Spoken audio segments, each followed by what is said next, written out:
Sorry. The other one was not cutting it, but I think this might be a little better.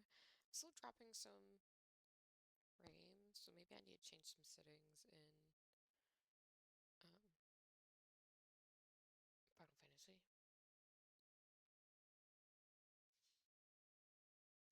But watching OBS, it seems to be balancing itself out, so we might be okay. It could also just be the too powerful, incredible, powerful Bahamut that's just absolutely wrecking my frame rate. Okay, I'll keep an eye on it. Because I did change some settings. I adjusted my um, I adjusted a whole bunch of shit. My FPS is good. I might need to upgrade a few things, like my internet, even though it's at like the second best. But it is Spectrum. And if you, there's no audio right now because I'm not in the game, so that's why there's no audio. But I'm just keeping a little eye on OBS for a minute. I'm letting it settle, get everything settled.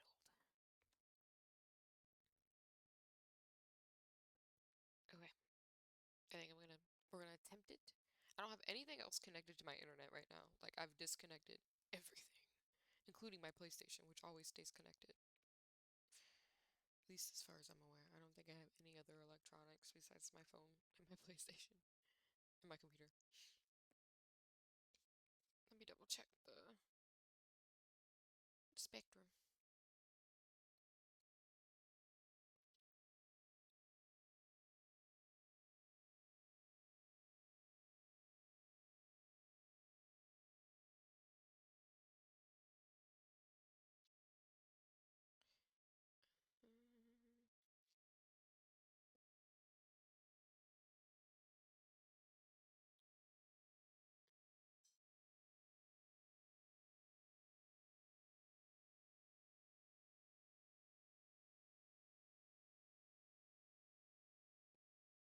Mm, Oops. Nope.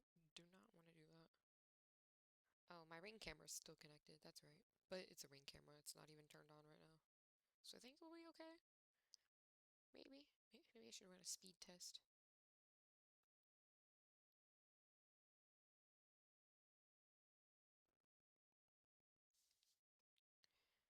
Because I am starting to drop frames again. Come on, you can do it. I might just have to upgrade my internet at this point. Going from free internet to paying for internet. Painful. Painful, painful, painful.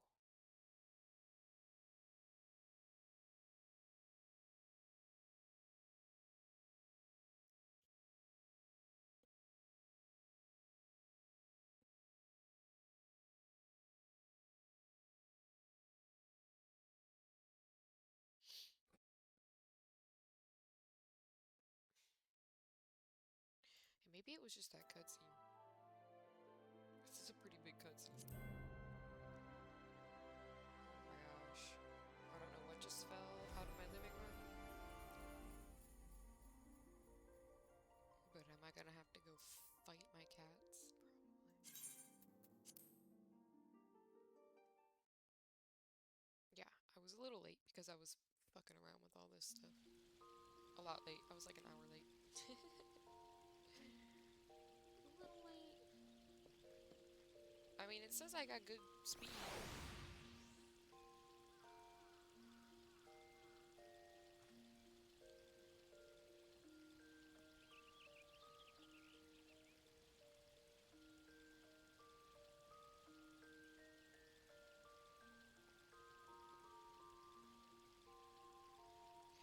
Like that's $30 more a month, and I'm paying not pay I'm paying $3 right now because I have a Wi-Fi pod.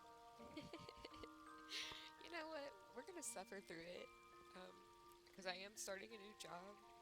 I don't know how that's gonna go, so I'm not gonna fuck with my like adding payment, adding more shit I gotta pay for. If anything, I could just, what is that?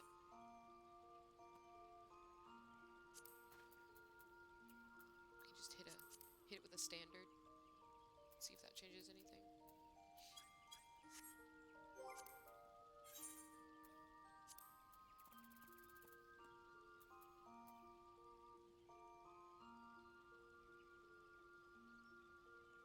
I could fuck with this too.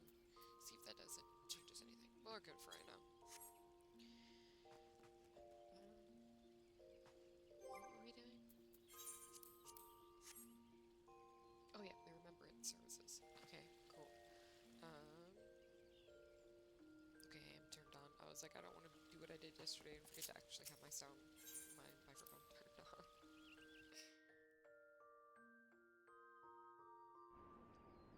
Maybe I do need to lower my frame rate on here. Maybe hit it to 30 and see if that affects anything. Because that'll slow my frame rate on here, and it might.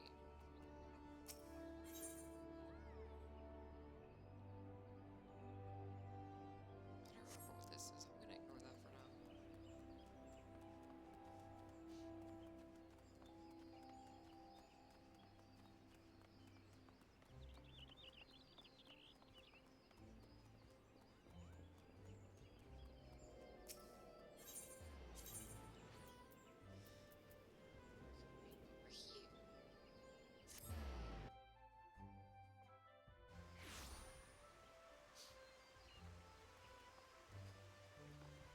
I did honestly think about getting Violet an outfit off of the store for a glam, but I don't know. I don't know if I want to like commit to getting him anything.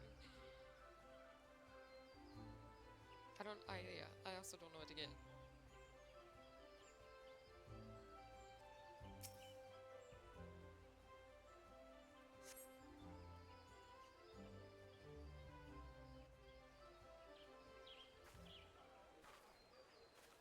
And if I lost my son to the calamity. Alright, never mind. I'll shut up. The three seed seers are all together. Some say you couldn't take a step without stumbling over a body.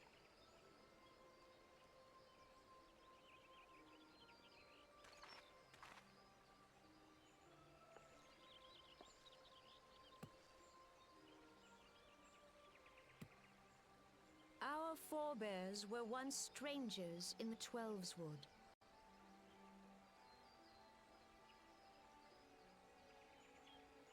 Fearful of the Green Wrath, they hid themselves in the dark recesses of the earth. Yet they dreamed of basking in the dappled sunlight of the forest.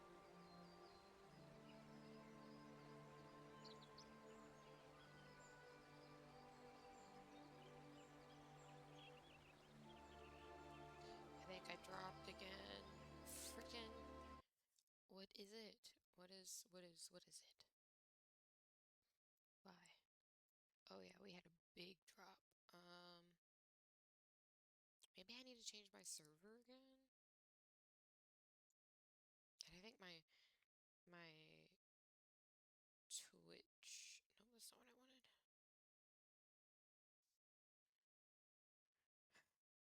It's this.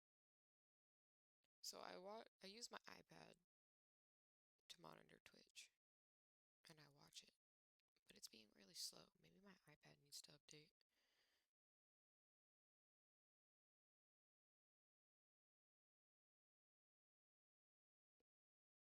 It could also just be my cell service.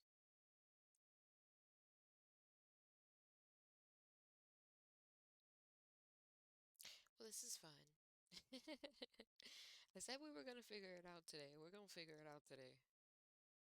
Even if it means a lot of pausing. That's just how life be. I might need to update my iPad real quick. Because it is like sluggish. And this is the newest one. Or like the second newest. Have they released a new iPad in the last like year and a half? Probably.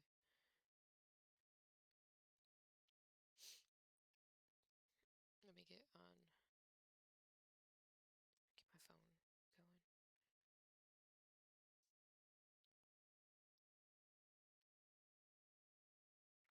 phone's working. My iPad is literally not working at all. Okay, well, while I fuck with my iPad, we'll keep listening to this. Through great effort, they proved their worth to the elementals and were granted a place beneath the boughs. So it was that Gridania was born some 5 centuries ago. Working hand in hand, the Hyur and the Elysian settlers sowed the seeds of our civilization, and soon they were joined by folk of all races. So nourished by the waters of unity and blessed by the light of the matron, Gridania flourished into the great nation it is today. Also, yeah, my iPad really needed an update, so it's updating. That's what we're doing right now. We're listening to this, and we're updating my iPad. Do you see the Gridanian standard? There, hanging behind the Elder Seedseer. The entwined serpents represent the unity between Hyur and Elysian. An elegant symbol, do you not agree? In accordance with the will of the elementals, we have embraced a life of peace. Alas, our neighbors have not always sought the same for themselves, nor for us. Though we Gridanians have no love for war, we have still less for those who would threaten our way of life. Ever have we fought to protect the sanctity of the Twelveswood. When the Garlean Empire brought its war of conquest to Eorzea, we rallied under the noble standard of the Twin Adder that we might push back the encroaching darkness. And it was we who prepared the ground for the reformation of the Eorzean Alliance, that all the peoples of this realm might stand united against the common threat.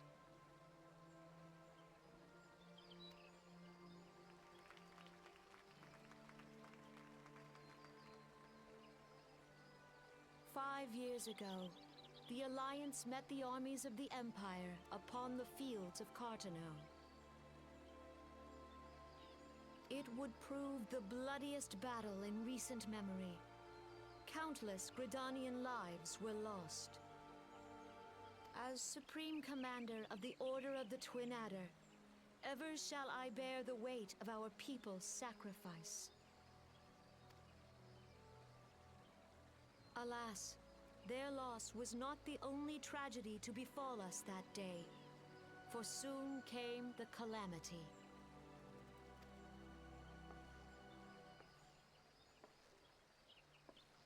The scars borne by our forest are a constant reminder of its violence. Our lives have been irrevocably changed, each waking hour a struggle to survive. Driven to desperation, some among us have strayed from the path of righteousness, resorting to banditry, poaching, and other unconscionable deeds. To compound our woes, the Ixal have returned in force, emboldened by our suffering.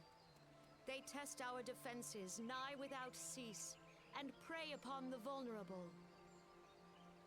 So beleaguered from within and without, it is of little wonder that our unity now falters. Dark times are upon us. Time was a man could walk pox the on the high bloody roads without Ixal. fear. On this day, 5 years ago, countless Eorzeans laid down their lives that we might behold another dawn. Please join with me in honoring their memory.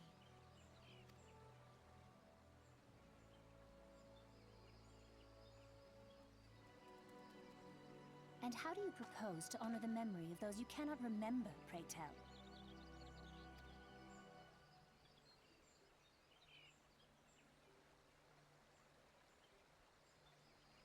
The destruction wrought by the calamity was indiscriminate. It dealt death to Eorzean and Garlean alike. Yet while we have labored to rebuild our homes, to rebuild our lives, the Empire has set about raising steel fortresses here in the Twelveswood. Let none be mistaken. The Garleans remain the greatest threat to our survival. If we are to stand against them, we must remember what it is to be united. Our many troubles blind us to the woes of our fellow man. Thence is harmony lost. Yet harmony is the founding principle of Gridania. We are gathered here to honor the fallen.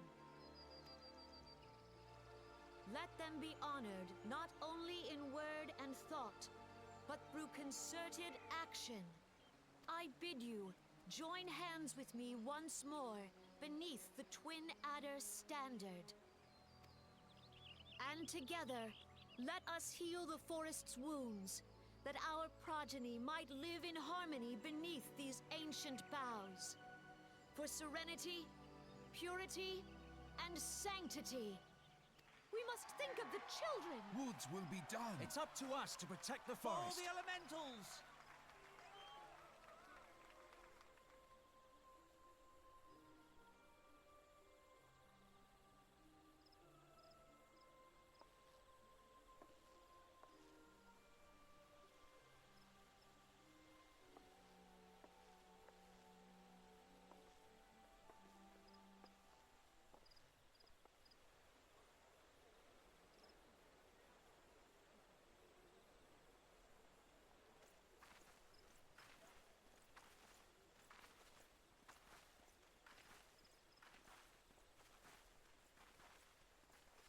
If you'll permit me, Alfino.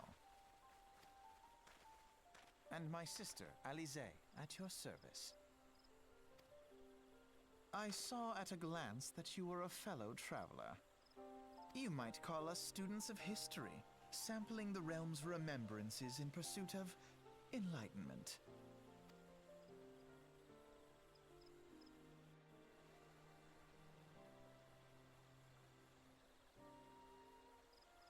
It's my time. I'm ready to talk. BT Dubs, Alphino, and Alize, my fucking children.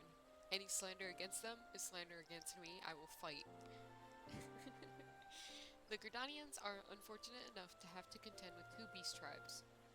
The XIV are unquestionably the more troublesome, being of a naturally warlike disposition and want to summon their bloodthirsty primal, Garuda. The Sylphs, by contrast, are peaceful in nature, being mischievous rather than malevolent, and have long been on friendly terms with the Gridanians, until recently at least. Alas, they have grown aloof, a change observed at roughly the same time they summoned the primal Rama.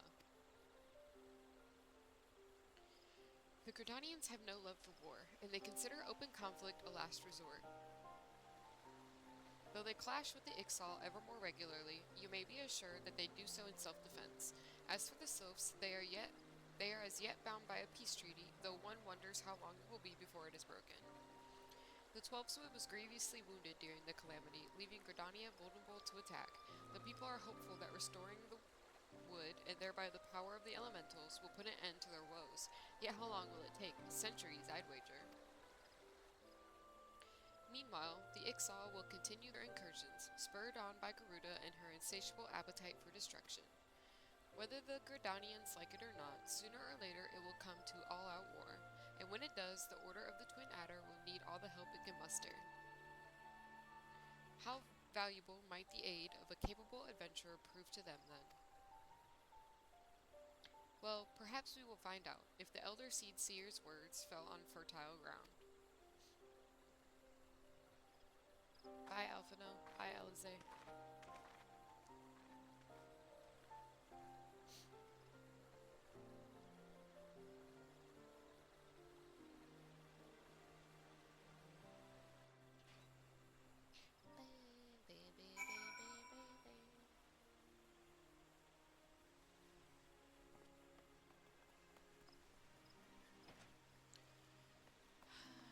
Now we gotta go to Ulda.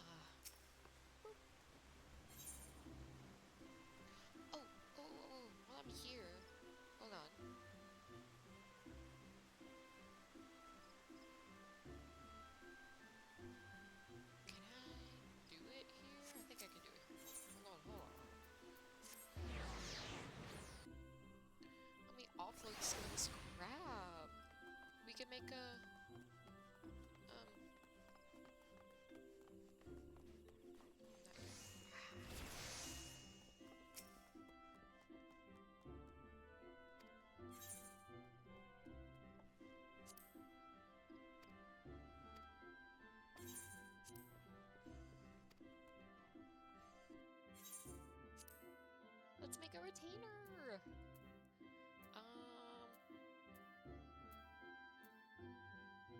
Well, we're a male character, so let's make a female. Let's do Hrothgar. Hroth mommy.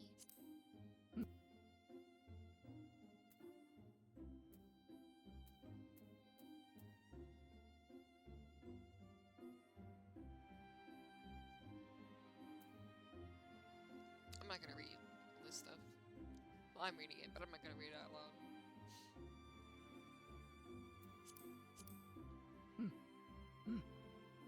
Let's make her super tall.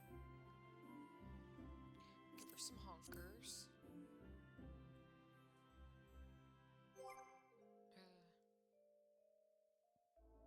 Hi, Peaches. Oh my gosh, I can make Peaches! I can make my cat, maybe, possibly. Well, she's a lot fluffier, though. I'll do that one. She got a big fluffy tail. Peaches, come look at me. Huh. Peaches. Look at me. Look at me so I can see what your face looks like.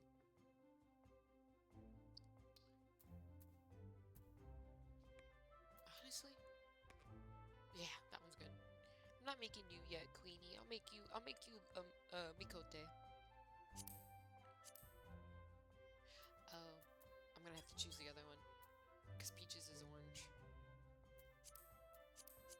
Okay. Okay. Ow. Don't be jealous. I'll make you. I just gotta get... I don't need to right now. You're still a kitten, so I'll make you a Mikote because they're smaller. Eh, here you go, baby. Hey, Peaches. Ugh, she's pouting. Every time I touch the kitten, she's like... side-eye. I'm sorry. I'm sorry, mamas. Okay, it's the same faces. Well, there's not really an orange. Turn around so I can see. But she's also not all orange. She's white with orange.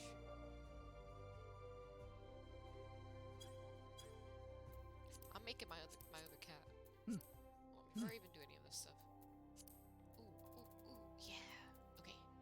I'll make her white, and then I'll make her, like, hair and stuff orange. Okay. I'm just making sure this stayed. Okay, cool. She's hella fluffy, so... We'll stick with this one. Fur color.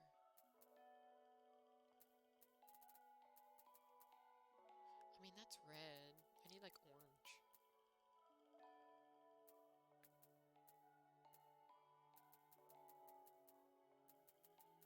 Maybe we do, like... That one's kind of orangey. It's not, like, super orange. Take off your clothes. But if we put more orange on it...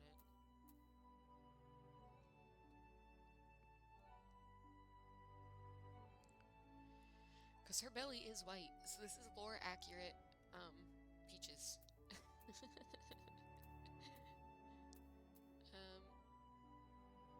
don't know how I feel about making it.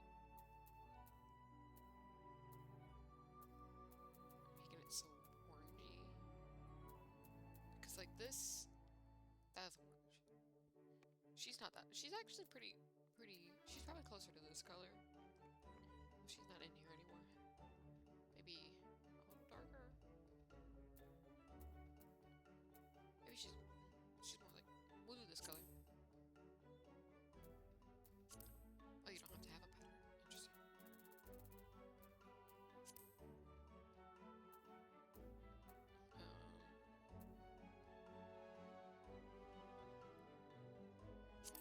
Sure. She's got a very soft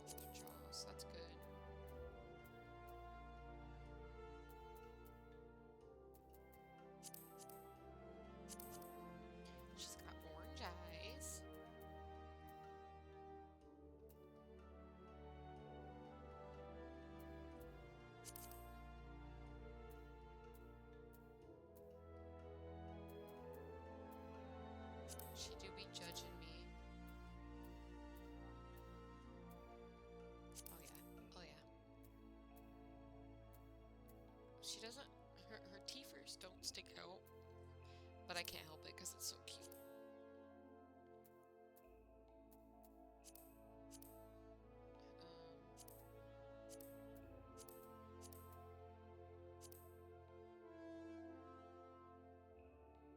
Peaches, do you have eyebrows?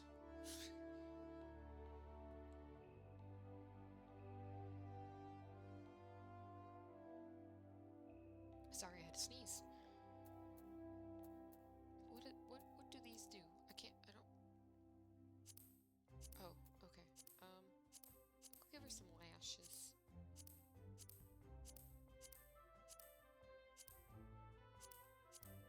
I honestly don't know what that does. I can't change the color of that, I don't think.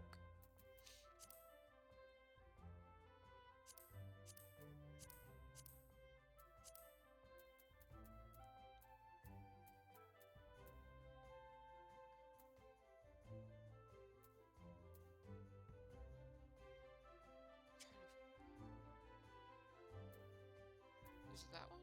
Yeah. Do that. Let me take off the ear thing though, because you can't change the color. Face paint.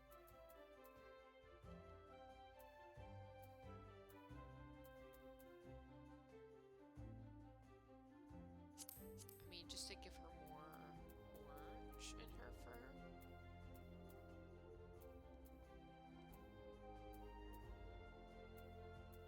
Except there's no orange, that's the right color.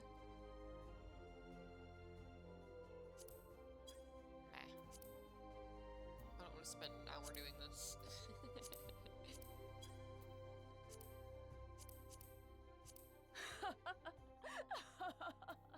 You can put your clothes back on.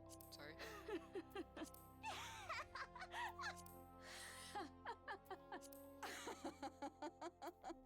I guess, to do this lore accurately for my cat would be to listen to her meowing angrily.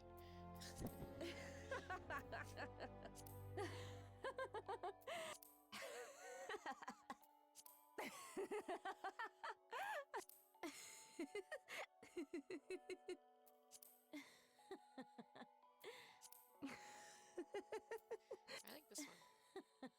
I feel like this would be very much what she sounds like if she could talk.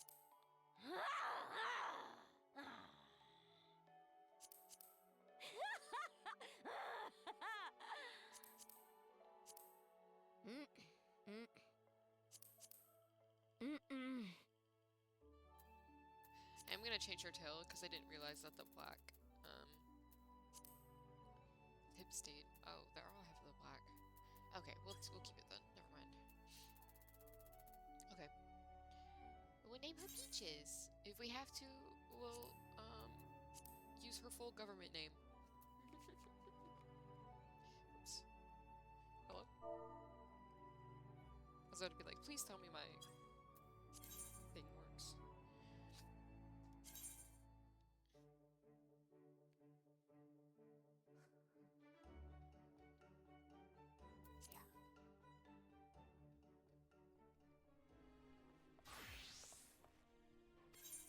Yeah. Okay. Well, yeah, let's look at all the personalities. You summoned me, sir? No, Peaches would never. No, we need like...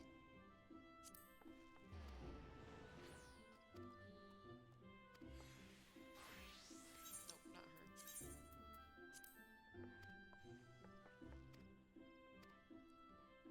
Oh yeah, that might be Peaches.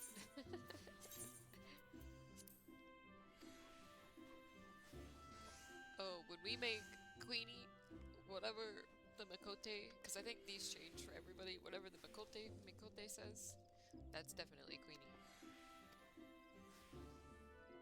Oh, yeah. Maybe I need to make her a Prof cow.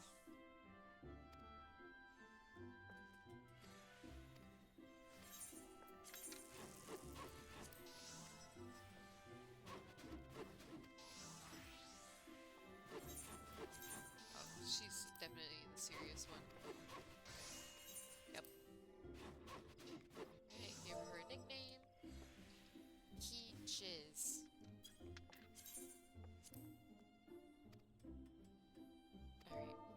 full legal government name. Yes, her full legal government name is Peaches and Cream. Thank you.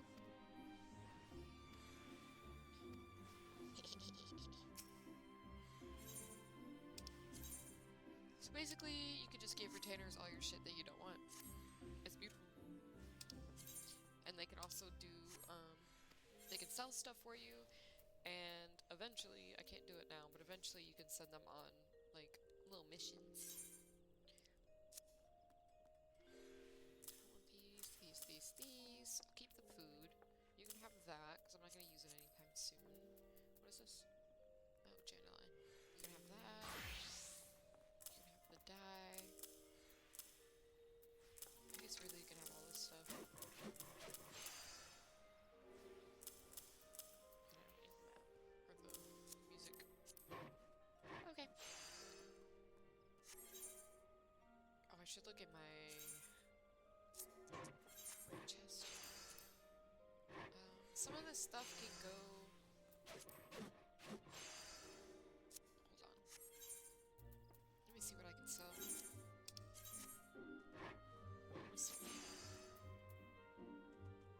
don't always sell that because it's better than what I have. Oh, I can sell these now? Wait, since when can I sell unique items?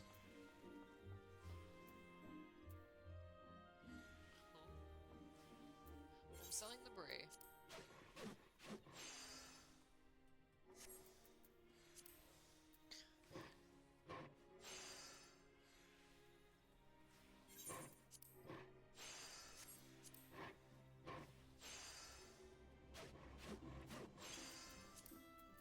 I'll keep that, just in case we decide to do magic stuff. I'll keep that. You can have this. Did I say 20?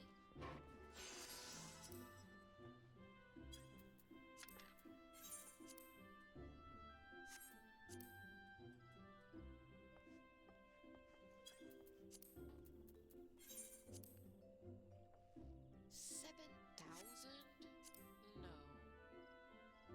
We'll do 2,000. See if anybody will take the bait.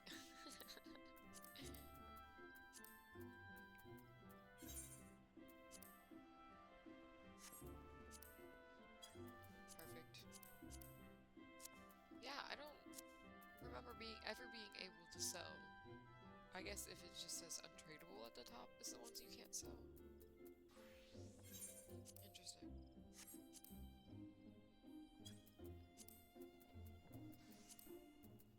And then I also need to take out all the... Wow. Y'all... I'm gonna do 8.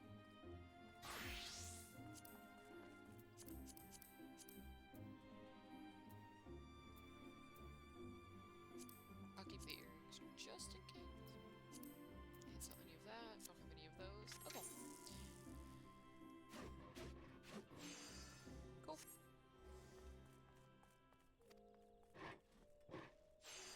We've cleared out everything. Oh, and I can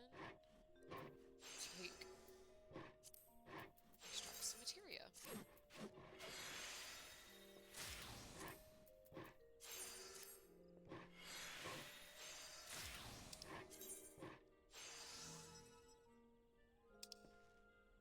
Oh, yeah, that's just adding materia to stuff. I'm not gonna, like I said, I'm not gonna bother with that right now, but I will extract it. Sorry if you heard the doo-doo. That's from my iPad plugging back in. Ooh, because it turned off with the update. But now we got some materia and we can sell this stuff and people will buy it.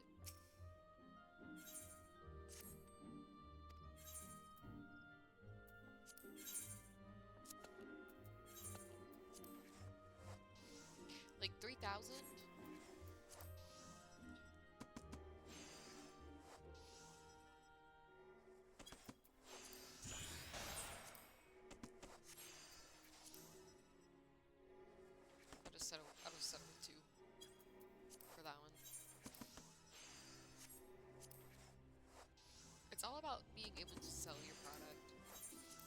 working the market boards.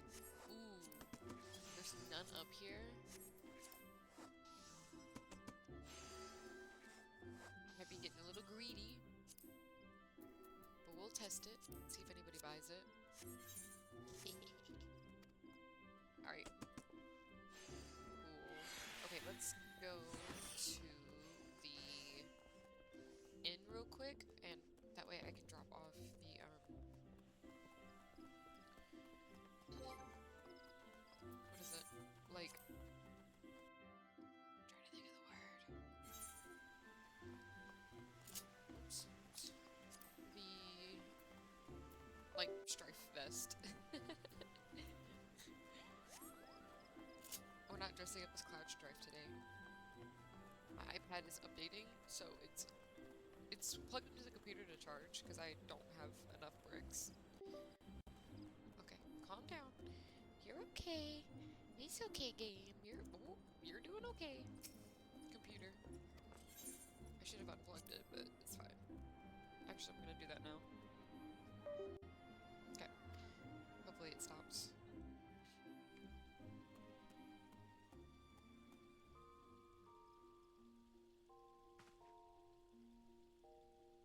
Alright. The armory. Yep. So the armory is basically, you could store stuff that is,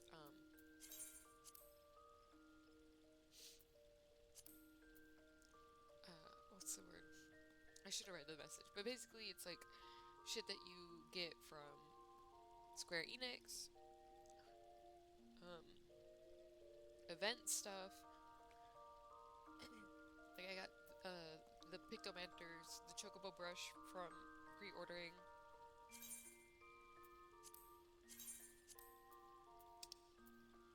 And all this stuff has been gifts from subscriptions.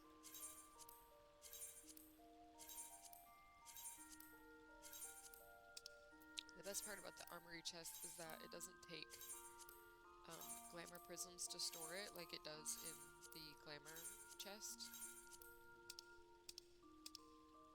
Okay, we have that equipped. Or the glamour dresser.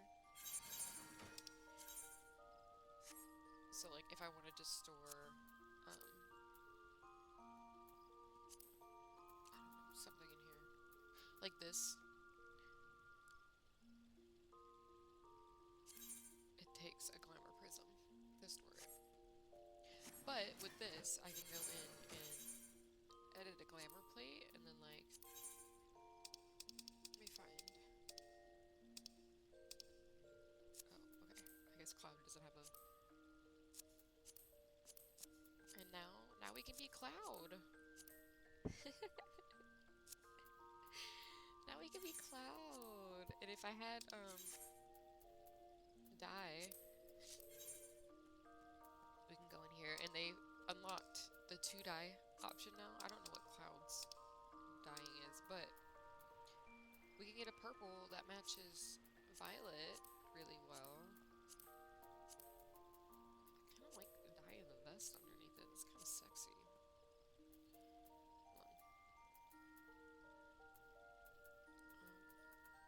Hold on. There it is. So I'm guessing that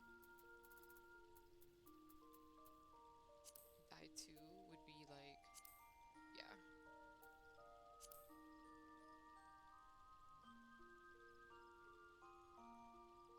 I need lavender dye. Suddenly, I need lavender purple dye. Anyway. But yeah, there's 20 glamour plates. A lot of people use them for like their classes and stuff. I'm not gonna do it, but I can go in here and click on glamour plate, and then I can glamour what I'm wearing. I won't do it because we're gonna be changing clothes so often, as I've said 1,000 times already, but... Hi, Peaches! I made you in my video game. She doesn't care. She doesn't love me.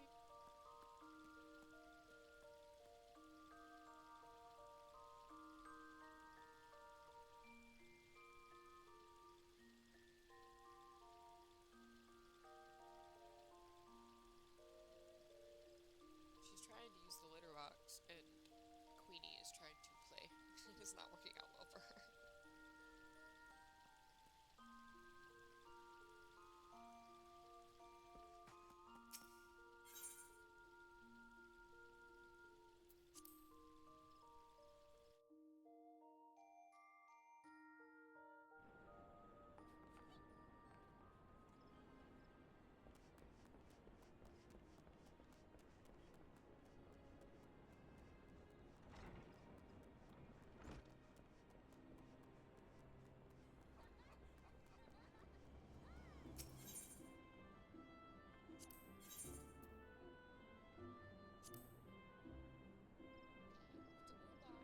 For this next thing,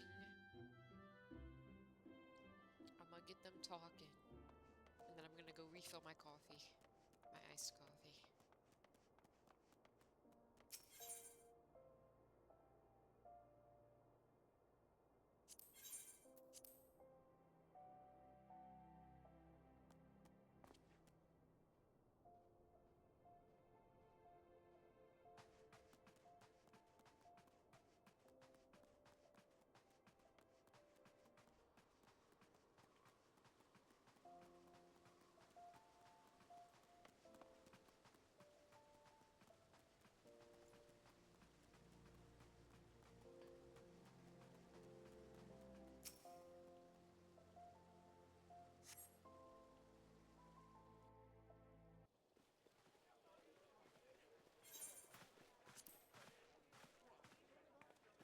Alright, hear me.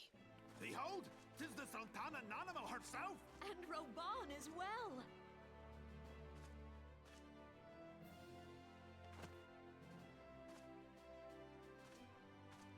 Hark you, souls of flame, drawn to the bosom of the desert, where the fire burns brightest and shall rage forevermore.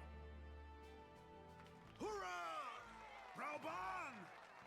Where since antiquity, under the sage and judicious rule of the Ul dynasty, we have wrought sand into gold. Where by the grace and glory of Naldal have our brave sons and daughters flourished and prospered. I speak of Ul'dah!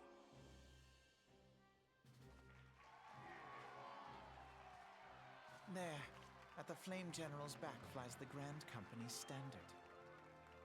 Note the sigil.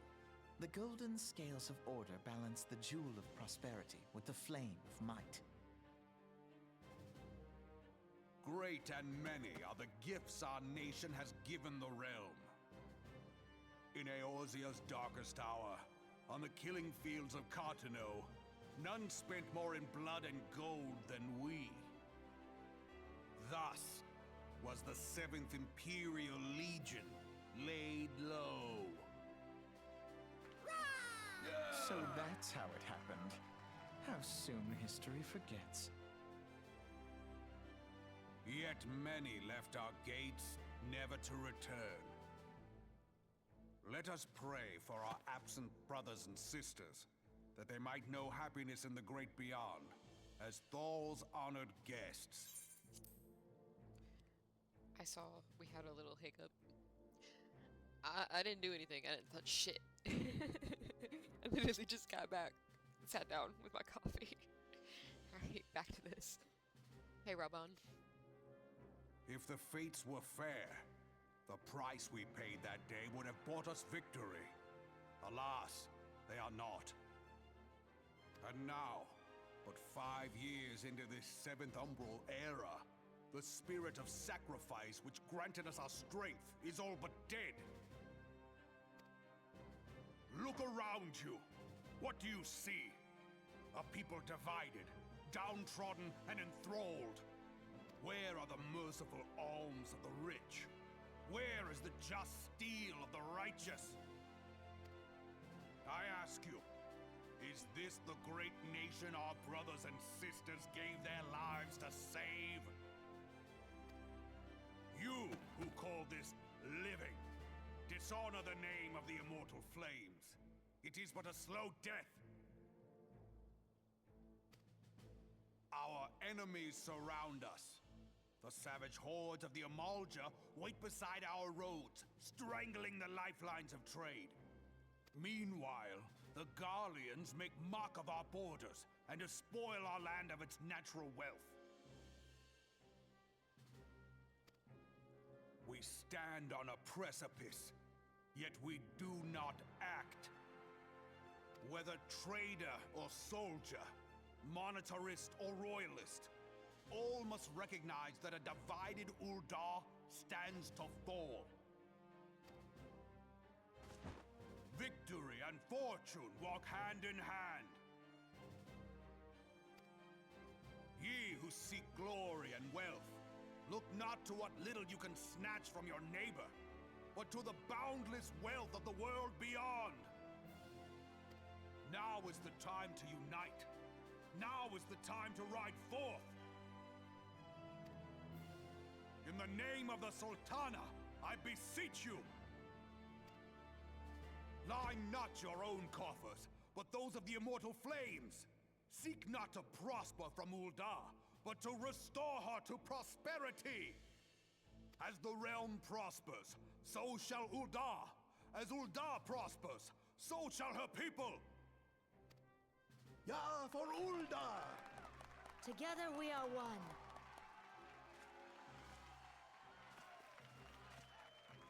Your Grace. Rauban?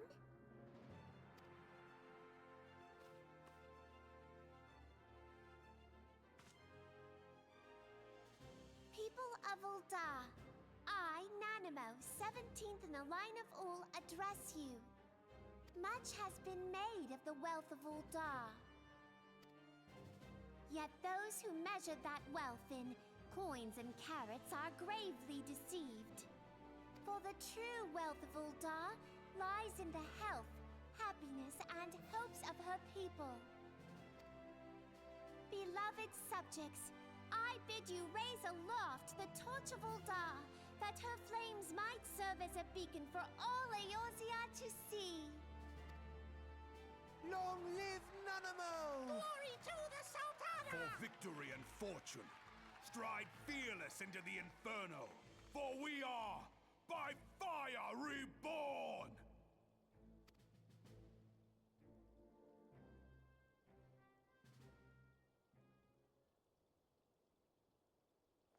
Forsooth! The time is now! Fancy meeting you again.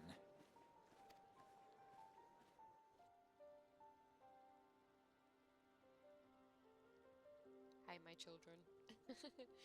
The Uldans have a long history of conflict with the Amalja, the beast tribe that worships the primal Ifrit. Judging by your look of distaste, I take it you have encountered them. The Uldans do not shy from confrontation. If aught threatens their precious prosperity, they will seek to crush it. So have they dealt with Ifrit thus far, smothering his flames each time he is stoked to life. Yet he is but one of several problems. Though they have been quiet these past 5 years, the Garleans have not gone away. Meanwhile, refugees continue to arrive in droves, and Uldar has no clear policy on how to deal with them. After all, not even the Sultanate's coffers are bottomless, and even assuming they had the coin, resources will ever be finite. Which brings me back to the subject of Ifrit. It has been observed that the Amalja are summoning him with ever-increasing frequency. By the time they do so, the Uldans send their forces to smite the primal, and though they invariably succeed, each victory is brought with blood. It is a war of attrition which they cannot well sustain. Small wonder, then, that the immortal flames are eager to recruit more members. At such a desperate hour, an adventure of your experience would be a most welcome addition to their ranks. Bye, Elise. Bye, Alphino. Sorry for all those sniffles. Look at that. Look at that. We sold some shit. Anyway, my allergies are kicking my ass this morning. I don't know what's going on. I mean, I know what's going on. It's the weather, but you know what I mean. You know what I mean.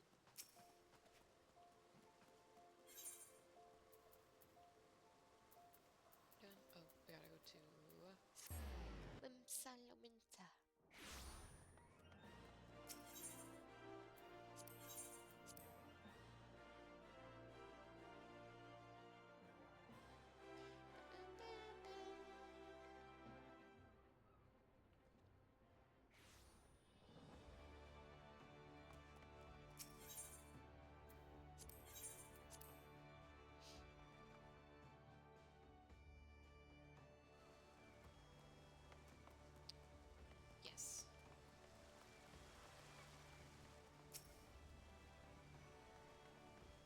here to attend the remembrance service. Be quick, the Admiral is due to give her address at any moment.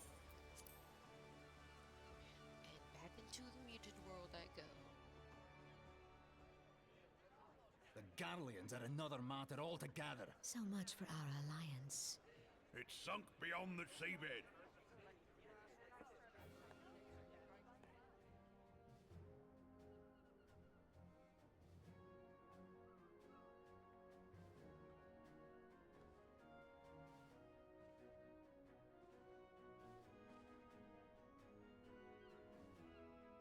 Brothers and sisters of the sea, hearken unto me.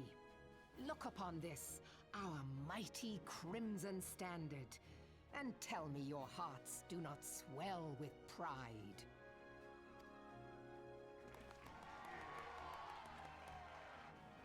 "700 summers have come and gone since our forefathers first ran aground in this fertile bay.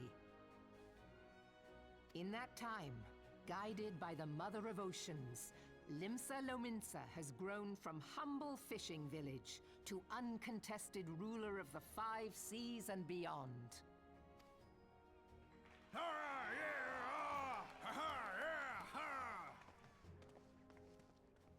Did you look as the Admiral bid you?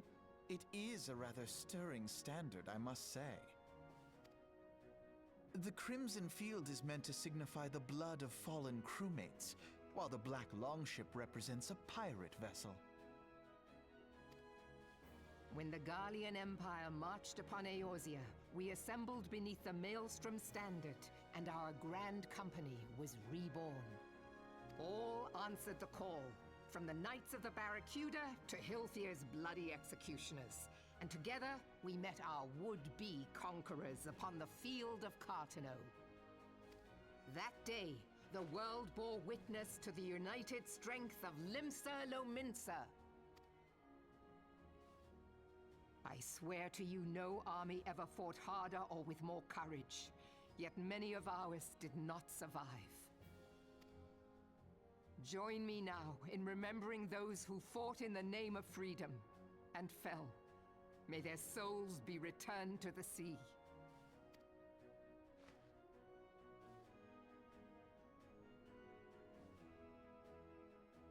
Freedom.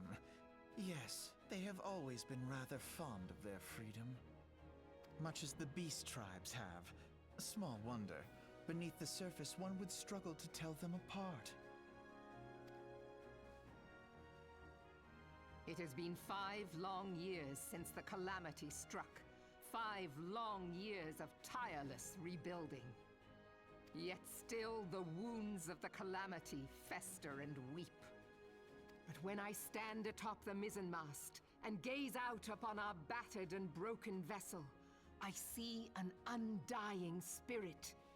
Did we not build all this from the wreck of the Galadian all those centuries ago? Shall we not do so again? Yet there are those who would see this ship of ours sink beneath the waves of the restless Rotano. The Sahagin creep ashore seeking blood for their accursed god. Those fishback The Sahagin bastards. have risen? While the mines of Ogomero spew forth kobolds who push ever south, despoiling our lands as they go. These savage beast tribes will be the first waves to crash against our creaking hull. And behind them swells the grim tide of the Garlean Empire. Even now, the Curs fly their flags within our borders.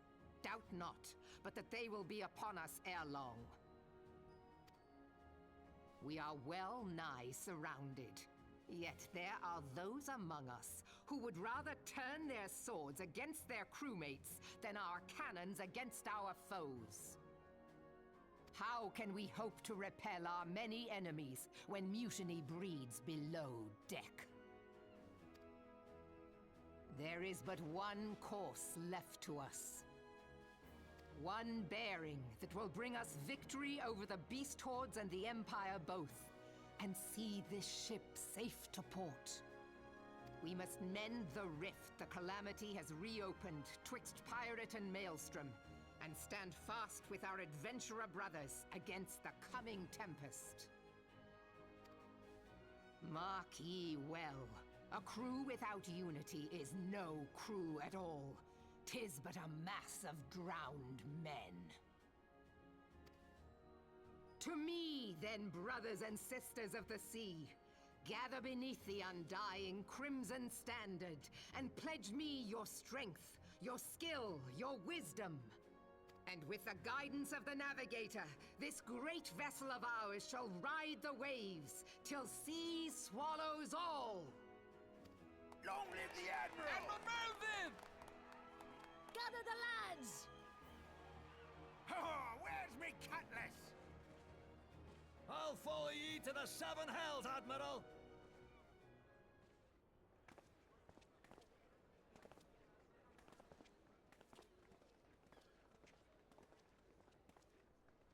Fancy meeting you again.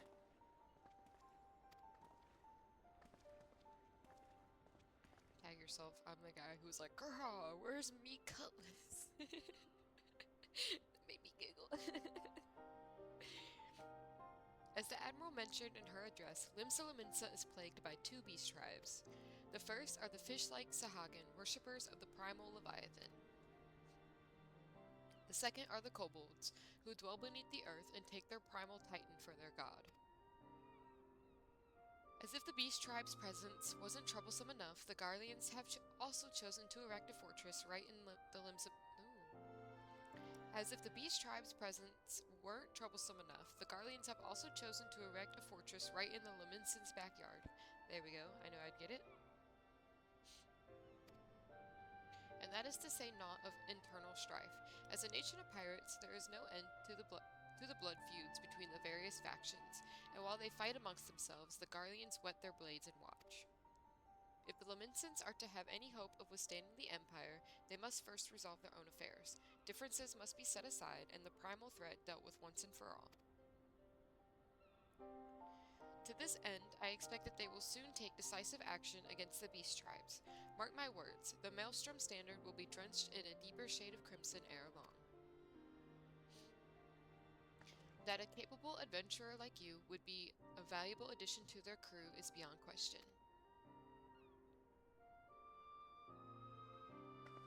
See ya. Again, for the third time in like 15 minutes.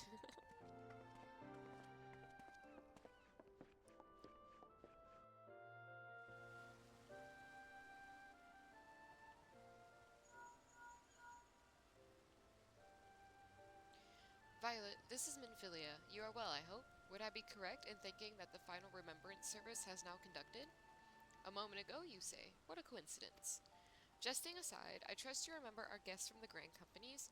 Well, delighted though we are to have them here at the Waking Sands, it would not do to keep them in suspense any longer than necessary. In short, hurry back. She's like, please get rid of these motherfuckers. Right, let's go get... Before we go...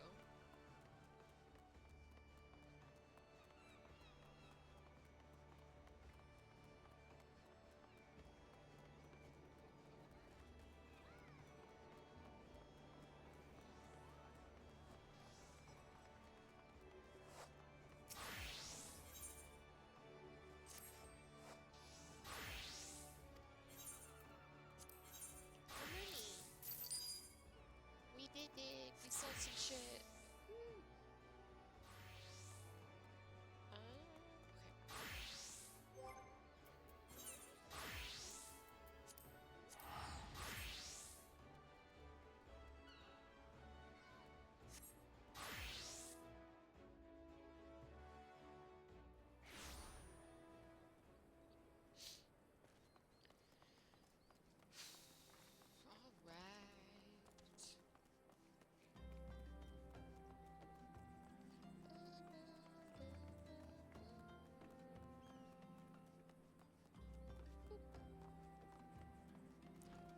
Hi, Tataru.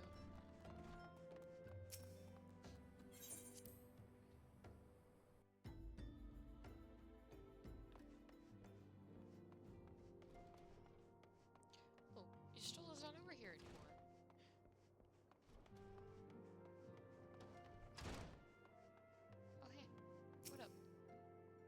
destruction that visited this land cannot be attributed to the forces of the Empire alone. Worm of Midnight of Breath Infernal, for some a legend made flesh, for others an insidious symbol of memory lost. We grasp but a piece of this puzzle. Much and more must we question and contemplate ere the fallen moon revealeth its myriad secrets. I have heard word of your deeds. I am sparing in my praise, so know that you have truly impressed me. Be that as it may, it is fortunate that Thancred arrived when he did. Had he been but a moment later, I shudder to think what may have transpired.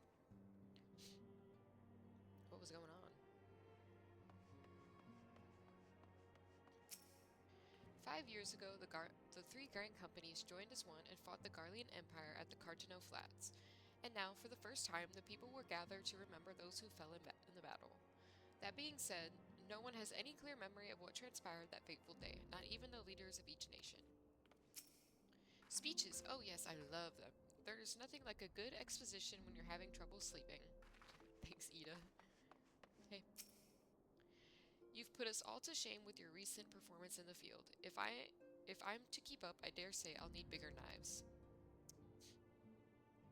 Is this a dick measuring competition? Because Violet will probably lose. He's just a sweet little guy. He just wants to help people. I know his tits are out, but that's because he doesn't have any choice.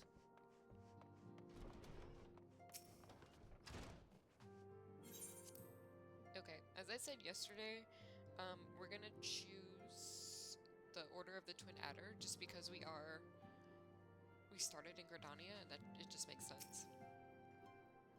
Welcome back, Violet. Were the Grand Company leader's words as illuminating as you had hoped? Aye, each nation is beset with problems. I trust you see now why your services are in such demand. Would that there were more of you, Violet. But you must be tired from your journey. Why don't you rest a while and take a moment to reflect on your decision? Once your mind is made up, pray give the Grand Company officers your answer.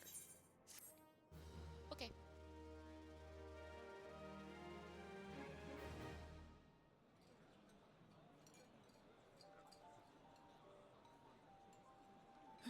The gods only know what grand company our adventurer friend will keep. The wheels of change are in motion regardless. Brother, are you certain this course is best? Whatever do you mean, dear sister? The so-called remembrance ceremonies were little more than standard waving rallies. As though the Calamity and Seventh Umbral Era warranted scarcely a mention. Well, of course they were standard waving rallies. Since you are so observant, mayhap you noticed what mention was made of the Warriors of Light? None. I suppose they must have forgotten the heroes who spared Eorzea a fate worse than the Calamity? No, dear Alize, they haven't forgotten these details. They have elected to omit them. Deep are the wounds the Calamity inflicted upon Eorzea. So deep, in fact, that the realm still bleeds. Needless to say, the beast tribes and their primals do little to alleviate the pain. So, the task of salving Eorzea's wounds falls to the scions of the Seventh Dawn, with a little help from our friends, the Grand Companies. Remembrance will yield no remedy. If our world is to heal, we must put the horrors of the Calamity behind us. Our grandfather would never entrust the fate of the realm to despots who rewrite history to their convenience.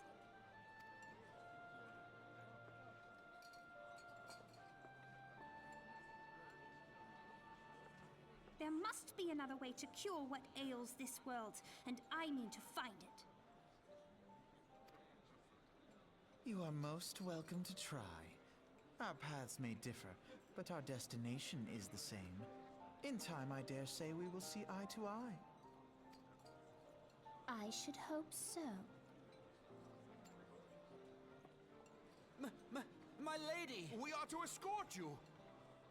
Hope does not come into it. We share the burden of this fate, dear sister, and will prevail together or not at all. The salve will serve not only to close up our present wounds,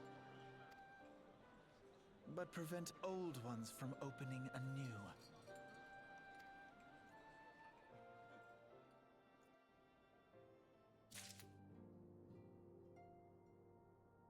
Something I never noticed on the twins.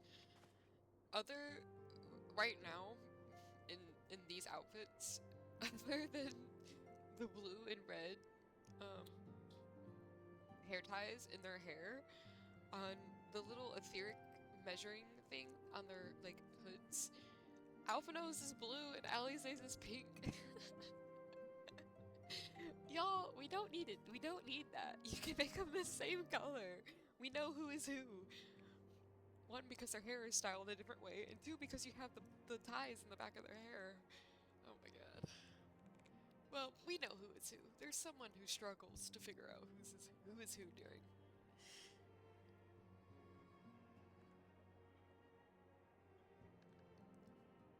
It just made me giggle. I was like, wait a second. Why? There's no reason for that. Anyway, like I said, we're gonna be a serpent. I take it the Elder Seedseer's words have touched your heart. Have you resolved to entwine your destiny with that of the Twin Adder? Yeah. You have chosen wisely, my friend. The Elder Seedseer will be overjoyed. Without further ado, let us speak of practical matters. In order to complete the enrollment procedure, you must report to the Adder's Nest.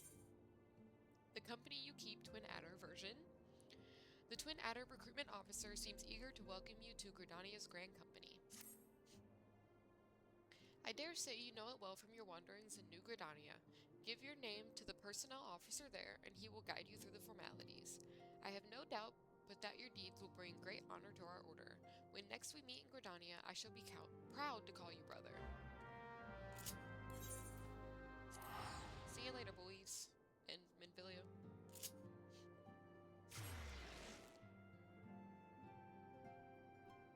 Oh, oh.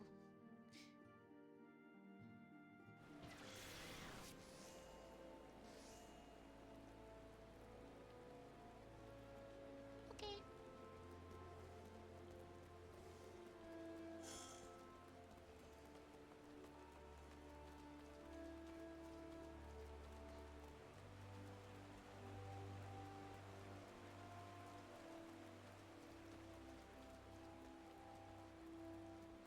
Hi.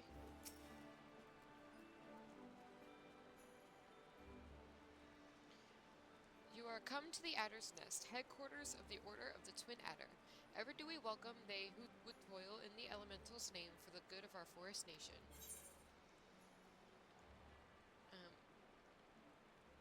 I am here to enlist if you will have me. I don't think he'd be... Violet is not... Yeah. He's very gentle. Ah, might you be Violet Latvianna? I thought as much. Our recruitment officer sent word that you would be coming. It is a pleasure and an honor both to welcome you to our ranks. Now, let me gather together the relevant documentation. Sir!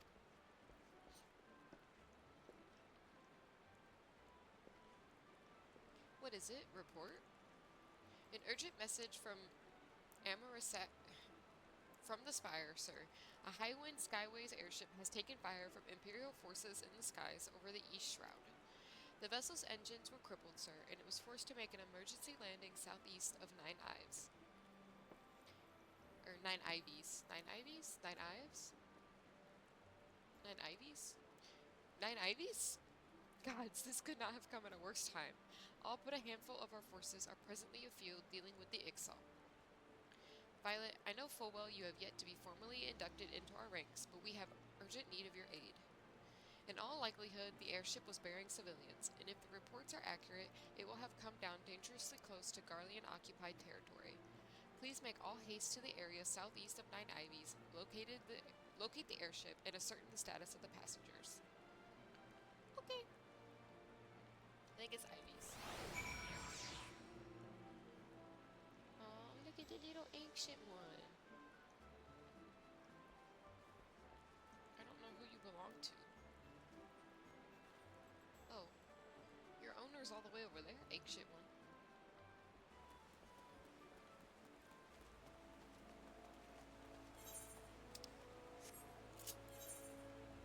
Where do we need to go? Oh,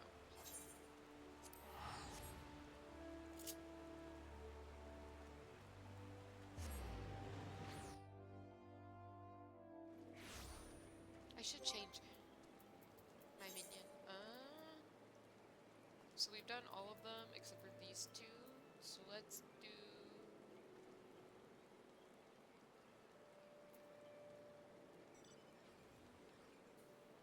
Let's do Porum. Hello.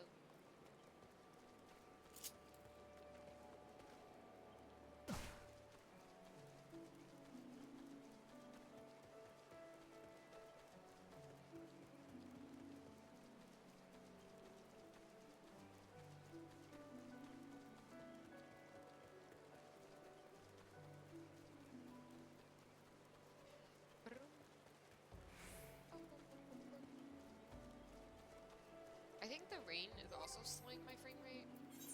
Is there a way to like...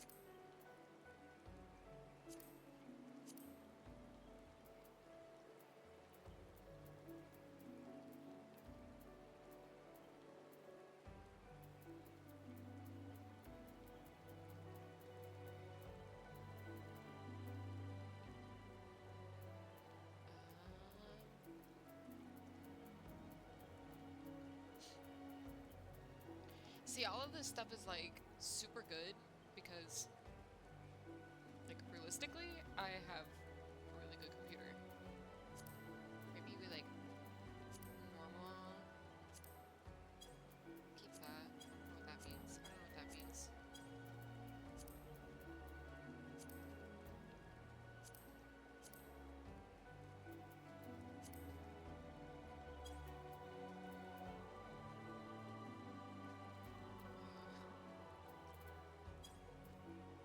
Wish I could like turn off the rain.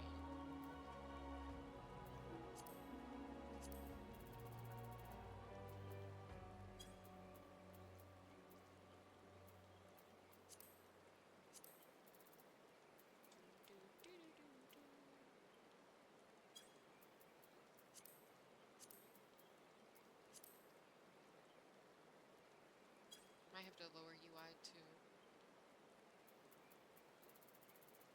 I'm just gonna do like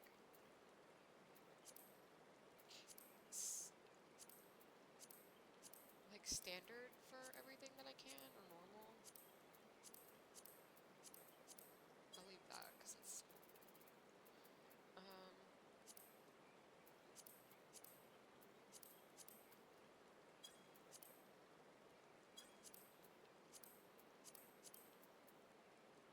that requires reboot. Oh, probably know what it is then. Okay, maybe that'll help a little bit. The game might not be in its best form. It doesn't look too bad though.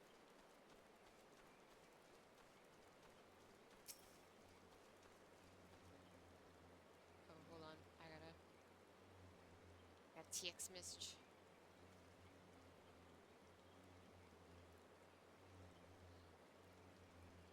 Okay.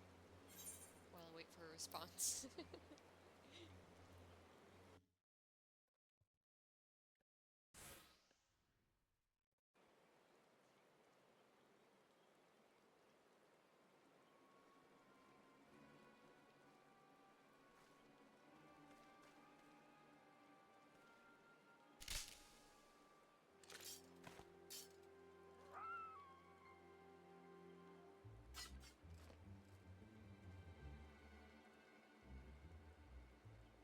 An adventurer?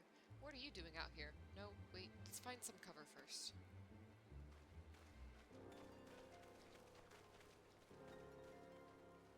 I don't know how they heard the stick breaking and not that, but whatever.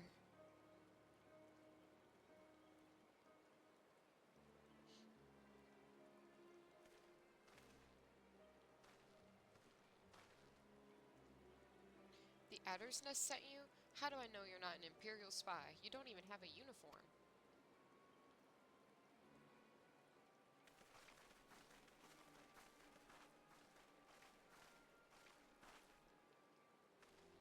Peace, friend. We mean you no harm. You are an engineer of Garland Ironworks, are you not? We were alerted to your plight and have come to rescue you. And you are Violet Latvianna, I presume. I was told to expect an honorary serpent.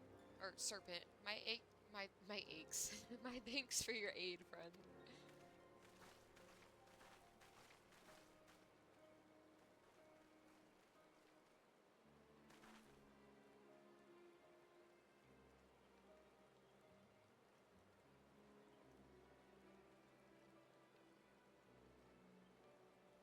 I've never seen a craft of this design. It must be Garland's work. Is there no end to the man's treachery?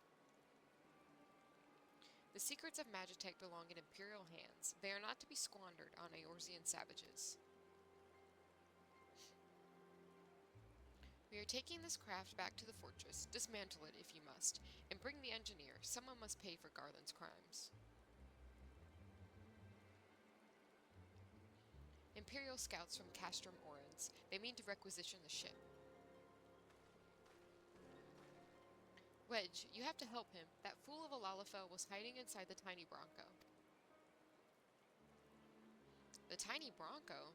But isn't that the Ironworks' latest creation? It's the first airship we've built since the Calamity. The first since Master Garland, well, since he went missing. After years of work, she was finally ready for her test flight, and she was soaring, she really was, till those bastards blasted her out of the sky. Attend me all. The Ironworks' latest creation must not fall into Garlean hands. We shall strike them swift and sure, and rescue Engineer Wedge. Violet, I trust we can rely on your support. Oh my gosh, words. Hello. Words are hard. Why are words hard today? May the matron watch over us. With me! Huzzah!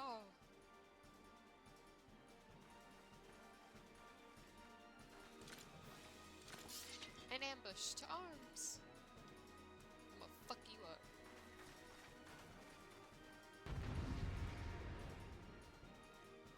This music slaps.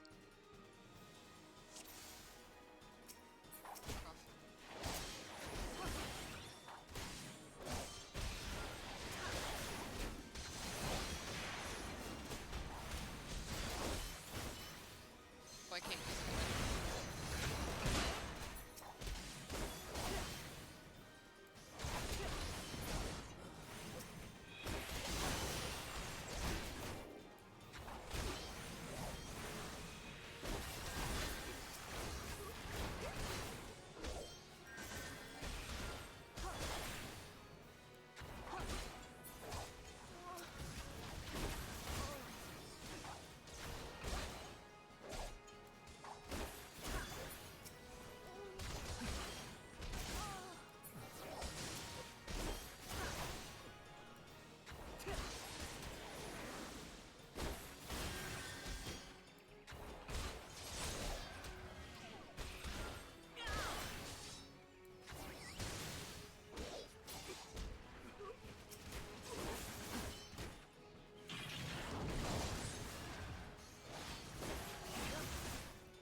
Get him off. Okay. We did it. Biggs!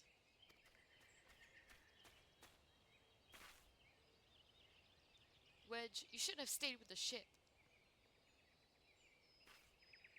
was a close one.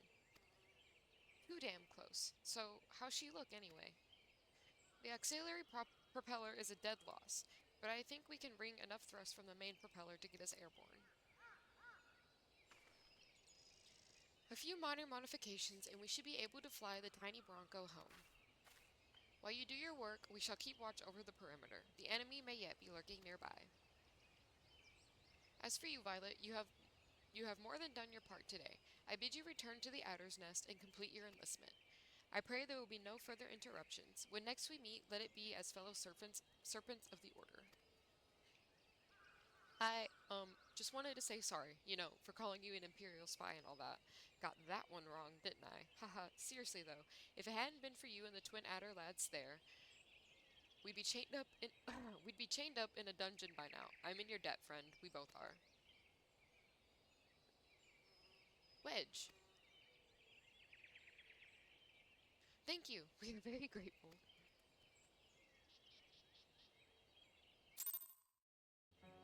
Boom, boom, boom, boom, boom.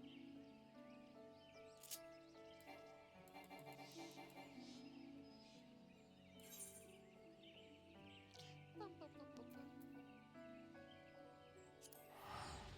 I'm not gonna wait. We're just gonna go.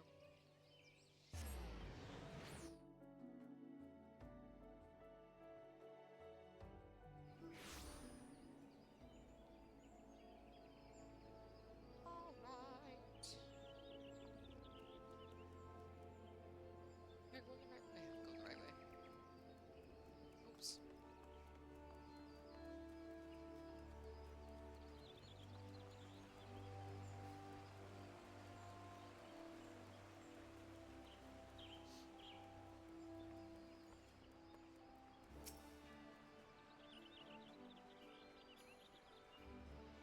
Violet, it does my spirit well to see you returned. Word arrived but moments ago from the team at 9 Ivies. Lest you worry, the 2 engineers are safely on their way. The lieutenant informs me that you were instrumental in the mission's success. Had you not found Engineer Biggs when you did and helped us to rout the Garleans, things might have been very different. And all this before you were even inducted into the Order. You are well on your way to carving out a fine career for yourself beneath the Twin Adder standard. But without further ado, let us see to your induction. 12 willing, there won't be any further interruptions. Woods will be done. The personal officer stands ready to complete your induction into the ranks.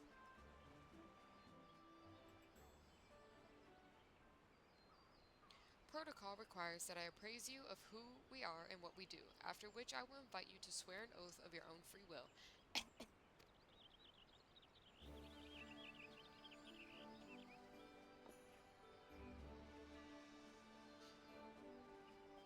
The Order of the Twin Adder is the Grand Company of Gridania.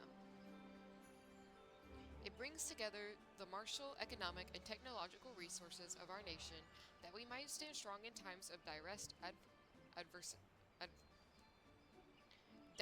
adversity when our very survival hangs in the balance. Our order was formed in the days before the calamity, in readiness to fight the Garlean Empire and to combat the beast tribes and their primals. Needless to say, our struggle continues to this day. Elder Seedseer Kleine Senna is the supreme commander of our forces. Under her wise leadership, we protect the people of Gridania and the sanctity of the Twelveswood. As the entwined serpents that grace our standard, let Forestborn strive as one with friends from afar to ensure that peace shall ever reign in Gridania. In so doing, we honor the will of the elementals, and theirs is the will of the wood. Now then, Violet Latvianna, I ask that you give unto us your oath of allegiance, in whatever fashion you see fit.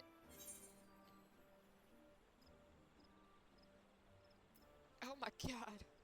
I shall strike down our enemies and drink of their blood. No. Woods will be done.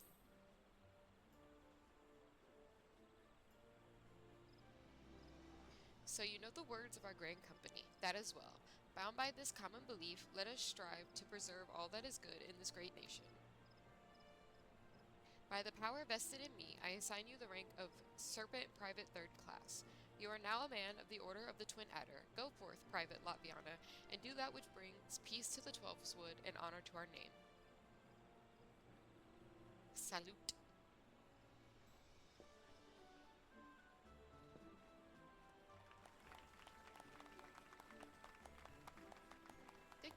thank you.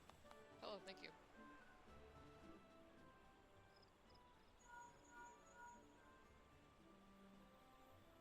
Can you hear me, Violet? This is Minfilia. An officer of the Order of the Twin Adder contacted me with news of your enlistment. My congratulations, Private Latvianna. I have no doubt that you are eager to make the acquaintance of your new comrades, but I would ask that you pay a visit to your old ones first. Remember, though you are now a serpent of Gridania, you are no less a scion. Pray return to the Waking Sands at your earliest convenience. There are some friends here who I would very much like you to meet. We shall be waiting. The distant call of a friend in need, perhaps? As you are needed elsewhere, I should not keep you any longer. I would, however, suggest speaking with High Serpent Commander Versailles Helio before you depart. He may provide you with assistance on the journey ahead.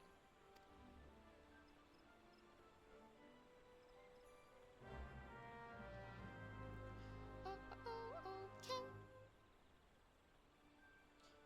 You may now accept the quest, My Little Chocobo Twin Adder, by speaking with Versailles Helio. The quest must be completed in order to proceed to the end of the main scenario for A Realm Reborn. So we'll go ahead and do this because it gives us our Chococho. Snake Mitten. Good achievement. Alright.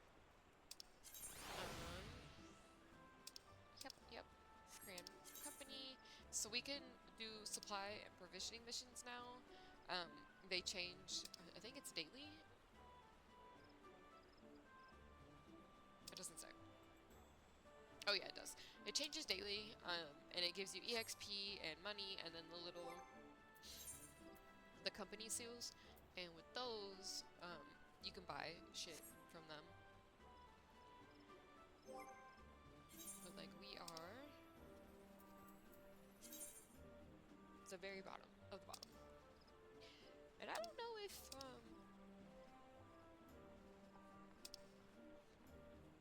know if you like transfer from one to another if these follow. I would assume so, because I feel like that would be kind of shitty to have to redo everything.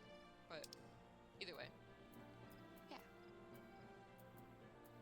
Okay. I'm gonna run to the bathroom real quick. And then we'll do this quest. Alright, so BRB.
heating pad for my shoulders because they're starting to hurt already. Alright. Anyway. My little chocobo. Versailles believes it's past time you were issued a personal chocobo. Ah, Private Latvianna, I understand you have been working tirelessly in Gridania's name. You are truly an example to your fellow servants. But tell me, have you ever felt as though you couldn't get to your destination quickly enough that perhaps you could do with a swifter pair of legs? If so, you might consider getting a personal chocobo. You have yet to be issued your own bird, am I correct? Given your considerable talent, you should be able to attain one in no time at all. Let me tell you how to go about it. First, you must obtain a serpent chocobo issuance by exchanging company seals with the quartermaster. Once you have this deed, present it to our man Singer, and he will furnish you with a suitable bird. I don't remember.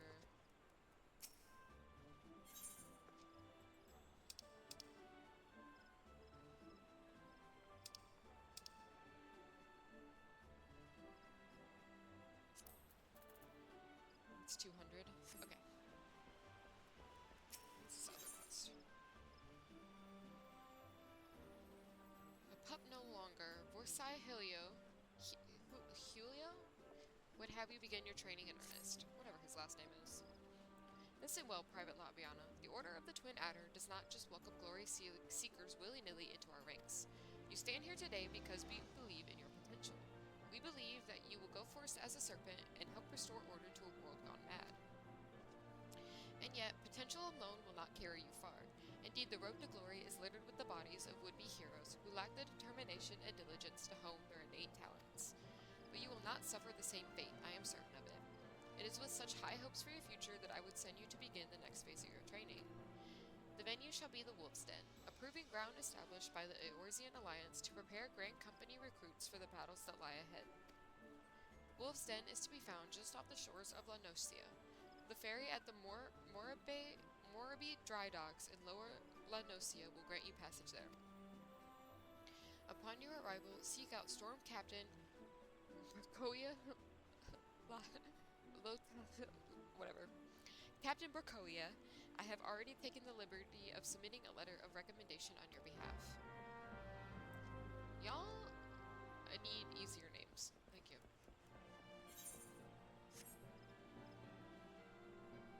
Easier names, please. Easier names.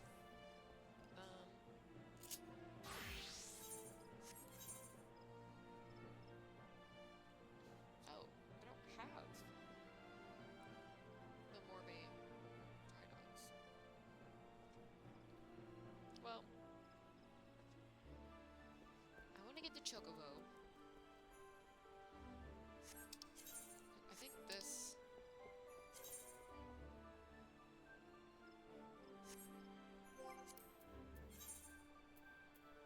Yeah, that'll give me enough seals. So let's go finish this one, and then we'll get the Chocobo, and then we can go to do the Morbe Dry Docks, but we're not gonna do anything in the Wolf's Den right now. Just because I honestly don't know if my computer will be able to handle it with streaming OBS, because it's, what, 24 people in one party? Oh my gosh, what are y'all doing out there? What do you do? Why did you bring that in here?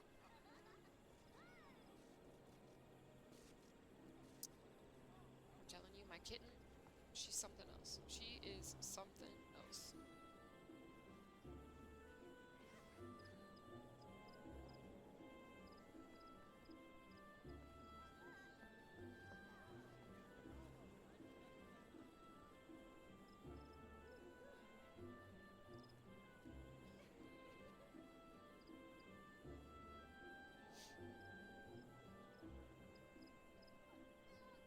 Okay.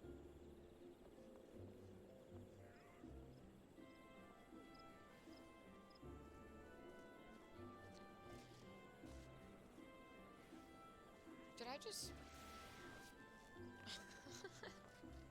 I didn't even realize that I just fast traveled back here.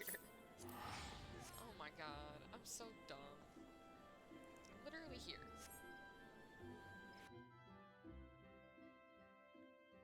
It's fine. 'Tis okay. We'll take our time.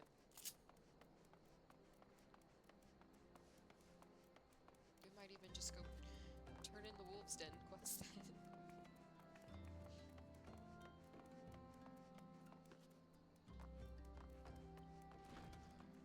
Hi, Tataru. Some people let fame swell their heads, but I believe that yours will remain in proportion and firmly attached to your body. Thanks.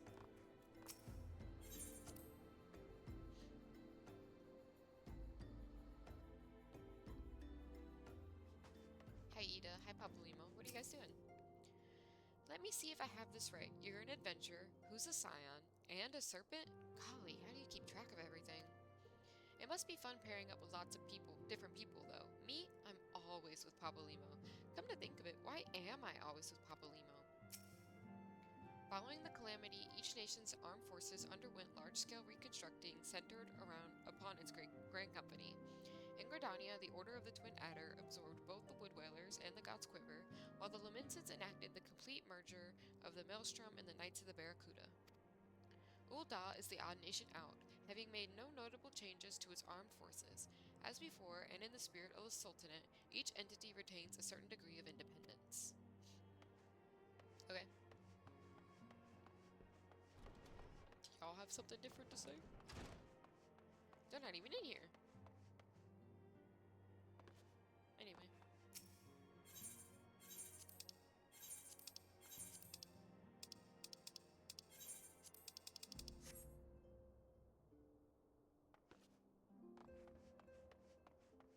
Hey, Brennan.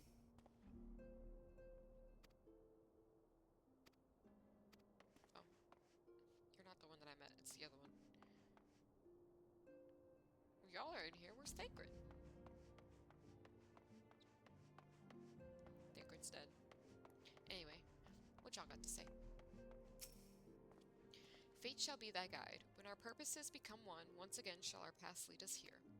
Our city of learning is now naught but shadows. Ere the light of dawn breaketh, shall we follow whither the sand blows. Ryamche, do you have to speak in Old English? We will continue to focus our efforts on investigating the primals. The Amalja are not the only tribe that has succeeded in summoning its deity. Okay. Oh, there's Thancred. What are you doing up here? Just sitting. The incident with the traitor still weighs heavily on everyone's minds, the Flame General's most of all. And although he cannot be expected to know what evil lurks in the hearts of every man under his command, the revelation is nevertheless a devastating blow to his authority. Even so, it warrants saying that you should not let this tragedy color your opinion of the man. In all my years working with the Flame General, I've never had any reason to doubt his capacity to lead. I like Raban. He's cool. He's smash. Welcome back, Violet. Lady Minfilia awaits you within.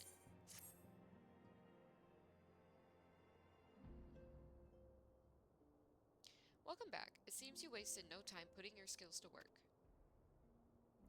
How do I know? Why, the recruitment officer called to regale me with the tale of your heroics. The pride in his voice was palpable. We Scions are truly fortunate to have you with us, Violet.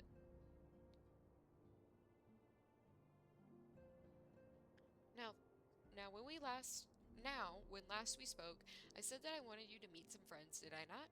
Well, I neglected to mention that you have already met. Tataru, please show them in. This way, sirs. Oh, stream went down. Stream's back up.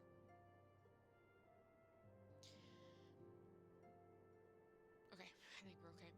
Thanks again for getting us out of that mess. We owe you our lives. But I don't think we've properly introduced ourselves. I'm Biggs. And I'm God's man. Spit it out, will you? Wedge, at your service. I'm pleased to say that Biggs and Wedge will be staying with us for a while. Magitech-driven contraptions, such as airships, grow ever more vital to the city-states of Eorzea. As a neutral party, it was judged that we Scions should serve as the keepers of this technology. Of course, for this, we needed the knowledge of experts, and so we requested the assistance of Garland Ironworks, who very kindly sent us 2 of their finest engineers. Our happy family continues to grow. On behalf of the Scions, I bid you welcome to the Waking Sands.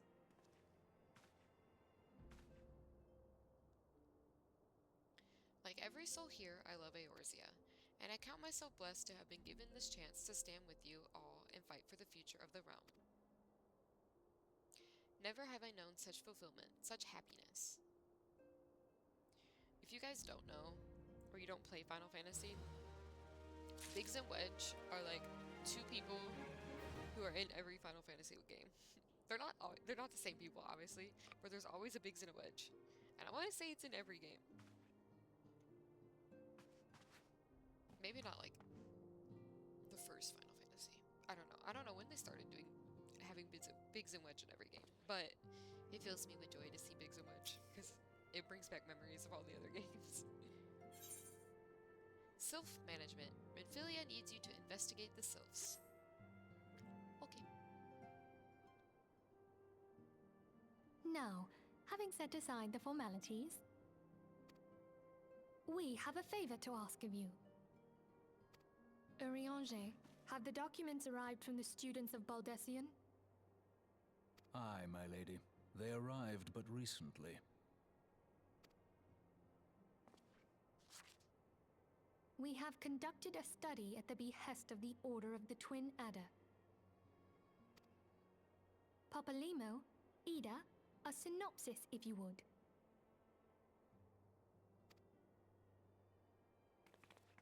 Our task was to survey the behavior of the Sylphs, a beast tribe indigenous to the Twelveswood. Oh, how to describe them. They look like Gisselgreens, floating ones, that worship the primal Ramu. Ahem. Though technically a beast tribe, Sylphs are blessed with a comparatively personable demeanor, conducive to peaceful communication. Offering us an invaluable opportunity to learn what the beast tribes know of the primals.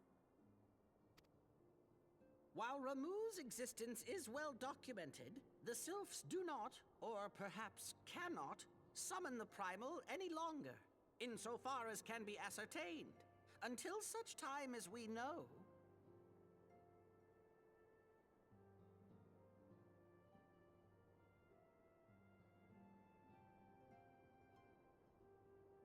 I don't know why we're dropping so much. Oh my gosh. Let me check OBS and see what's going on. What's up, Obs?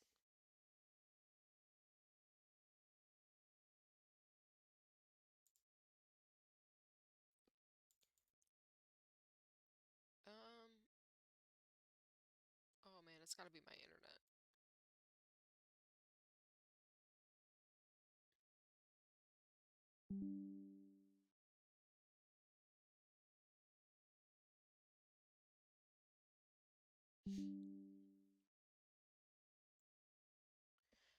Okay, I don't think it's my internet. I think it's OBS. Because I just got a notification saying that OBS disconnected.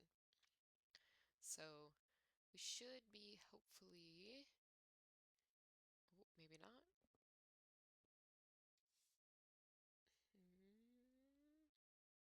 We're bouncing around a lot.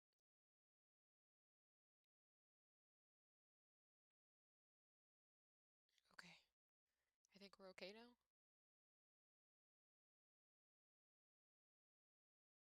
OBS? Are we good? What is going on, OBS?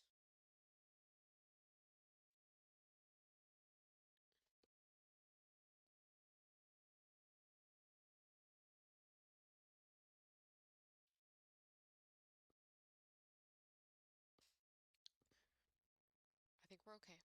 I think OBS has fixed itself because it like straight up it said OBS disconnected trying to re-access OBS. Okay. Sorry guys. It would be unwise to assume that the threat posed by the primal has passed. Which leaves Gridania with the added worry of not knowing what they should be worrying about. In that regard, they are hardly alone. What we can say with absolute certainty is that Gridania has its hands full fending off Garuda. Who, I need hardly remind you, is among the most savage and terrible of all known primals. In short, it is essential that we approach the sylphs in as diplomatic a manner as possible. Words and actions can be misconstrued. The only sure way to communicate our intentions is the echo. Winning the sylphs' favor may well bring us a step closer to mitigating the threat of the primals. Will you help us? I am grateful. Lovely. Well, as much as I'd like to help, I'm afraid I would be of little use to anyone in Gridania. A veritable babe in the woods. Ida and Papalimo, however, should be able to see the forest for the trees. Is that not so, Minfilia? Indeed. You are willing? Leave it to me. Us, Ida, us!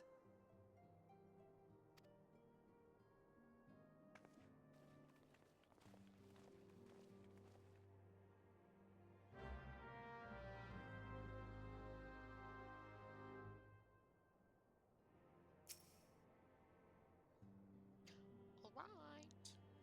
Your mission is to make contact with the sylphs, with the ultimate goal of finding a peaceful resolution to the threat posed by Rauma.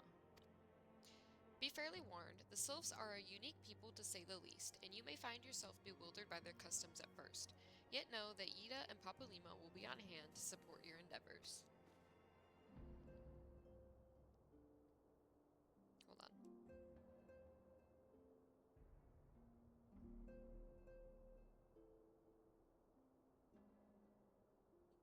Trying to see if my cat will lay in the cat bed that I have right next to my desk instead of climbing all over me. Okay. We're gonna go... They want us to go back to Gridania.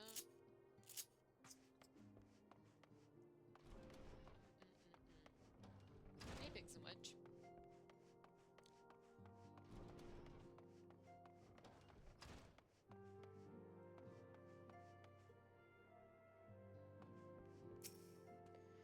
Rauma, beloved primal of the sylphs, rooted as he is in the laws of Eld, stern arbiter of the forest. Legend hath it this thunderous entity appeareth in the guise of an elderly sage. Thus doth history often speaketh of the old man of the woods. Okay. With the addition of the 2 engineers you rescued, the Waking Sands has become lively indeed. Were you aware that entry to the Sands requires the fulfillment of certain conditions? One must either gain recognition from the Scions or earn the approval of Tataru. Our Lalafellan clerk has quite the discerning eye for character. I love that Lalafels are called Lalafellans.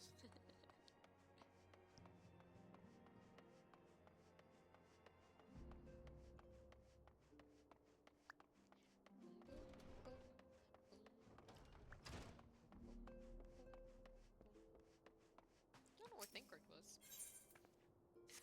Oh, we need to go to Linza. Let's just go. I'll just fast travel. Look.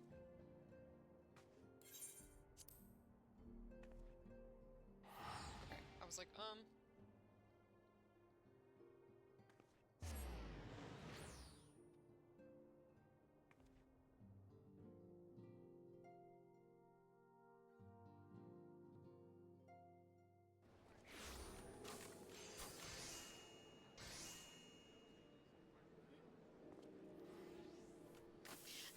why are you biting me? Why are you biting me? I'm just scratching your little face. Just giving you your pets. Where's your big sister? Hey, no, that's the microphone.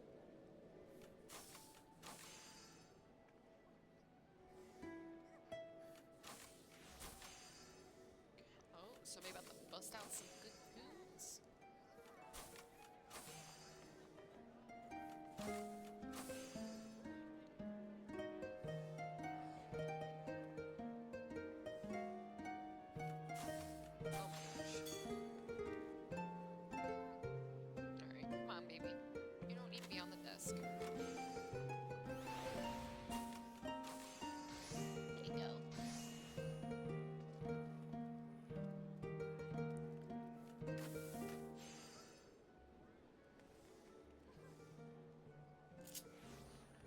What was I doing?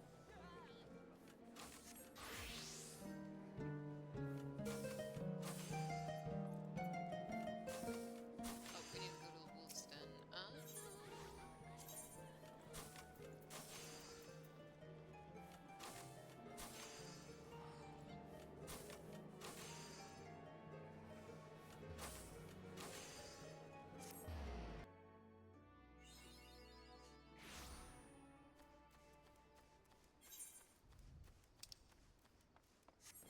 This would definitely be much faster with the chocobo, but it's okay. We'll just go ahead and get this done before we go back to Gridania.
Okay.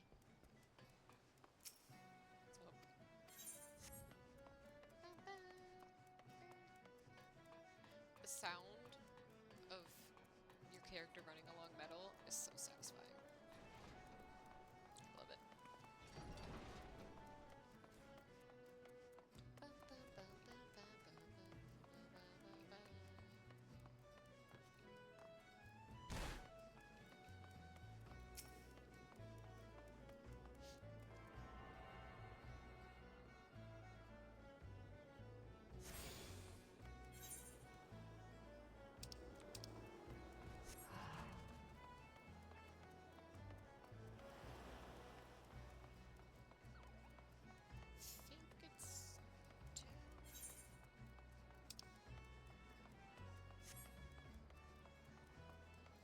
It's weird that it's not showing on the mini-map. I think I talked to this person.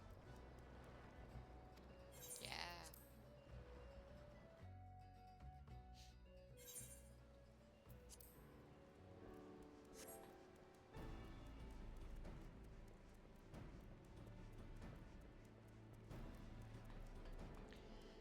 So I actually just recently started doing PvP on my main account. It's actually really fun and really easy. It scared me because playing with other people scares me, which is funny because I'm playing a game where you play with other people. But hear me out, it's actually really fun. I don't recall seeing your ugly mug around here before. You say that Helio sent you? He said he was sending a new wolf to the den. Bah, more like the runt of the litter, if you ask me. You barely have fangs for the honing, but I guess I'm feeling goddamn generous, so I'll throw you a bone. Start yourself off with crystalline conflict. Them training bouts are made for are made special for feckless adventuring types who can't tell sound strategy from a horse's ass. I still reckon it won't be midday before you run home with your tail between your legs crying for your mom, but you can have a word with Lieutenant Gungi Zalungi if you insist on giving it a go. You'll find him outside, assuming you can work up the nerve. And stand up straight, maggot. This ain't no place for the weak of spine. Dismissed. Thanks.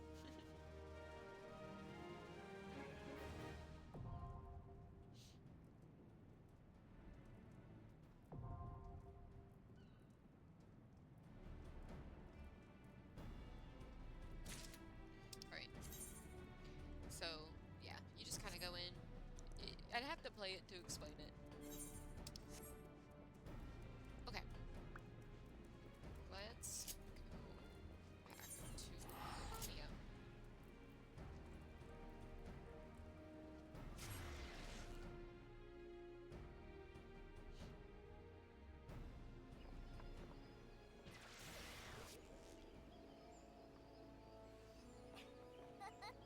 Why? What is going on here?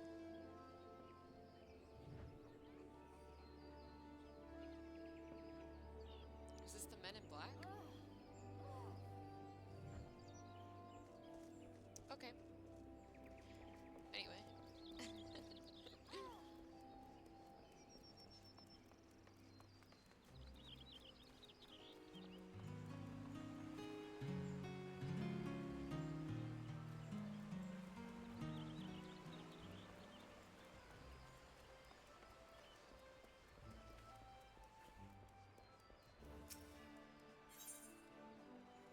Let's get our Chocobo issuance.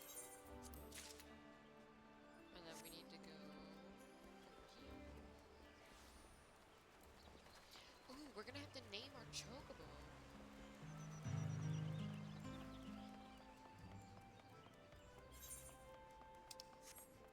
What do we want to name our Chocobo? Want a bird issued, you say? Then I'll need to see your serpent Chocobo issuance.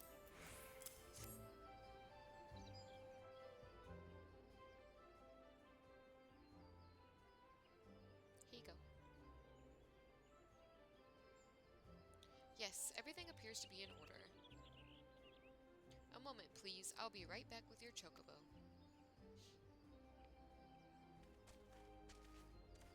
It's a bird. And here he is.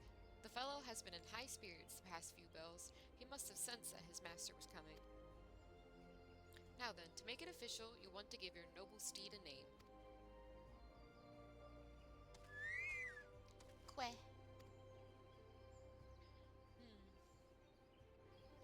What should we name our Chocobo?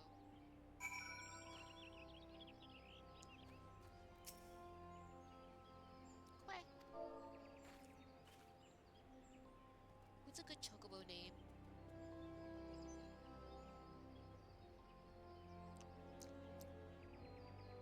Should we keep it in Final Fantasy? Or should I, like, name him after something I enjoy? I mean, I do like K-pop. I am going to see Taemin in February. Should name him Taemin. Yeah, fuck it. We'll name him Taemin. We can always change this later. Wait. Bye, Taemin.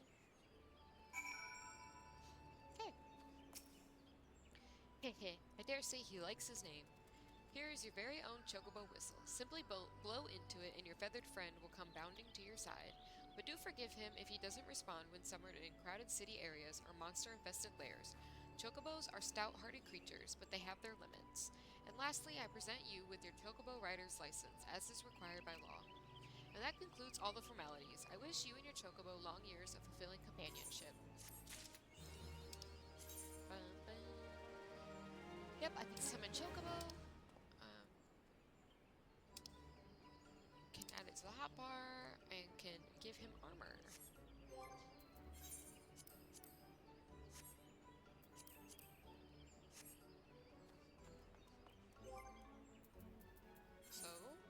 can actually use all of our mounts now. But we'll stick with the chocobo for right now. So I'm gonna add him to the hotbar.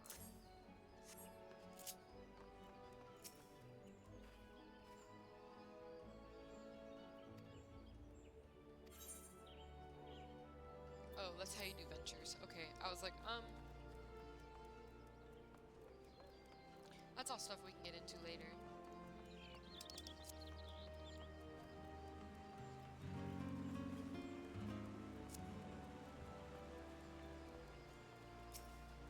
What do you need? Oh, that's the other. Okay. Hi. We know far too little of the sylphs to lay any worthwhile plans. We must call upon the scions once more if we are to... Ah, beg pardons. 'Tis a terrible habit of mine to think aloud. But tell me, what brings you to the Adder's Nest? I'm here about the sylphs.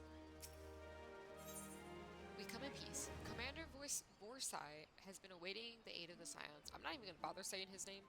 I don't even know if I'm saying his first name right. It's fine.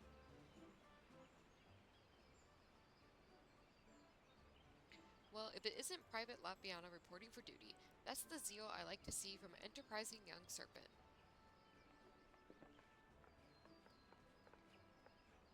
Morning, Commander. Sorry to disappoint you, but other business brings us here today. Ida and Papalimo, always a pleasure to see the two of you. My men tell me you quest in the name of the scions of late. Quite so, Commander. The little bird told us that the Twin Adder was in need of our adventuring prowess. Aye, your little bird sings true. No doubt you've heard that we're investigating the sylphs, the curious beast tribe that calls the depths of the Twelfswood home. The sylphs are, for the most part, a peaceable bunch, but much to the delight of the elder Seatseer, who has no desire... retry. The sylphs are, for the most part, a peaceable bunch, much to the delight of the elder Seatseer, who has no desire to see her people embroiled in yet another fruitless war. Twin Adder is of the same mind, and 'tis precisely for this reason that the sylph's relation to the primal Rama has raised a flag of warning amongst our ranks. Friendly as they may appear, beastmen will be beastmen. Should there be even a sliver of a chance that the summoning of the primal might disturb the balance between Gridania and the sylphic tribes, it is a possibility we cannot ignore. Better to be safe than sorry, indeed. Do we strike at Rama, or leave the sylphs to their own ways? That is the question, yet I find myself lacking ample knowledge to arrive at an answer. Opinions abound within Gridania, but to listen only to one's own is among the greatest mistakes a commander can make. I would hear from the other side, the sylphs themselves, and seek an impartial party to serve as my liaison. That is where you scions come in. Okay. The sylphs of Little Solus remain untempered, and have held many a productive dialogue with our people. I would hear their candid thoughts on their tempered brethren. That said, I urge you to exercise due caution. Sylphic tradition and etiquette bear little resemblance to our own. It would not do to have any cross-cultural faux pas get in the way of a productive parley. En route to Little Solus, you will come upon the Hawthorne Hut. Our officer stationed there can enlighten you as to how to win the sylph's favor. May your expedition be a worthwhile one. A friendly palaver with the sylphs? This should be a pleasant enough diversion. The Hawthorne Hut, was it? Why, I believe the ferry departing from Wet Shore Pier should take us straight there. A friendly palaver indeed.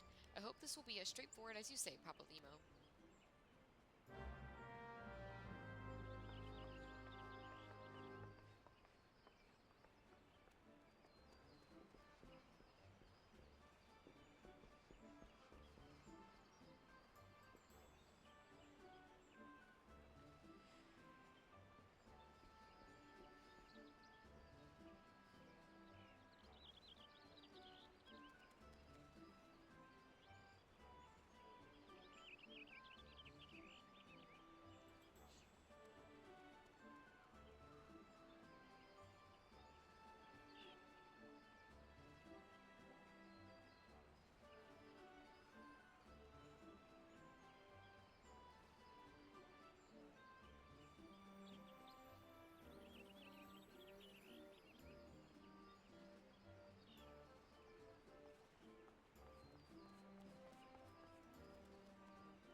answering another text message.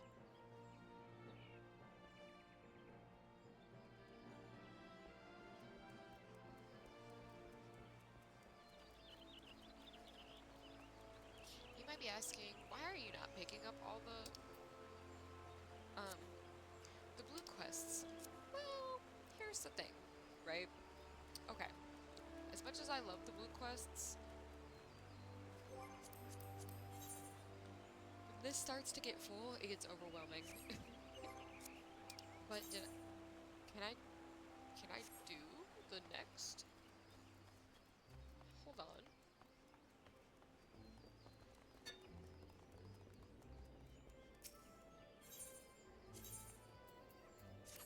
We have another Lancer's quest. I am invisible, yet I am moving. Oh, I need to order some food because I'm starving. Okay, I'm gonna pick up this quest, I'm gonna order food, we'll do this quest, and then hopefully my food will be here by then, and I'll take a food break. Eye of the Dragon. Yawen seeks your aid in assisting an old friend. Ah, I dare say you might just be the right man for the job. The guild has urgent need of a capable lancer for a mission beyond our nation's borders. Hear me out if you will. I've received word from an Ishgardian friend to the effect that he requires our aid. I would have you go and provide that aid. As you may already know, due to her ongoing conflict with the dragons, Ishgard has kept her gates closed to outsiders for some time. The occasional dragoon on patrol duty is about all folks see these days. In spite of her self-imposed isolation, however, the Holy See has never failed to honor her obligations to her allies. It is only fitting that we answer the call and lend what assistance we can. To this end, we offered to dispatch a contingent of woodwhalers with all haste, but were politely informed that they would not be welcome, much to our initial confusion. It was later explained that we are dealing with a matter of some sensitivity, best handled by individuals who are capable and trustworthy, yet unbound by allegiance, and who fits that description save adventurers. Secrecy being paramount, I can provide no details as to the nature of the task.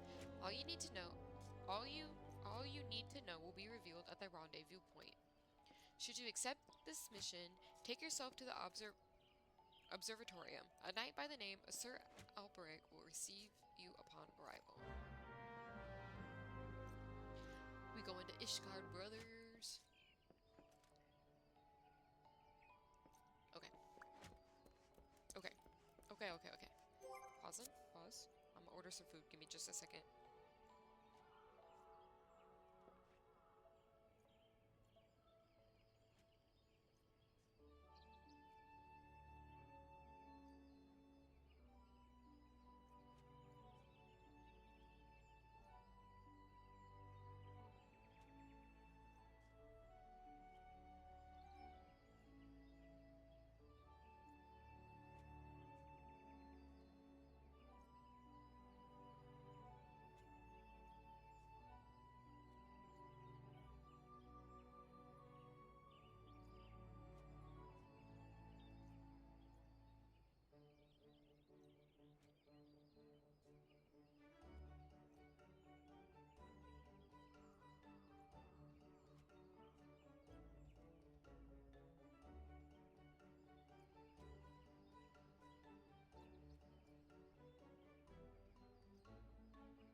I don't know what to get for food. I don't know what I want. Ooh, I could get Mexican, I could get Chinese. I think I might get Chinese. I'm gonna get Chinese. Hell yeah, I'm gonna get Chinese.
dumplings and some kung pao chicken with fried rice.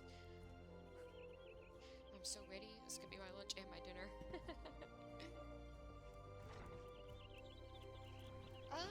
Okay, so what do we want to do?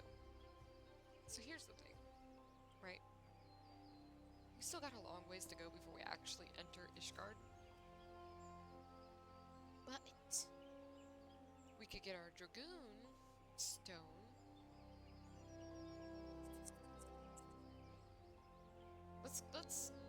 Let's go ahead and do.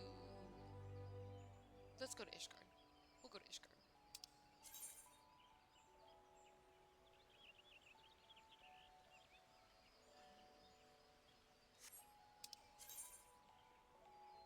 I think I have to go.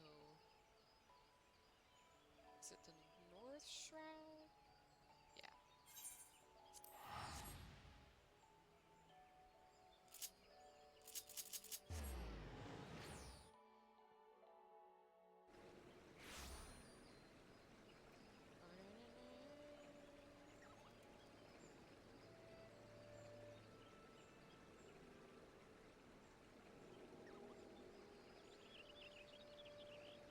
Okay. And we can call the Chocoro! Hi, Lieutenant! Where am I going? Yay! We no longer have to walk, even though sometimes I think running is faster. I'm going the wrong way.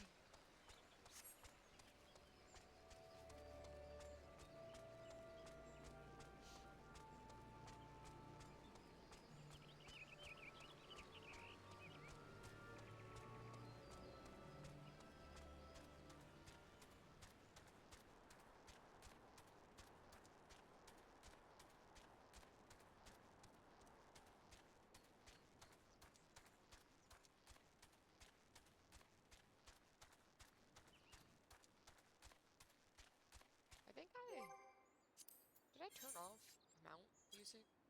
Where's that at? I miss my chocobo sound.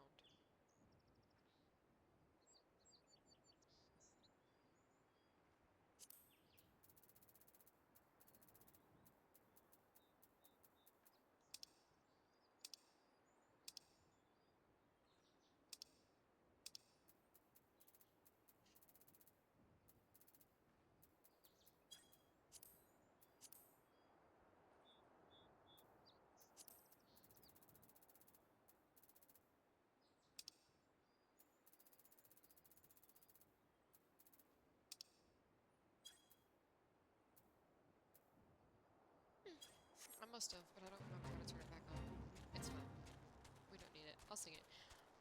Bum bum bum bum bum bum bum bum bum bum bum bum bum bum bum bum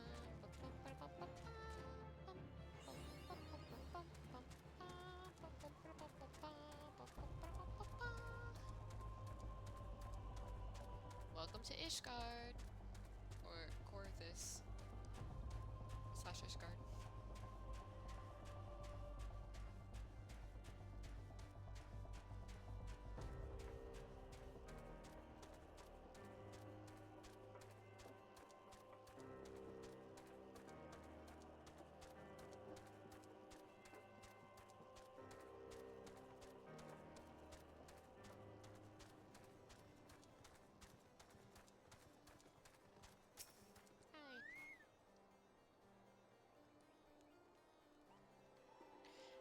You must be the adventurer of whom Yawen sent word. Greetings and well met. I am Sir Alberic Bale, Knight of Ishgard. The Holy See is much obliged to you for your aid. Time being of the essence, I shall proceed straight to the heart of the matter. The eye, an Ishgardian relic of immeasurable worth, has been stolen, and we have reason to believe the culprit has come this way. So it is that we ask your assistance in its recovery. The thief has been identified as a man named Asthenian, a dragoon sworn to the service of the Holy See. Aye, you heard true. The crime was perpetrated by one of our own, an individual in a position of trust and no little honor. You may be assured that a fate worse than death awaits him upon capture. My duties to the sea afford me little opportunity to travel far beyond the walls of Ishgard. I must confess to a grave ignorance of recent Gerdanian affairs. I was told that a sentry by the name of Logan Danro might have knowledge of routes off taken by Ishgardian fugitives. I would prefer to keep my identity a secret, and thus would have you gather what information you can from the man. We must act quickly, for you see, Estinian is... But I have already said too much. What matters is that we find our thief in the eye with all haste. When last sighted, Estinian was clad in black armor. Now go and speak not a word of what I told you to anyone. Well, don't worry. I know Estinian all too well. I know who this is. Alright, we're gonna go up here and get the aetherite that's up here. And I might actually make this my fourth, favored travel spot.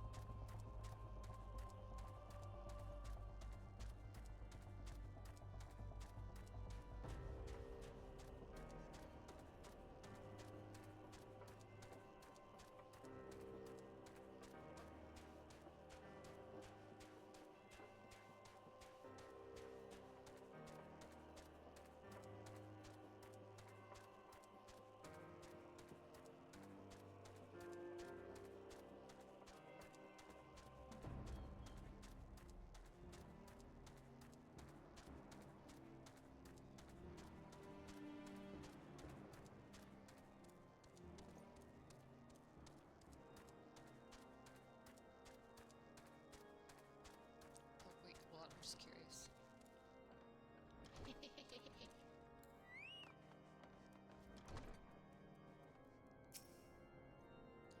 Please warm yourself by our hearth. Take a rest from your journeys. Life is not a race, my friend. Rush blindly forward without concern for your health, and you will, one day, pay the price. Bye, Bookie. How's your phone?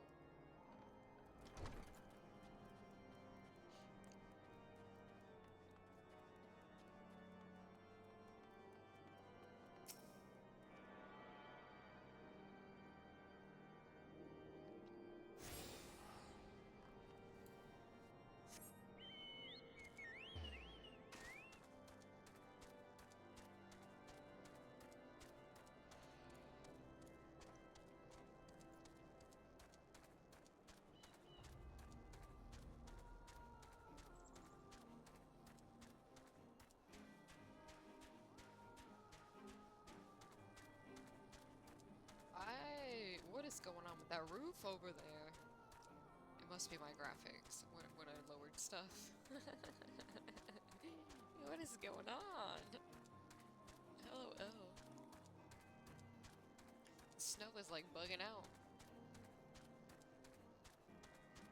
Or the light.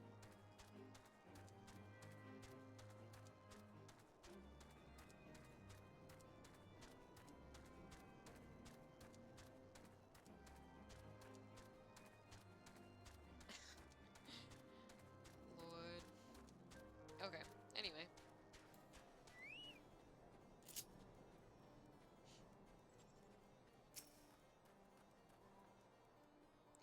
Routes favored by Ishgardian fugitives? Now that's a question I don't hear every day. You aren't plotting some unsavory act yourself, are you? Even if you were, I doubt you'd make it far. Any road, we've caught a few fleeing to the North Shroud. What, with Gridania being home to nearly as many Elzen as Ishgard, it is no easy task to identify outsiders. If you're on the hunt for someone, you could do worse than to visit Laurentel's spire in the North Shroud and speak with a man named Idristan. If any suspicious persons have crossed the border in recent days, he'd be the first to know. Okay. We're gonna go find Estinian, don't you worry.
Hello.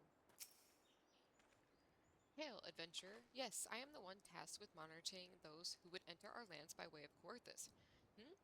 An Ishgardian knight clad in black armor? No, I recall nothing of the sort, and such a striking visitor would be difficult to forget. My apologies, friend. I can only suggest that you return to Login... Logi... Logidanro, and see if he has any other theories. Y'all can't have, like... He can't be named Billy Bob. Joe. Stan. We gotta have these weird... These big old names that I don't know how to pronounce when I can't even speak regular words. The only reason I can say some of these names is because I've heard them before.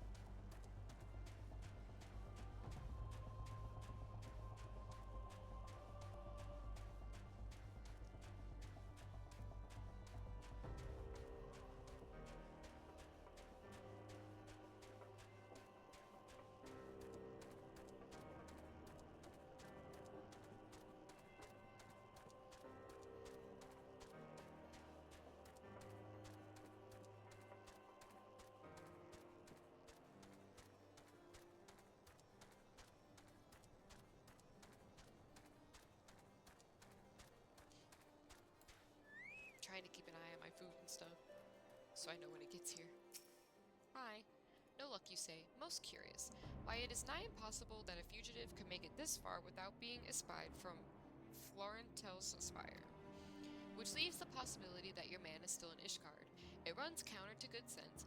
Would the fugitive not want to put a distance of grounds between him and his pursuers? But by the process of deduction, it is a possibility. The climes of Ishgard are not kind to drifters and vagabonds. That said, there have been talk of curious smoke wafting from a cave to the east of here at night. Were I you, I might begin my search there.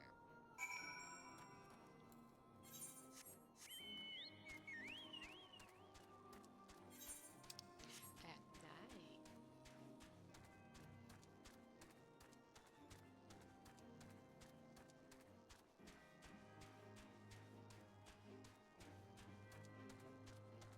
I was like, what is that? It's an Ixal. Ixali. Oh, I need to fight you.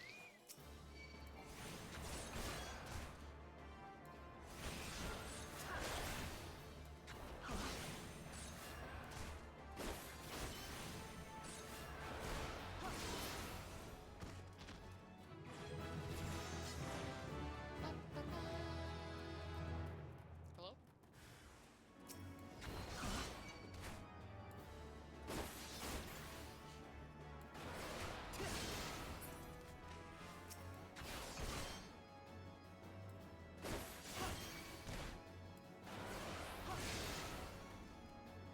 Just like, thank you.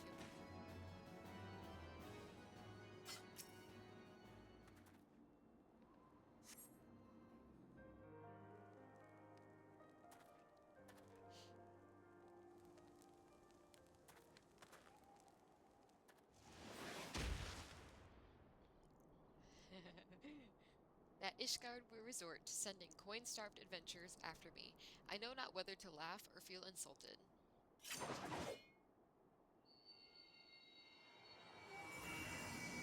The eye, it roses for another? Or rouses for another? Preposterous. Our paths shall cross again, you can be sure of it.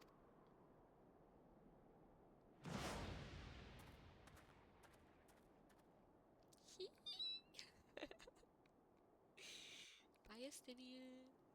I'll miss you. Okay, so you know how I said Thancred was number 1? Estinian is number 2. Well, him and another character who we won't meet for a while, they kind of flip back and forth. It just kind of depends on what part of the story I'm in and how I'm feeling. But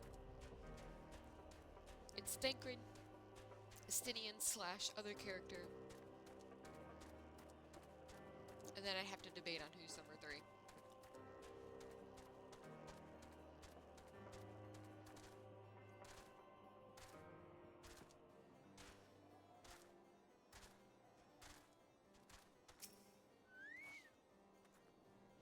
A dragoon clad in black, you say. Tell me all that transpired. well, he threatened to kill me. By the fury, that the eye would choose another. I had not thought it possible. In light of recent events, it would seem an explanation is in order. The eye is no ordinary relic. It harbors the power of the dragon, which it bestows upon a single chosen soul, the strongest and wisest dragoon.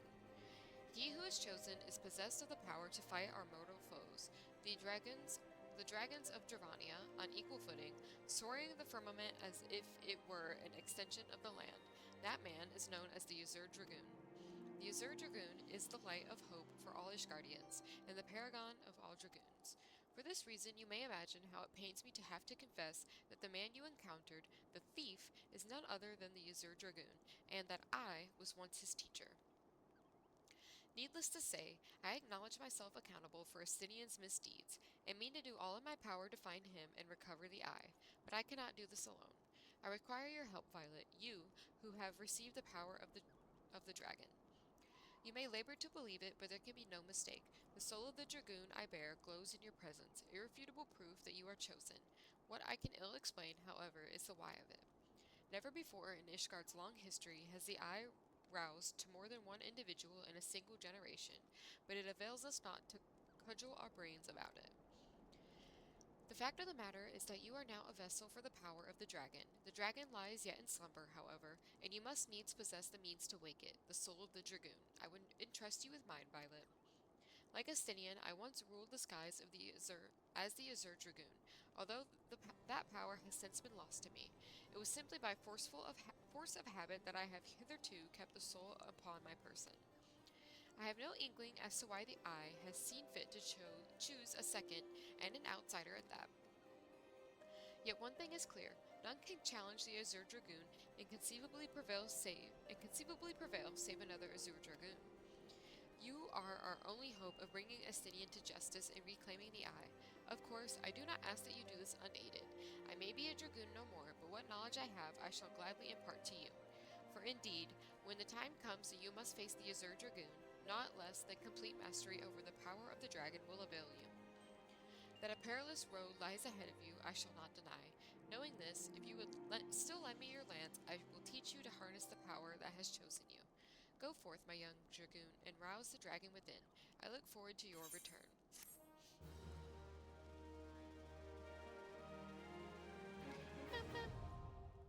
My order has been picked up.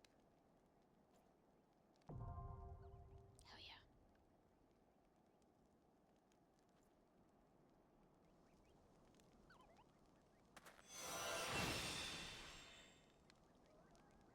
I learned how to jump. I have unlocked a new job. You can change to this job at any time by equipping the soul crystal received from this quest. When changing jobs, gear sets will allow you to register and save your equipment. You may then use them to switch between jobs instantly without the need to manually equip weapons or equipment. A button for the gear set interface is located in the upper portion of the character window. Yep, I already know about gear sets. The next Dragoon quest will be available from Alberic upon reaching level 35. Okay. Jobs, soul crystals, yep. Basically, you should kind of always have your soul crystal equipped once you get it. Yep, we will transfer what we have. We are now officially a dragoon!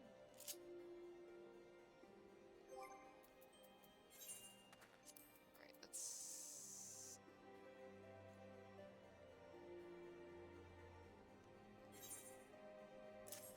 I don't know why I didn't transfer. Making sure it's not any other hotbars. Okay. Yeah. We can jump now, guys. Okay, back to Gridania we go.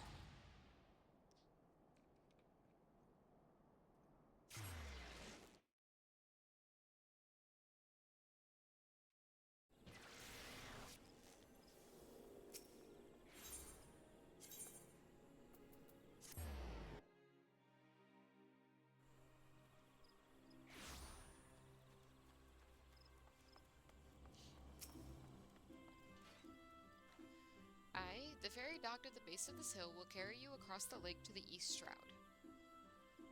Once you're ashore, head due east and you should find the Hawthorne Hut without much trouble. I could just fast travel, but I'll be good. I happen to be heading across the lake to Sweet Bloom Pier in the East Shroud.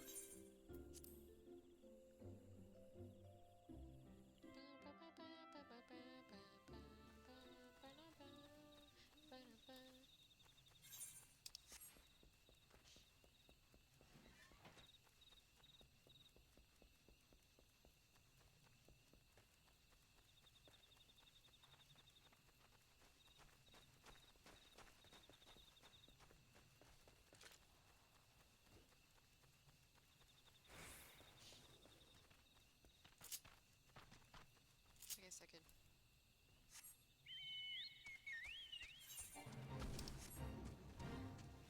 pull out the chocobo. Pull out Taman for a little bit. Why is that? What is that? Didn't I just do that quest? I'm confusion.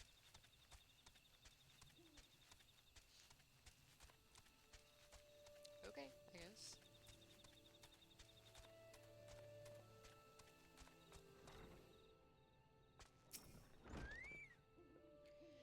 Indeed, I am Ameline. I am Ameline of the Twin Adder. I understand you're here to learn of the Sylphs, yes? For all their whimsy, they are a wary lot, particularly since the Empire has come to the Shroud. Earn their trust, however, and they're as friendly as any folk. They have their quirks, but so do we all, no? Would you know more, you do well to speak with the master of this hut, Rolf. He's forgotten more about the Sylphs than I'll ever know. Okay. Well, since my food is on the way, and it's gonna arrive soon, I'm gonna go ahead and call it here. That way, I won't have to be in the middle of the quest, and we will get, like, as soon as I eat and take a little breaky, I'll come back and we will play some more. And maybe fight Rama today. Yeah, that sounds like a good plan.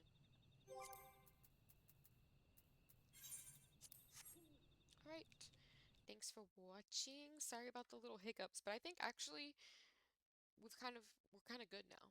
We just have a little bit of hiccups. But I'm gonna go wait for my food, and I'll catch y'all on the flip side.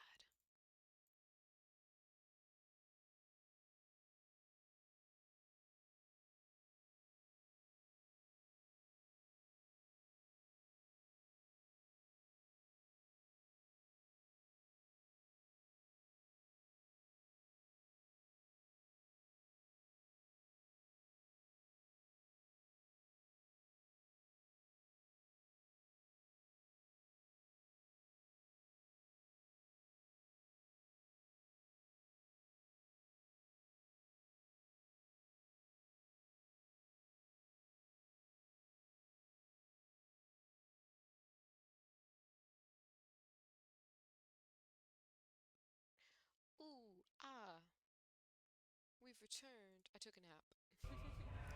We don't need to watch this cutscene again. Thank you. I do have my dryer going in the background. It should be over soon. Hopefully you can't hear it. We're back. We are back.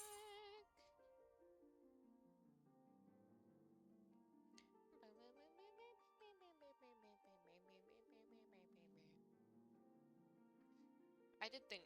I don't even know what's on the XIV store. I want to see. It's been a minute. Because I usually keep up with buying shit for my main character on here. It's been a minute. It's fine. It's not loading.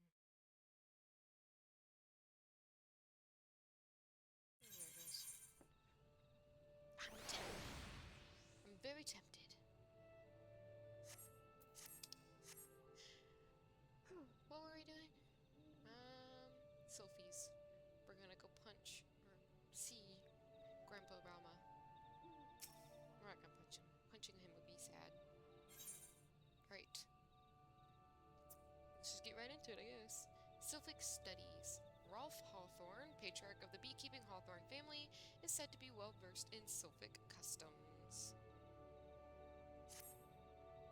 Come to learn a thing or two about the Sylphs, have you? I'll tell you one thing. They're a peculiar folk. How peculiar, you ask? Well, just let me tell you. Beg pardon, friend. My memory's just not what it used to be. I've seen much and more in my adventuring days, and it's all a clutter in my noggin now. Though I've shared my stories with those around the hut before. You might have more luck with them. Thanks, man. What was the purpose of me even talking to you in the first place?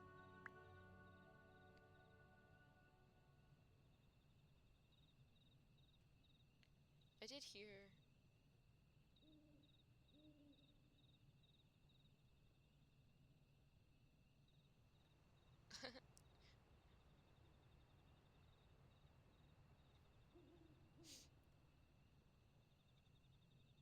So I guess this new gear isn't gender locked, which is nice. I love it when they don't gender lock gear, because it's stupid. Because that is a Melvira, if I've ever seen one. Dang, his thighs are like ripped, bro. Sorry, I'm distracted. I'm looking at the costume sets on the Final Fantasy store now. Anything on sale? I'm not gonna buy anything. I'll think about it, but I'm not gonna buy anything.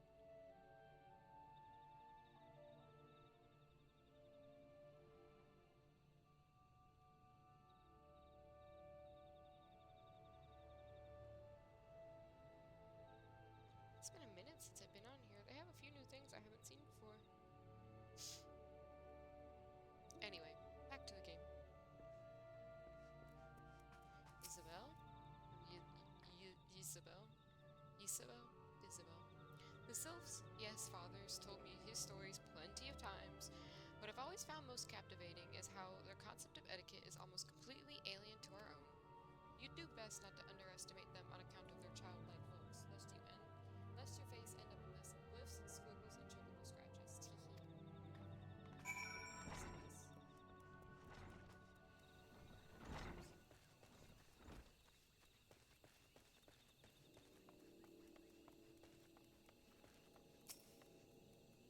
Sylphs? And very...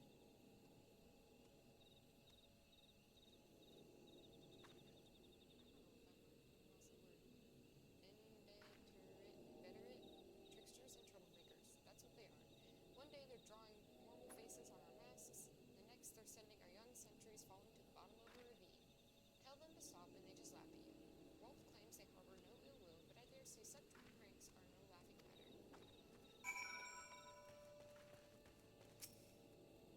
The quickest way to a quiver woman's heart might be through her stomach, but don't even think of trying to foist your foodstuffs on a Sylph.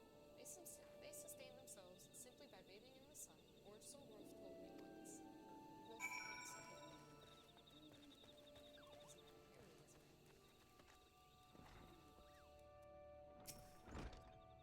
Oh, of course, of course. Hearing your stories, well, my stories, has brought the memories flooding back to me. I feel like dancing. Yes, nothing brings people together quite like a little toe tapping. The Sylph told me long ago that dancing is a time-honored greeting among their kind. You'd do well to remember this. It just may help win the favor of our fellow humans. First impression. Wolf Hawthorne would share further knowledge to assist you in befriending the Sylphs. Oh, still here, hey? Great. There's one more thing you should know about the Sylphs. They don't take kindly to guests who show up empty-handed. To earn their trust, you'd do well to bring along, Drat, what was it again? And my wife Rosa and I were just speaking of the matter not days ago. Forgive me, friend. Speak to Rosa at... Rosa. It's Rosa, not Rosa. Rosa at the comb. Her memory should prove more reliable than mine. Rosa.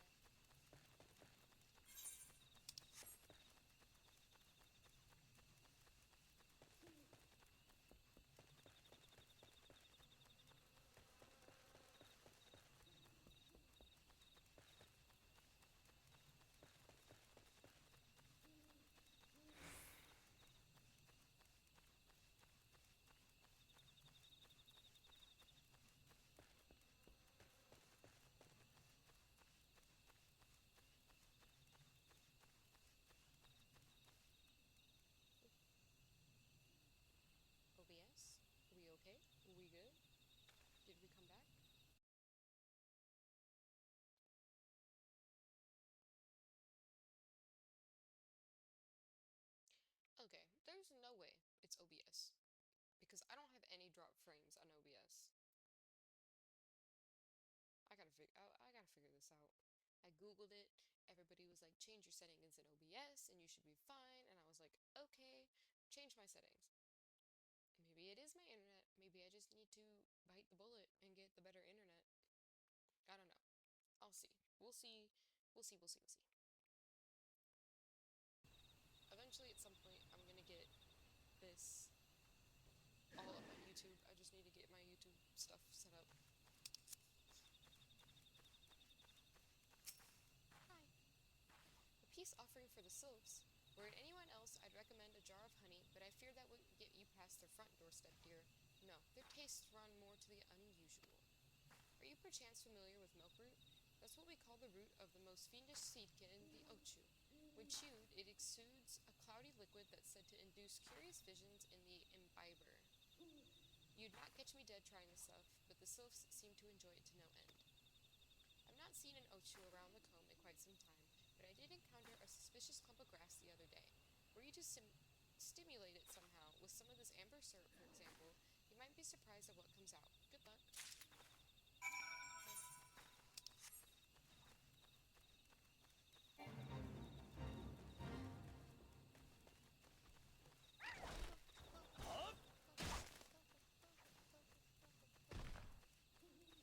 No music started in the whole time we were in that fate circle.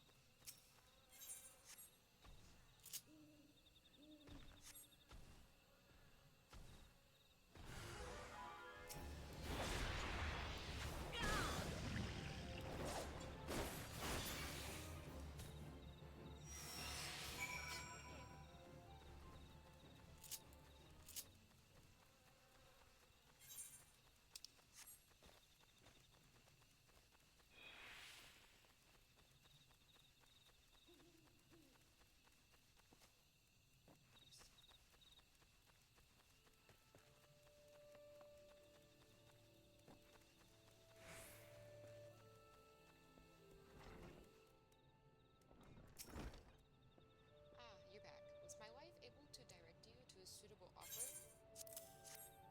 Milkroot, but of course. Those sylphs quaff the cloudy stuff as quick as I do a flagon of mead.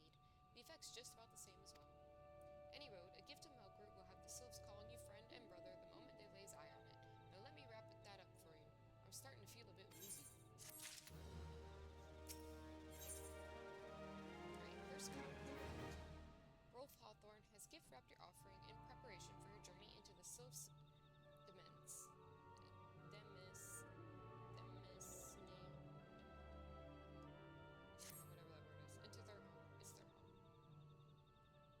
I think. I don't know. I've taken the liberty of wrapping your milk root well and good. This should keep it nice and fresh, not to mention spare you from that god's awful stench. The sylphs love the stuff, but me, I'd rather bury my nose in chocobo dung. I dare say the reek even rivals the breath of the mortal that put an end to my adventuring days. But I can tell you that story another time. You have more important matters to attend to today, yes? The sylphs are an eccentric bunch, but I've shared their company enough to know they're kind at heart. They'll not shun one whose intentions are true. May your parley be a fruitful one, friend. And do stop by on your return. There's a flagon of full flower mead with your name on it if you'd regale me with your adventuring tales. And before I forget, don't go trapezing off just yet. Emmeline here would have a word with you. Travel in safety, friend, and do pass along my regards to the winged ones. Cat, cat, cat. What do you want?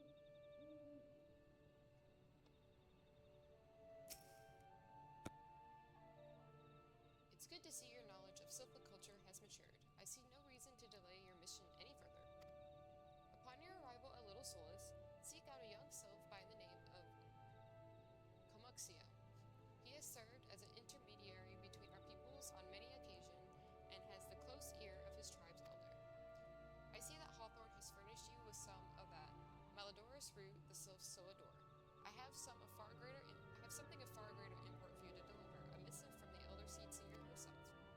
To summarize the letter's contents in brief, it vouches for the integrity of our envoy, that would be you. It restates Gordania's desire to maintain a harmonious relationship with our long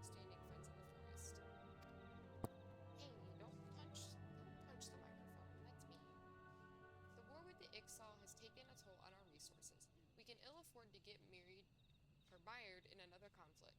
I need not impress upon you any further the importance of this mission.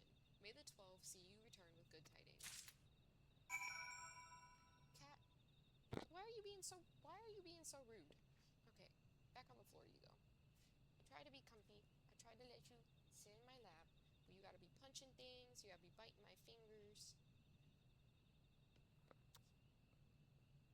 You're pretty though. Pretty stupid. I'm just kidding. I love you.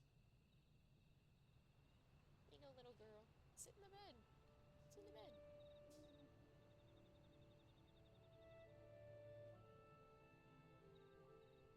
Or don't.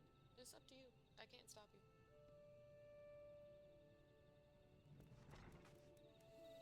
Alright.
Sorry.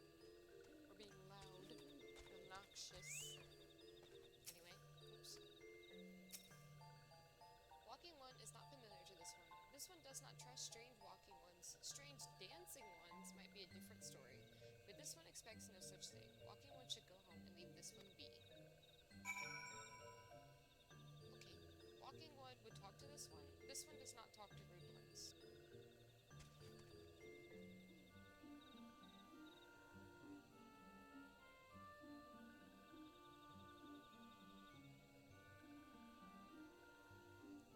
Sorry. Walking one comes to the abode of these ones. Walking one should pay proper respects. Little fancy dance, do a little turn. Oh, snap the finger. Slay. This one would welcome walking one who moves like these ones. If walking one would talk to this one will answer. This one is a busy one, so walking one should speak with quick tongue. Walking one would bring gift to this one. Walking one is most kind. Walking one brings milk root. Milk root food fills this one with great joy. This one gives thanks. Gives many, many thanks. You're welcome.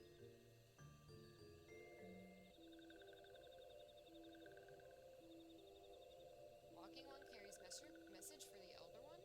This one will deliver the message to elder one. Walking one should not worry. Hello there, we're envoys from Gridania, and we're here to treat with your people. Hi. We're fighting? We're fighting?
virtue of the crystal trade, the sylphs have maintained friendly terms with most every race in Aeonsia. Alas, the appearance of Rama has been as a storm cloud over relations. Oh my gosh, what are you doing? Yeah, take it out there. She didn't take it out there. Anyway, if peace is to be secured, we must reopen a dialogue with the sylphs before they have the chance to summon their god again. Diplomancy. Ida has a notion of how one might earn the sylph's trust. Say, Violet, are you in the mood for dancing? That's right, dancing. You went through all that trouble to learn the sylph's traditional greeting, but you've greeted hardly any of them. Why, if I were a sylph, I'd be beside myself with delight to see an adventure expressing an interest in culture. Me? Of course I'd be happy to join. Ow, ow. There go those bloody leg cramps of mine acting up again.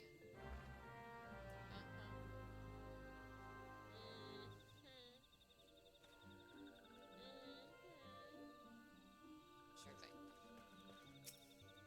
Do a little dancey dance.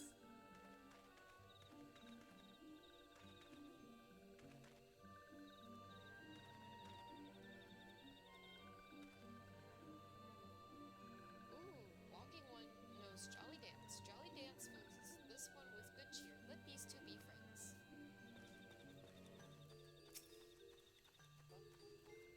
If you can hear what sounds like aluminum foil being thrown across the room, it's a toy. It's a cat toy.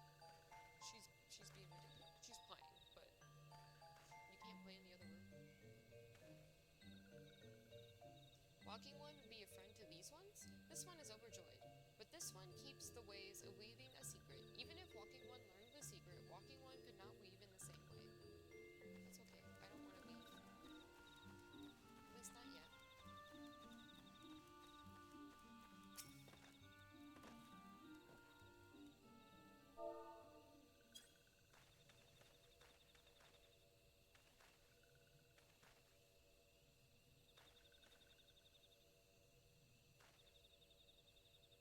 Ah, walking one is a friend to these ones.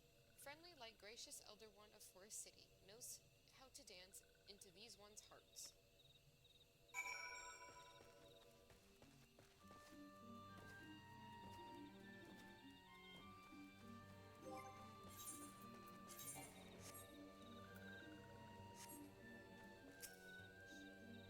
Violet, would you like to hear the good news or the better news?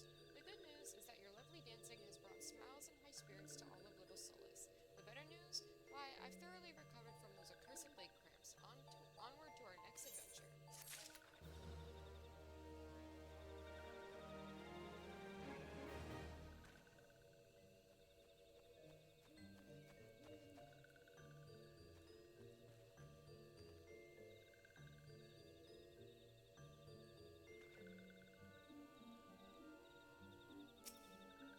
No need to overthink things. So long as your heart is in it, the sylphs will understand you.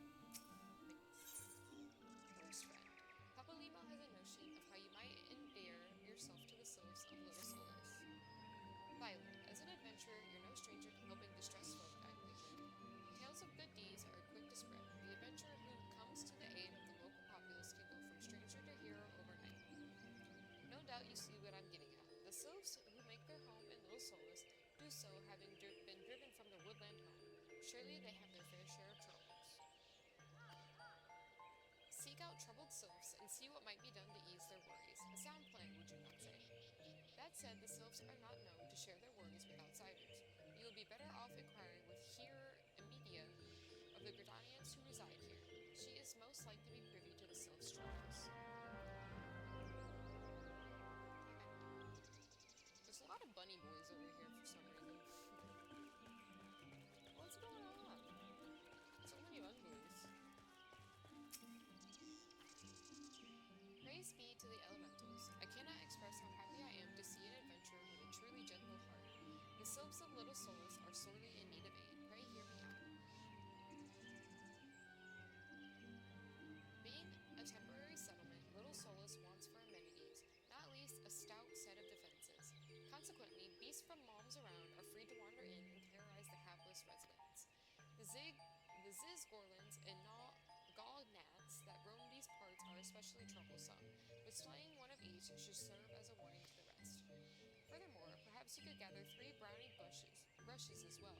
They play an important role in Sylphic culture. I do not claim to know the details, and what with such feral beasts prowling the forest, they are not easily come by. When you are done with the deeds, seek out Comuxio. He is slow to warm to outsiders, but your good intentions will not be lost on him. My own experience speaks to this. Okay.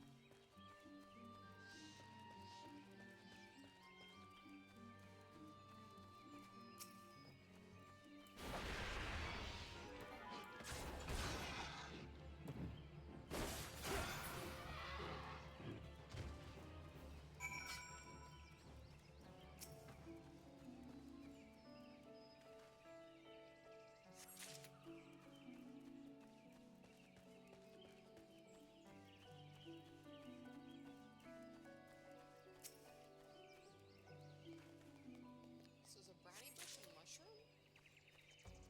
But maybe it's not a bush, it's a mushroom.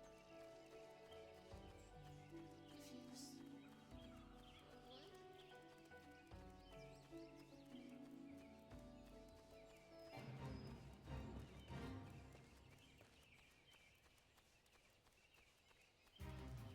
What? Oh, I could have went through all. Oops. My bad.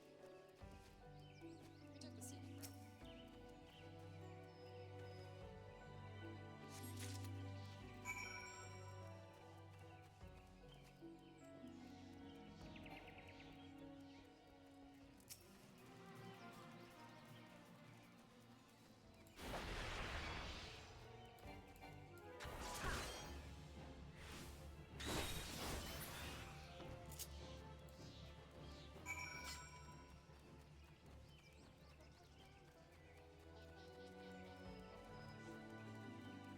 Ma'am, I'm gonna need you to cease and desist. Put your hands up.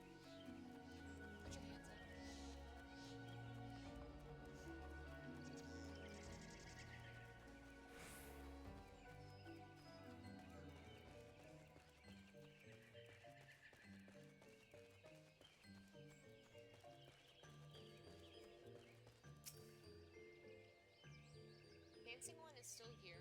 Dancing one can dance all day. This one's trust is not so easily earned. Dancing one brings brownie brushes for this one.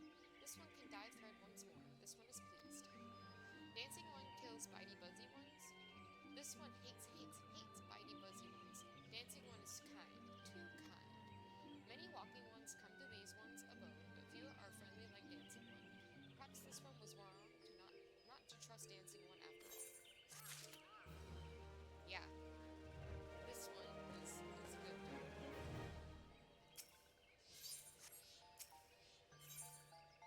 Presence of the enemy. Comuxio of Little Solus would entrust you with a task. This one asked Dancing One for forgiveness. These ones had many troubles since Walking Ones last came to our abode. This one must be careful, always careful. But Dancing One is not like other Walking Ones. This one can trust Dancing One. This one would ask Dancing One for help.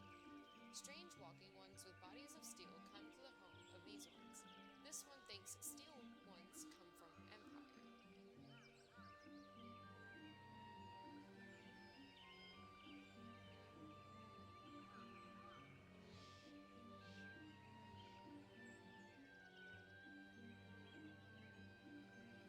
I'm done. I'm done with them. I'm gonna fight them. Where Empire goes, many living ones become dead ones. Trees fall and bushes burn. These ones' home is in danger. This one begs of Dancing One to help this one no more. Dancing One is friends with these ones and Walking Ones, yes? Dancing One must speak to these ones here and Walking Ones in Hut House and find out more. This one has bad feeling. This one fears Steel Ones are after something. But this one should speak no more. Go, Dancing One. This one depends on the kindness of Dancing One. Okay.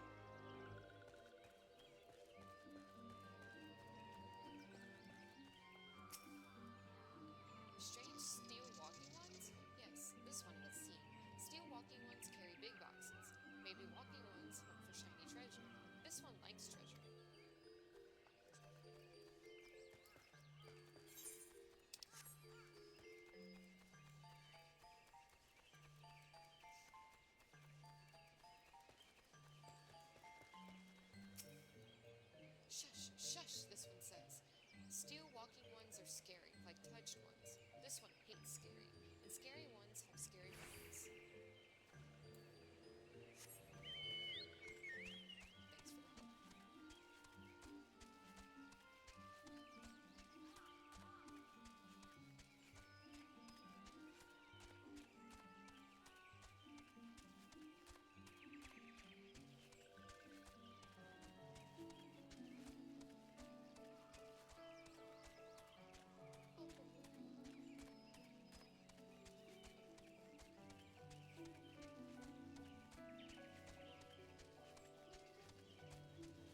this one much today.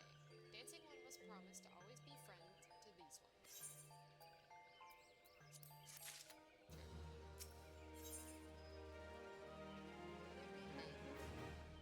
Pamuxio is pining for a wayward friend. Helpful one arrives at a good time. This one needs helpful one's help. One of these ones, named Claxio, ventured outside Little Solus alone. Alone is unsafe. Helpful one must find Claxio. Claxio struck west after leaving the settlement. Hurry before Claxio ends up in the belly of a beastly one.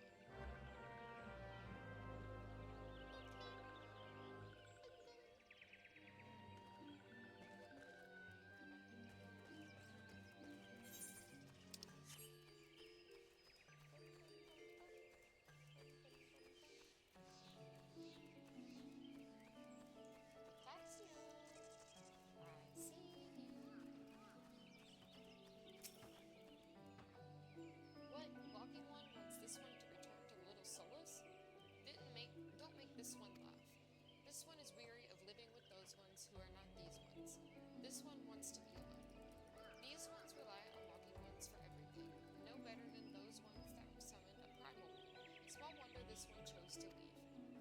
This one thought this a likely place to build a home, but then meddling one arrives, forces this one to go deeper into the forest.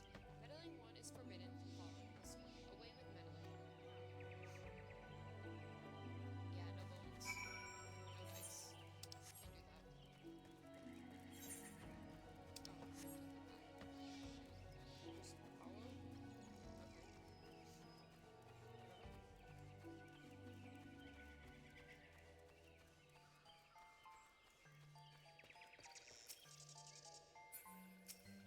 Okay.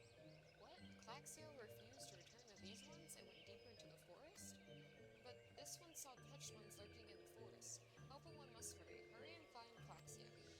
Helpful one should search for spools of thread on the forest floor. Those things will lead helpful one to Claxio, but hurry. Hurry before touched ones take Claxio away.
Meddling one is back? This one told meddling one to be gone. Tell Pamuxio that this one will never go back. Never.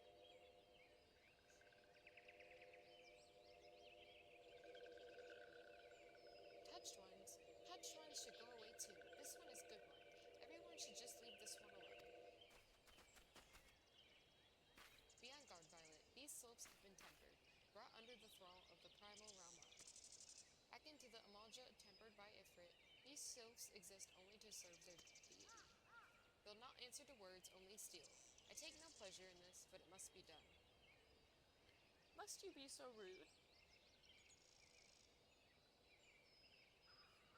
I tried playing with you earlier, and you didn't want to play.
Claxio, and meddling one as well. Why are these two here?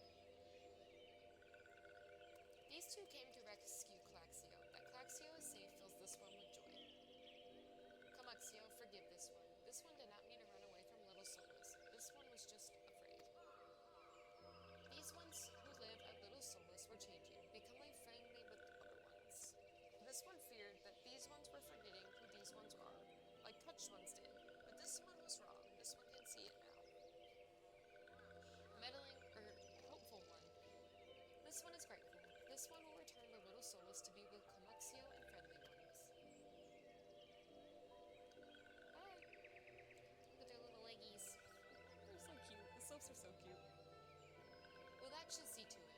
Let's say we return to Little Solus as well. I, for one, could do with a nice hot bath. Okay. Back we go.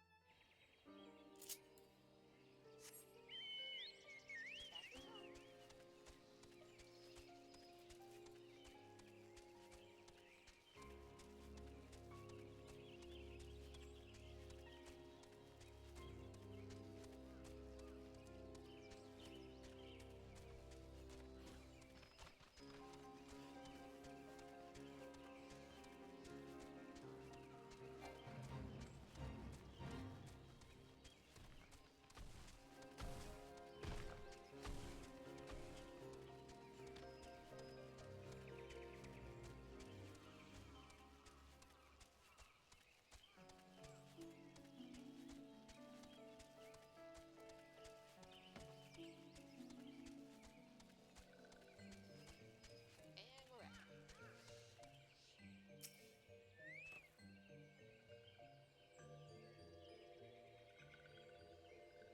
This one thought Claxio was lost forever. Helpful one saved Claxio. Now these ones can be family again. This one has known many walking ones, even many kind walking ones, but Helpful one is kindest and strongest of all. Helpful one is a hero to these ones. Helpful one will bring these ones and walking ones closer together. This one knows. This one would take Helpful one to see Elder One.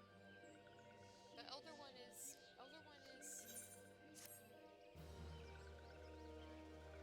He's dead.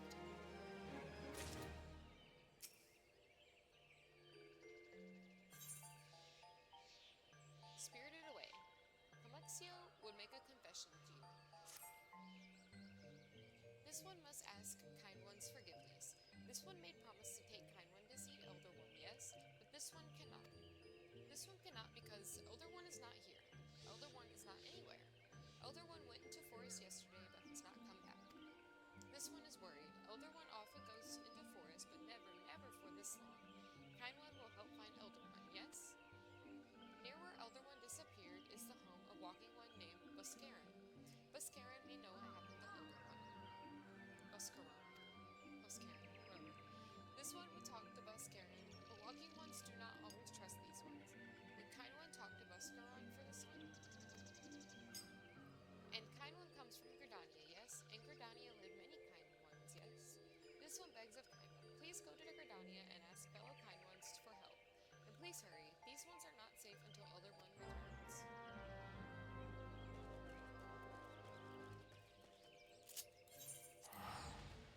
Okay.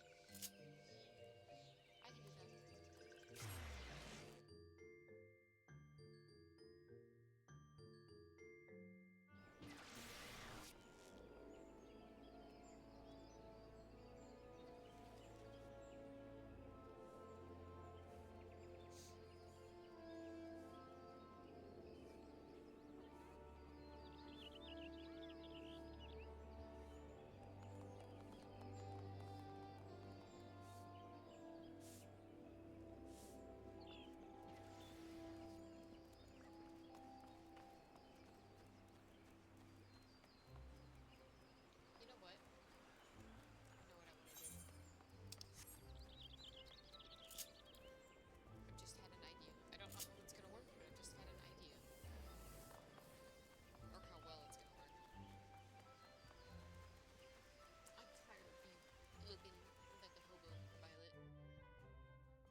So he doesn't have the lavender dye.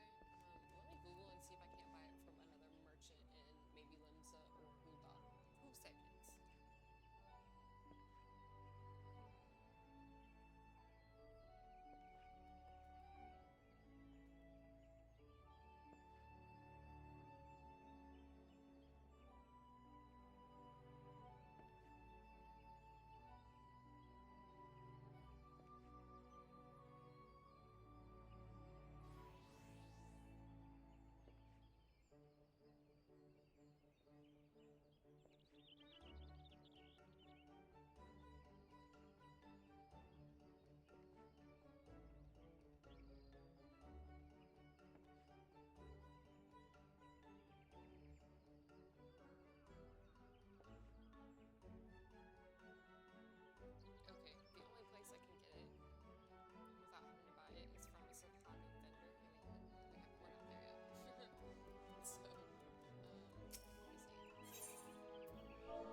elves are known to avoid the South Shroud. What could have compelled the Sylph Elder to come here? But the question of motive must wait. Finding him is our foremost priority. With things relatively calm over in Little Solus, we can focus our search effort on this area. Bhaskaran is a good friend of ours, and there's no place like his for the latest gossip in the South Shroud.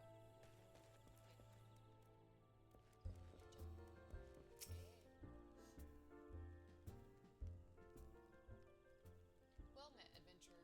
We have the finest grog and grub this side of not here to fill your belly, then? Ah, a hunger for news, is it? Aye, there's been talk of a sylph lurking hereabouts, but I couldn't rightly say if it be the elder you seek. Those woodland scamps all look alike. Short of painting one red and another one blue, most folk will struggle to tell the two of them apart. If you've the time, mayhap you could stay a while and see what the gods have in store. You never know, you might even stumble across the Sylph Elder yourself.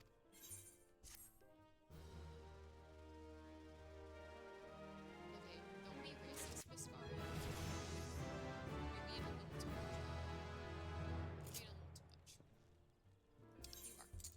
You're being a little racist right now. You don't appreciate it. Druther's house rules. Bhaskaran could use an adventurer to douse a fight brewing at his establishment. No word on the Sylph Elder yet, but I'm sure it's only a matter of time. In the meantime, how about doing a favor for old Bhaskaran in return? Right, then, let's put you to work. There's a customer outside who's spoiling for a fight, and I need you to cool him off for me. No need to go cracking any skulls, though. Just take this tub of cold water and douse the drunkard. Tends to do the trick. My patrons can swill grog all night and carouse loud enough to wake the dead if they wish, but as soon as it turns violent, I've got to put my boot down.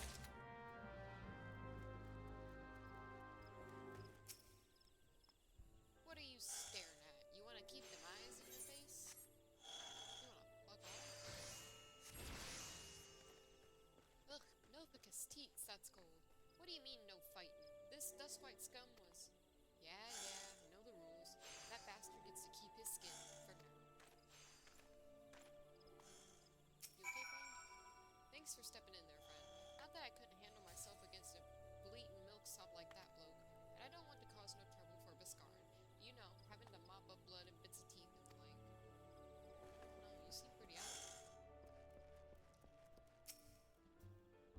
Nicely done, Violet. I'll not have my patrons picking fights with each other over a bit of petty prejudice. In case you didn't see, the bloke who caught the brunt of that outburst is a Duskwhite Eliza. There are people who shun cities to live in the wilds, making them no better than brigands in the eyes of many.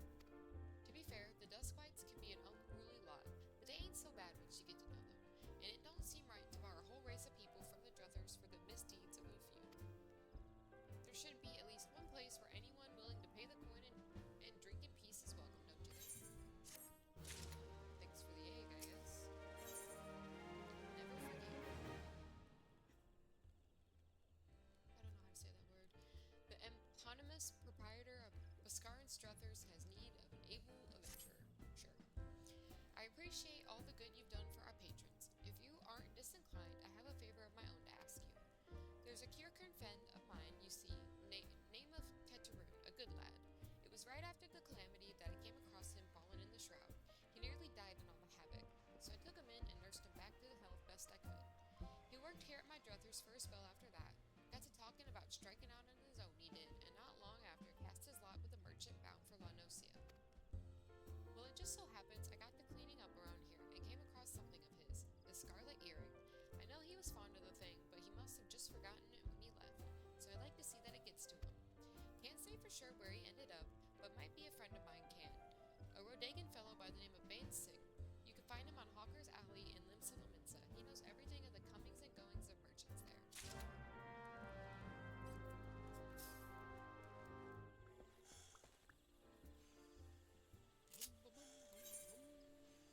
Okay, I guess we're going to Mitch.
you see Wander next to somebody's name, they're from another server. You found your way to Hogger's Alley, friend. A Kirkin who worked at the Druthers? Aye, you speak a Teteroon. Related to that Kyo-Kyo-Rune bloke just over there by some blood or another. Two of them put in together and were making good coin. But old Teteroon up and left Limsa not long ago. Couldn't say as to why or where. You're better off asking Kyo-Kyo-Rune himself. He can be tight of lip, though, I warn ye. Best to take this chicken egg with you. Little bastard loves the bloody things. Good to hear about old Busk, though. Sounds as though he ain't changed a bit. Just like him to send a venturer along, too shy to come his own self. Got to miss drinking with that fool.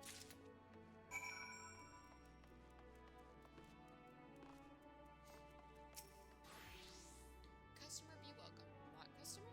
Not come with custom? Kyokaroon busy with business, too busy for blather. Here. Chicken egg! Kyokaroon love chicken egg. Love chicken egg more than love customer. Looking for Teteroon? Teteroon no here no more. Teteroon leave Limsa. Teteroon go look for Sparklies. Now working at Trading Post. Good Trading Post. Forgot where Trading Post is. Weinberg no Teteroon. Weinberg no Trading Post. Weinberg at Ferry Docks. You go to Ferry Docks. Kyokaroon forget things. Weinberg remember things. You talk to Weinberg, not Kyokaroon. Thanks, Kyokaroon.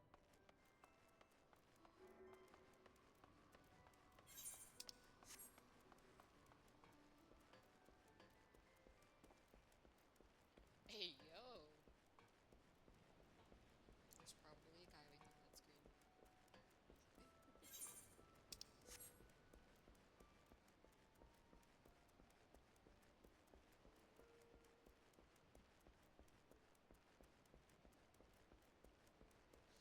You can definitely tell when people make characters for RP and not for gameplay. I'm here to play the game. Hey, Weinberg. Tetroon, I seen him. That is to say, I saw him. He was headed somewhere up north by way of the ferry to Elport. Might as well head there and see what ye can suss out. The skipper here can take you there. When you arrive, I'd start by asking Aldfoot. He's an old hand. He's an old hand what knows a great deal about a great many things. Words.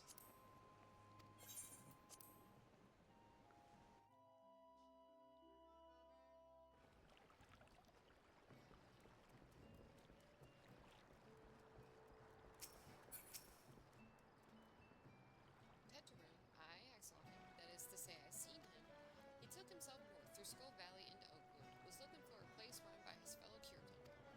I reckon he meant the one right on the shore of Bronze Lake. Memorune's Trading Post. Follow the road, you're sure to find it. You can't see my eye twitching? Oh, it's twitching. Yeah, okay. We'll have a good run around the entire continent, at least.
use the same music but make it better or change it slightly.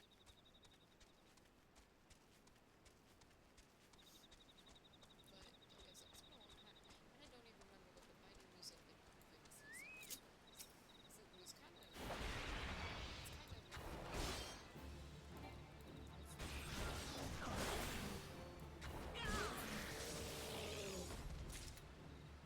like I feel like the big battles that you did in that game don't really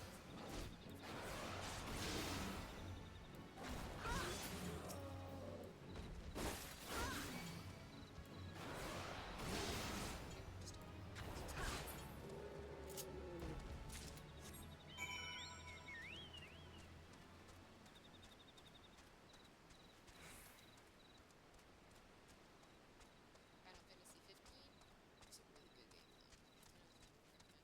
But like a lot of people don't like it for some reason. I mean, I know I understand some of the stuff, but it's still a good game at the end of the day. Like you can not like some things. Like there's some things in this game that I don't like, but this is one of my favorite games of all time. So it's like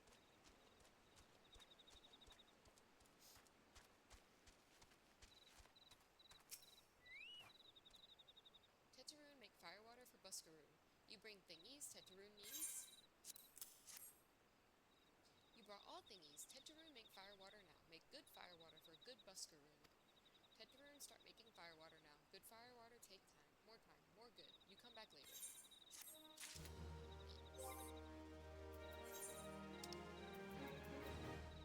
Level 21 through 23. I think mine is 30. Yeah, we don't need it. Do I have anything? Teteroon appears to have finished his gift for Buscaron. Like, fine. Teteroon make firewater. Good firewater. You take to Buscaroon. Good firewater for good Buscaroon. Tell Buscaroon no drink now. Tell put away 1 year. 1 year make best flavor. Sigh. Teteroon hopes Buscaroon happy. Teteroon give Buscaroon dinkies. Many dinkies. You tell Buscaroon. Teteroon make big shop someday. Biggest shop in Eorzea. Make many sparklies. All thanks to good Buscaroon. You know what? I will tell him. I'm gonna be cheap. We should see if we made any money while I was offline. See, we're going back to Britannia for a good reason. We're going to check and see if we made any money. I should really start like a crafting or gathering class. That way we can really make some good money. But that stuff takes a lot of stuff, and I don't have enough stuff to talk about while I sit here and make shit for hours on end. I might actually do it offline just to get it done, maybe. I don't know. I have decided it. Oh, we did earn some. Nice. Oh, you can sell these? Since when?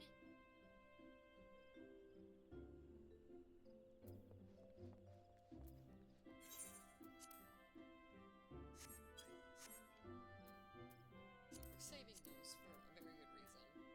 We'll sell this because nobody ever uses it. High potions.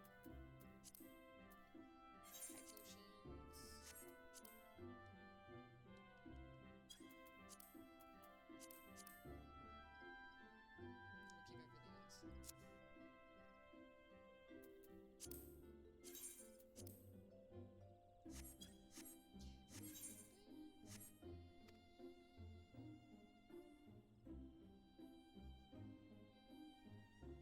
Oh, the horns with your hair is so good. I love the dancer outfit. Ugh. If I didn't promise myself that I'd play Dragoon for the whole MSQ, I mean, we'd be doing dancer shit as soon as we unlocked it. I love dancer, it's my favorite class. It's so good. It's so easy, and it's just like I can do it in my sleep, honestly. It's so mind-numbingly easy. The one very important thing that you have to remember though is dance partner when it's unlocked. playing a high enough level dungeon, I forget dance partner all the time, and I'm like, oh my gosh.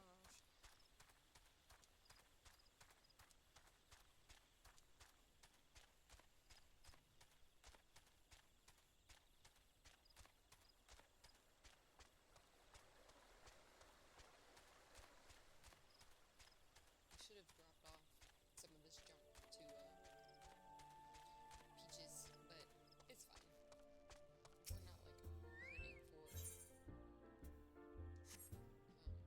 We're not like hurting for space, inventory space. Not yet. Ah, you've returned. Thank you for seeing Tetrarune's belongings to him. What's this? For me? Here, Kern Firewater. So he remembers my fondness for the drink, does he? Why that old he, I, ah, bloody hills. Who's cutting onions back there? He says to shelve it for a year, does he? Aye, that sounds about right. I hate to have to wait, but I reckon it'll be worth it. This stuff has an aroma and body unlike any other drink I know. It's going to be a long year. Wait till you come back then, friend. We'll see if we can't make it through this bottle together. We're getting so close to getting better gear. We'll take the bronze pieces, please. In the future, we get to use them for some good money. Selfish concerns. If Baskarin had his druthers, he'd have an adventurer with whom to share talk of sylphs. There was word while you were away. Sylphs were seen in the wood, but near no lands of their own. No, this was a place near to here, a place we've never known a sylph to come. Something must have given them cause to venture this far. More than like the missing sylph elders among them. Here, I've marked the track where they were sighted on your map. Go see if there's anything to be seen.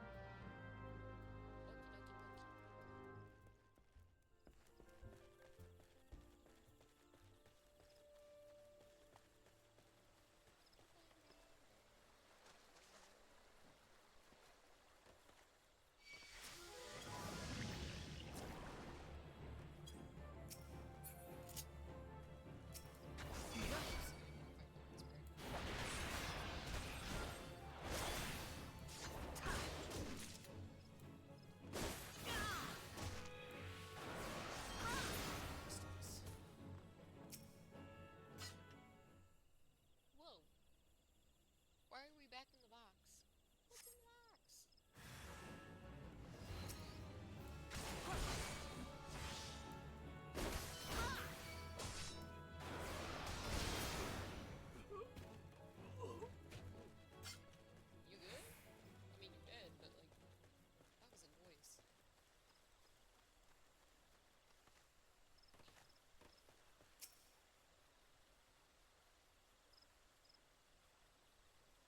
did you come to Garleans in this part of the 12's one? Okay. Night. Oh god, I didn't mean to drop you. Oh, I'm so sorry.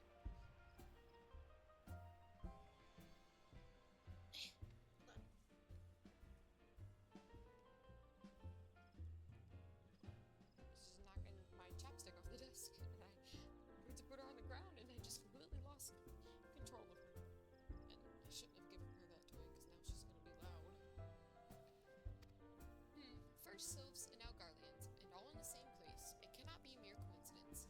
Might the Garleans be following the sylphs, tracking them, or giving chase mayhap? But no, not this far into the forest. The Whaler spires are everywhere. Imperials could never have stolen past them all. How in the bloody hells could they, unless someone guided them through? Someone who knew where the spires stand and where the Whalers watch. A Gridanian traitor. Traitor! Oh my gosh. Pants. New pants. Love it. It looks so dumb. I can't do, yeah, it's like I have to be in like an actual city state. Alright. Nobu Rich. Muskaran has more work for a willing adventurer. Okay, she's taking that toy out. I'm glad you've come, friend. There's something I want to talk to you about. You know, I said I thought we might have a traitor in our midst. Someone as was aiding the Garleans? Well, I'm thinking I may have identified our suspect. There's a regular of mine who used to dine on thin soup and sip his pint on account of not being able to afford another. But of late, he's taken to ordering my best wines and the finest cuts of meat I could lay my hands on. Were he a merchant, I'd probably think nothing of it. But this lad's a wood whaler. And wood whalers don't earn that kind of coin. By chance, I was musing on where the money was coming from when you first told me about the Garleans in the forest, and I couldn't help putting two and two together. Suffice it to say, if a whaler's working for the Empire, none of us is safe. The lad I'm talking about goes by the name of Laurentius. Last I heard, he was in the South Shroud. Find him, Violet, and if he is up to no good, put an end to it, and him if it comes to that. Are we gonna go change our paints? We look kind of goofy.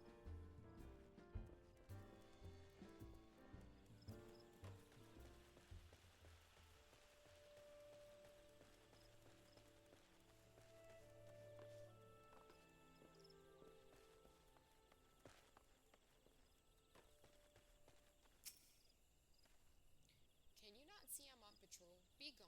If you have business with the whalers, take it to the barracks.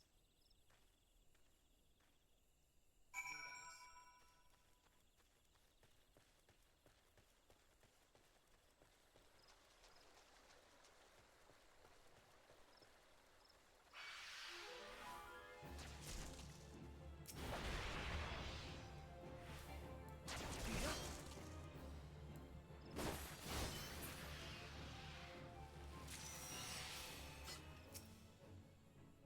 Not long now. You think patrol routes and rations would fetch such a price? No more than I deserve, though. 'Tis little wonder the Empire has risen to such heights. If only the whalers paid men their worth. You! What did you... How long have you... Help! Help! Help! Please, come quick, my friends. It is I, Laurentius. I am under attack.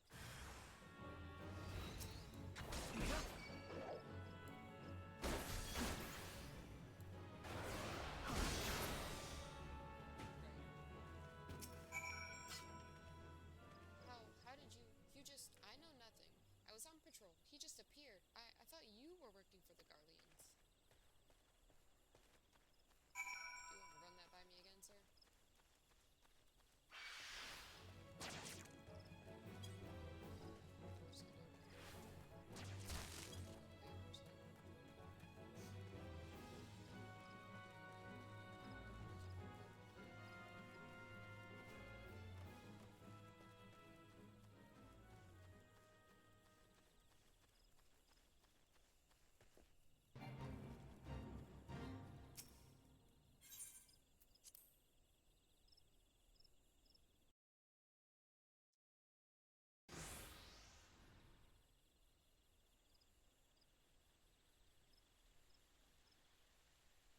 How long do you mean to keep this up?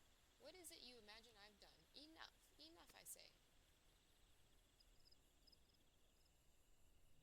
It's over then. I sold maps and rations to the Empire. It was I. I meant no harm, I only wanted the coin. The whalers are good, strong. I was proud to join their ranks. Am proud. But they do not provide. They preach justice, honor, duty, but in the end it is those with money who do as they will, who live as they will. So I've sought an opportunity to change my fortunes, and I took it. All I've done for money. Endangered myself, my home, everything and everyone I love. Why, my actions have put your life in danger too. Bah ha ha ha ha.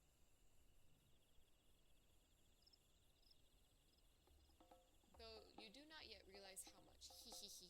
Bloody idiot. Did you imagine that you had cornered me? It is not I who was cornered. Garleans, I brought the Riera bastard. Hey, my mom abandoned me when I was young. So yes. Permit me a question, if you will.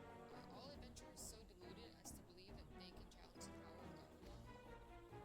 You would need a veritable amount of guilt to fund such an endeavor. Such is the cost of fighting great power, or making it, or remaking it, as we will Gridania. So that's the way of it. Swapped your hard bunk at the barracks for a feather bed in Garlemald, did you? Spit. Squish. You there, Vera. You stand here at old Busk's wish, no? Then you don't stand alone. I like his hair. Like, actually.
Hey, no.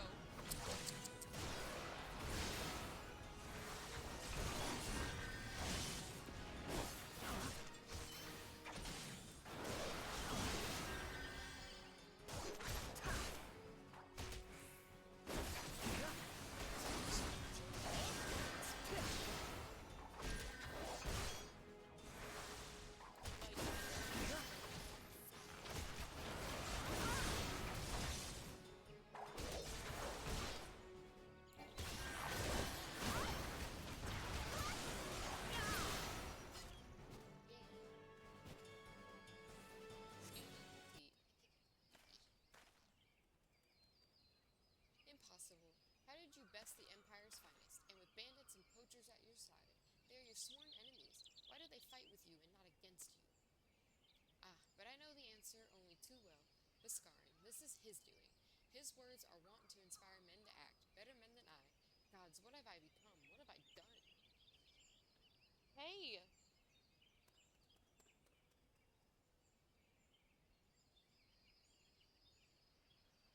I am sorry. No more will I pursue this folly. No more lies, no more bribes.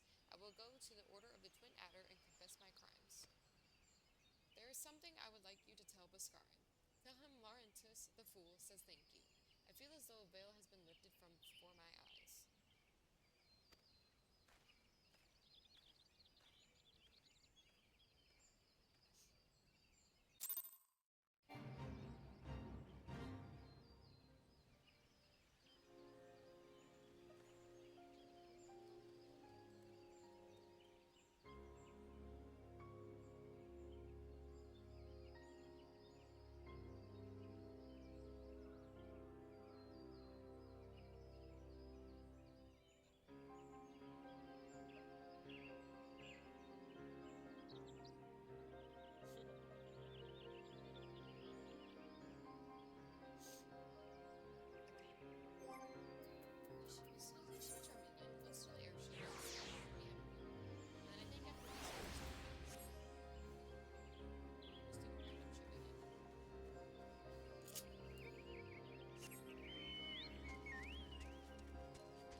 came to believe that he couldn't make a difference, that it was hopeless.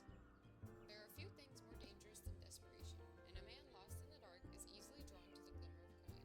I reckon he thought that if he couldn't change the lot of his fellow man, he might as well change his own. Thing is, he was making a difference, just not on his own. Somehow he'd failed to grasp one simple truth, that those things we cannot do alone, we must do together. Eh? He asked you to thank me, did he? Then there's good in him yet. I just hope them at the Adder's Nest are able to see it. What he's done ain't easy to forgive, but I'd like to think he'd be afforded a chance to make amends. But let us leave fates to the 12. I have other news for you, Violet. The Sylph Elder has been found.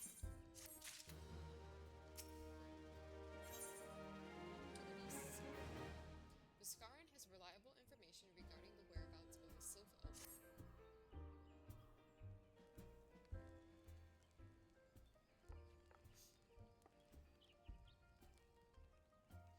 It's taken us a fair old while, but we finally got our hands on some reliable information concerning the whereabouts of your missing green friend. Ahem.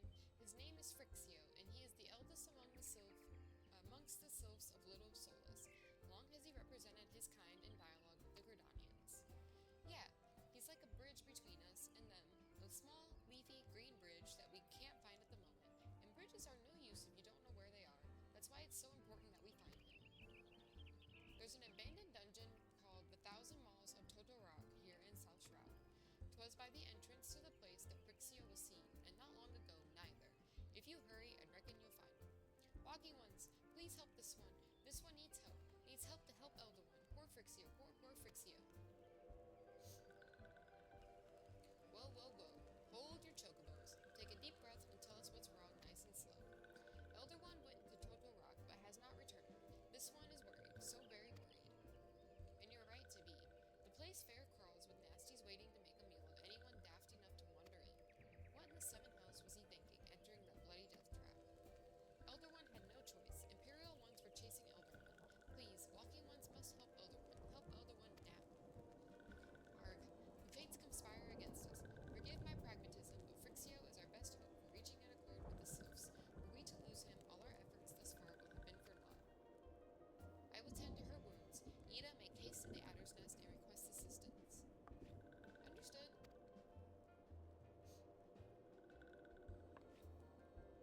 Violet, go to the Thousand Malls of Totorak and see that Frixio comes to no harm.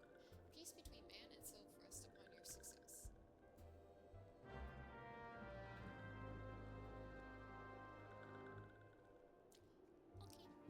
We might be waiting. So long. It's just like, okay, I think it's just like right over here.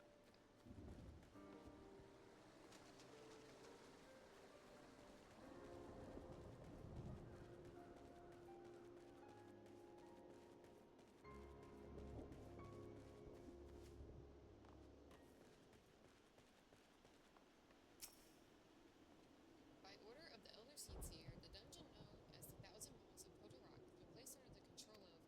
What? The Sylph Elder is inside? And you're sure of this? How in the seven hells did he manage to sneak by?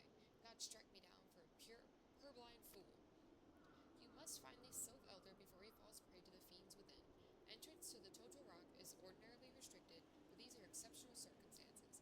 Pray assemble a rescue party and enter as soon as you are ready. I'm ready. Hey,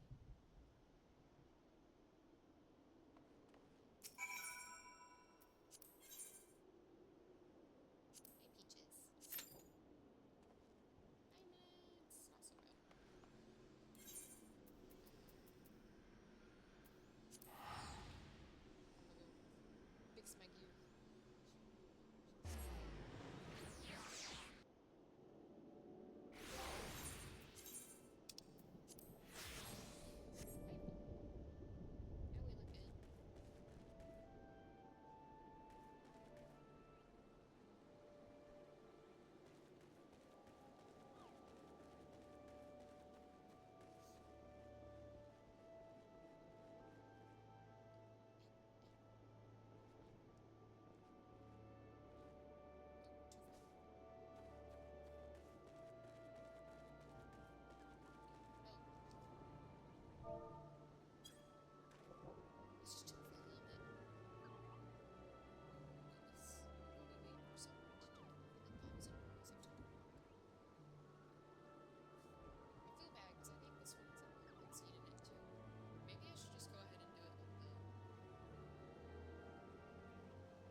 has a music video out now, and just in case you needed to know. But yeah, you can post stories on Twitch now. That is so weird. I'm not sure if I like that. I'm not sure if I like that all that much. I don't know how you would even do it. It's probably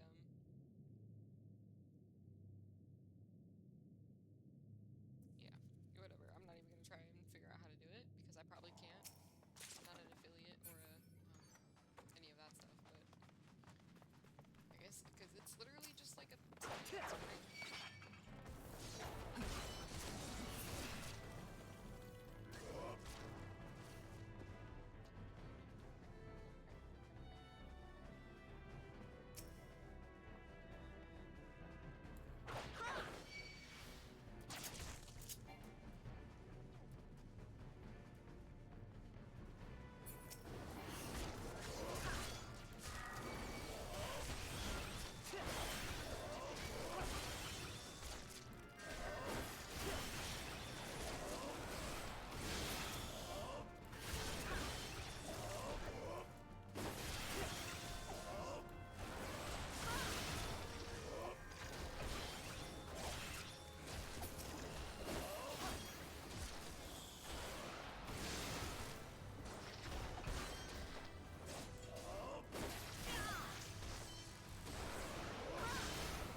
darkness.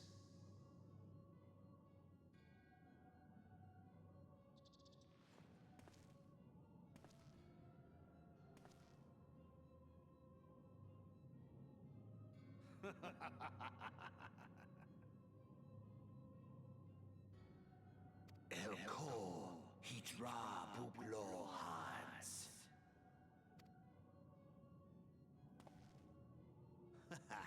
Seastapon Rajiadorn. Thagon well rogue. Tosan opaiki. Mayhap I might if I deign to speak in my guest crude tongue. We meet at last.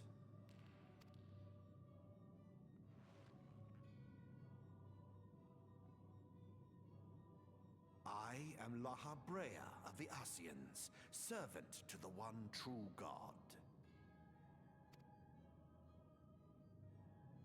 Yours is a most fantastical tale, truly absorbing. It is a tale to tell Eorzea's children before bedtime, and it will soon be dark, bringer of light. The dark minions.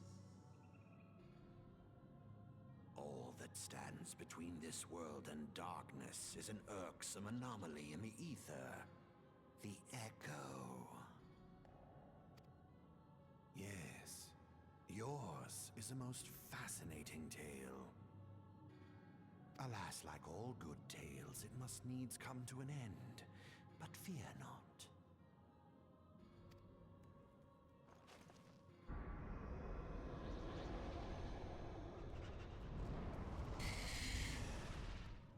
Here, feel the presence of evil. For the end of your tale is but the beginning of another. The tale of the crystal's demise.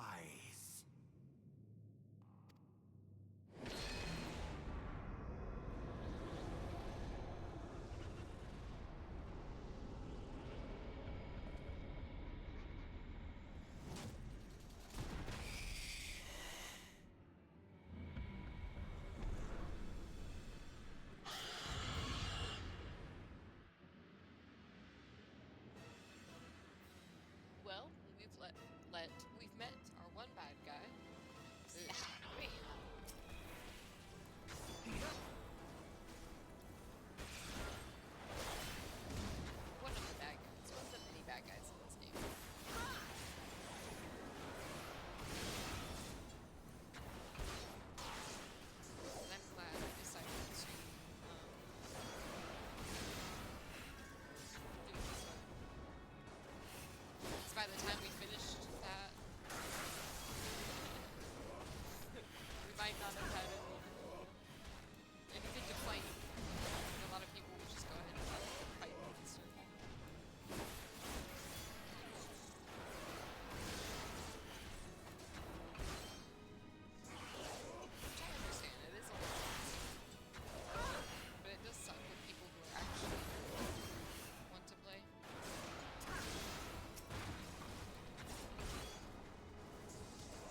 fresh air. Sniff, sniff, mayhap not so fresh, but better than before. Ah, sinister one is gone. This one can leave this awful place.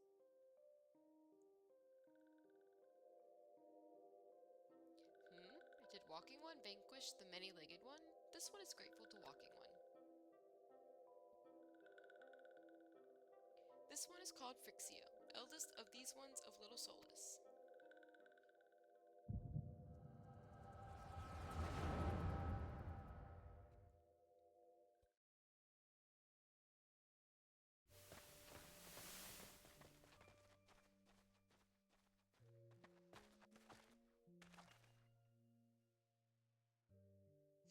Alpha Squad reporting, sir. Nothing of note at Lark's call, sir.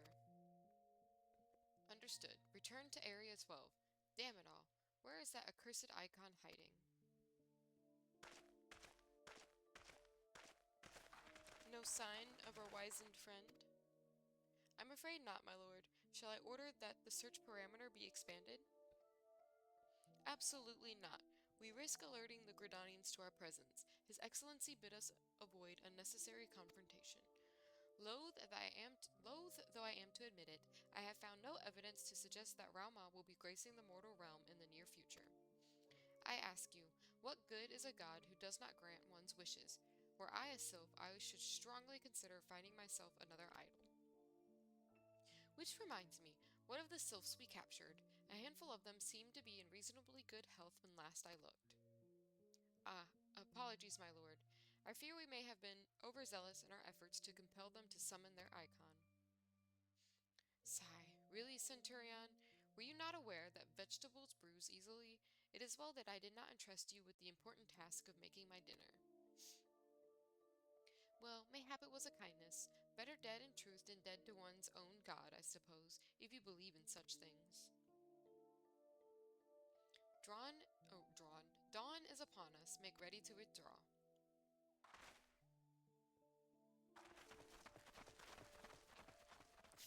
Useless.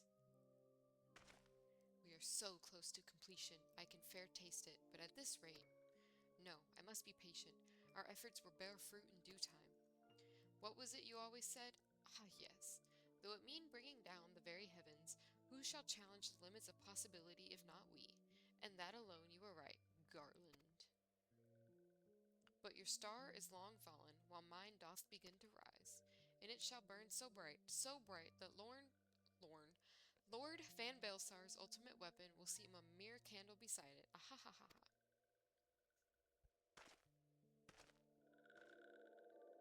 Tee-hee, tee-hee-hee-hee, tee-hee ha ha ha, hee-hee ta ha ha, tee-hee ha ha. Those walking ones did for Noxia, this one is certain of it. This one fears that other taken ones also suffered the same fate. This one is convinced. Walking ones have black hearts, seek only to harm these ones. Walking ones are not to be trusted. Now, Neroxia, do not pass judgment too hastily. Not all walking ones are alike. Though there are evil ones among the walking ones, there are good ones also. Yeah, like Violet. Violet's a good one. There's a cat under me. Does walking one feel unwell?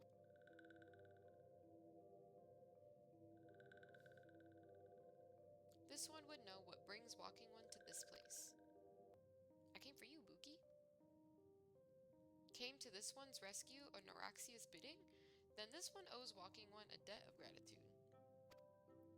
Walking one has questions about Lord Rama? Then this one will provide answers.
barks more than any other cats I've ever seen in my entire life. They must have IBS.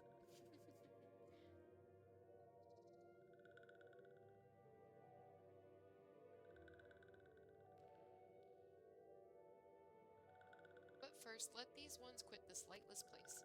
This one will return to Little Solus. When walking one is ready, please come and see this one. These ones may speak properly then.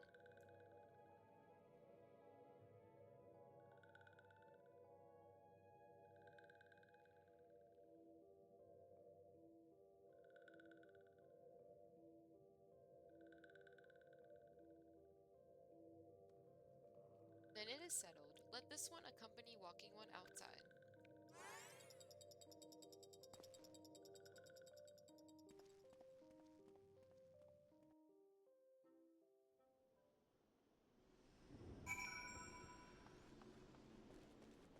What are you meowing about? Oh, don't come up here. You just went to the bathroom. I don't want your stinky little feet all over me. Why don't you lay down?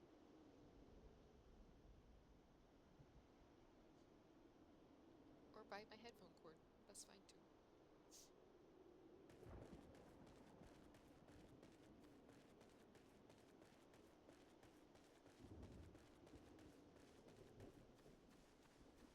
No, no. Look at me. You're stinky. No. Go bite your sister.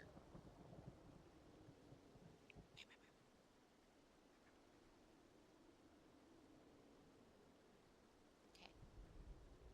Hopefully she'll stay down. Just playing with Peaches' tail now. Queenie is. Goofy girls, my goofy girls. I love them. Ah, you're back. Tell me, the Sylph Elder is well. Thank the gods for that. I don't rightly know what to make of the rest of your tale, but I'm full glad Frixio did not come to any harm. Ah, but there I go tempting fate.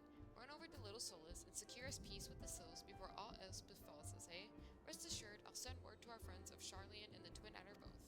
You've done Gridania a great service this day, lad, and earned yourself a place of honor here at the Druthers in doing so. Be sure and come by whenever you feel like a drop of Curkern firewater.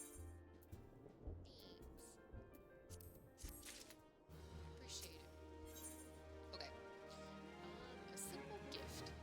Buscarin has something he wants delivered to the Sylphs. Say, friend, there's something I'd like to ask you to see delivered to the Sylphs of Little Solus, this Azima rose oil. It's a gift to celebrate the safe return of their tribe's elder, and a token of Gridania's desire to unite.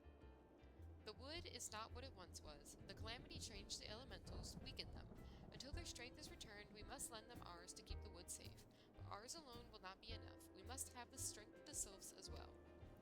Only by working together and fighting together will we survive together, and the 12s would with us. The gift I ask you to bear is a symbol of the hope that both Gridanian and Sylph alike will live to see the light beyond this darkness. Okie dokie pokey.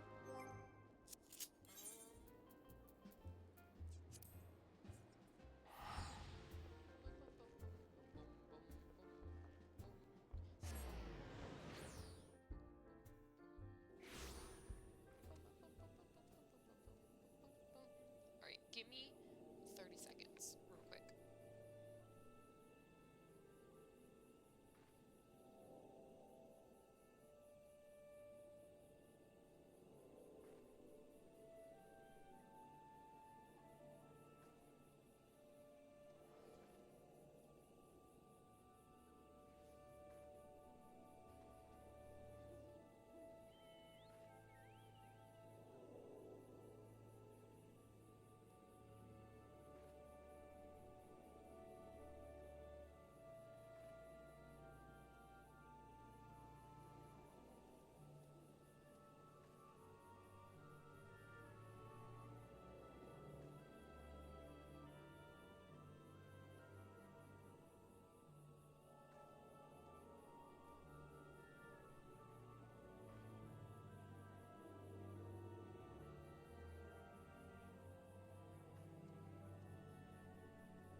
just checking on my babies.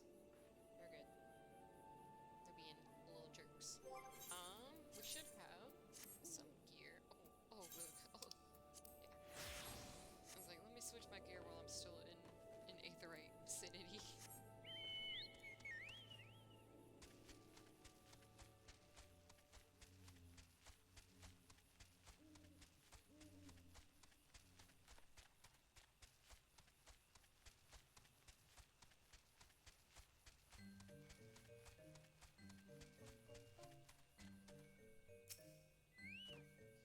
A gift from Walking One Bhaskaran? A gift for these ones? Such a lovely scent. This one has never smelled anything like this before. Walking One Bhaskaran and Adventuring One are very kind. Know that this one is deeply grateful.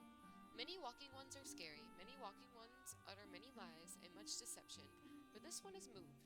Let all these ones be friends forever.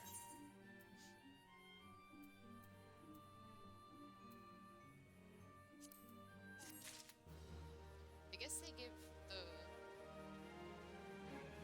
like job ones. I don't know.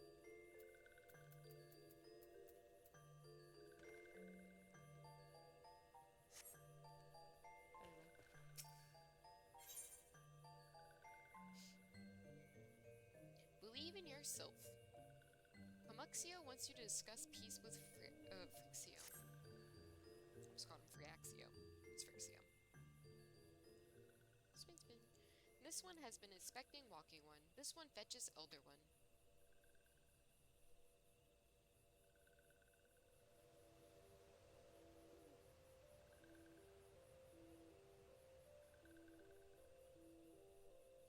This one is pleased to see Walking One again.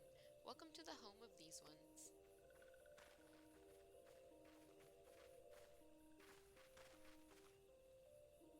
Ah, there you are, Violet. We have just been hearing tell of your deeds of daring do. Well done. Ah, the Walking Ones who aided Neuraxia. This one is grateful. A pleasure to have been of service. If you do not mind my asking, how did your misadventure come about? This one does not mind. The misadventures, as Walking One calls them, of this one began when Imperial Ones entered the wood. Fearing trouble, these ones decided to watch Imperial Ones closely. But these ones watched too closely, and Imperial Ones noticed and tried to catch these ones. Having nowhere else to hide, this one fled into Totorak.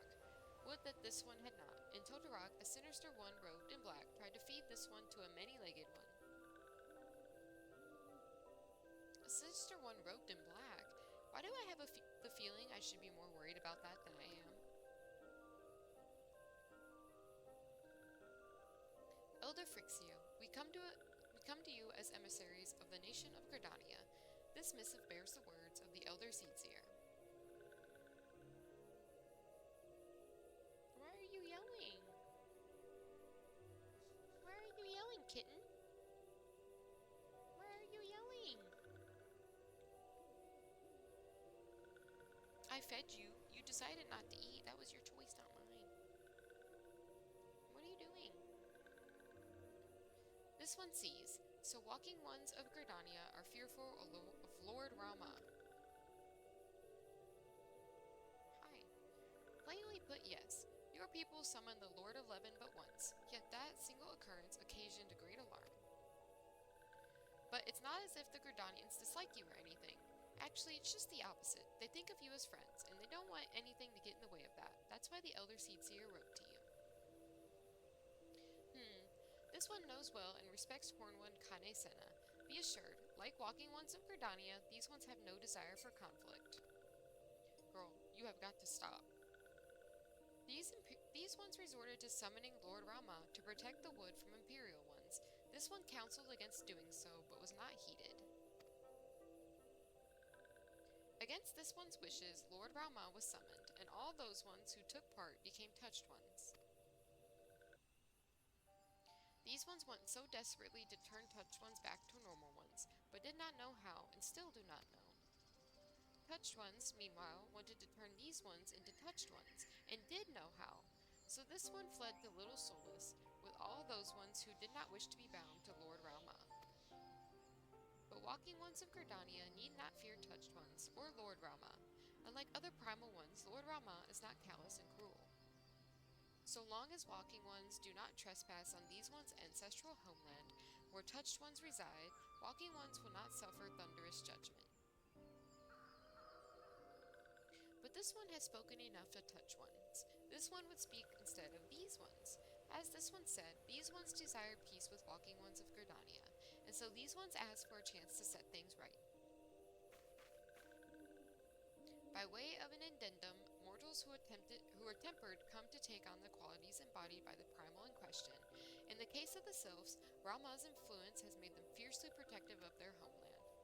That explains why they're so hostile towards trespassers. But what about the abductions? A fine question, Yida.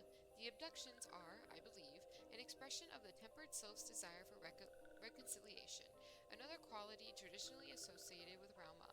In the crudest manner imaginable, they seek to bring their fellows back into the fold, a timely reminder that the challenges posed by each primal are unique. Elder Frixio, we thank you for making your will known to us. The people of Gridania will rest easier in the knowledge that they and the sylphs are united in their desire for peace.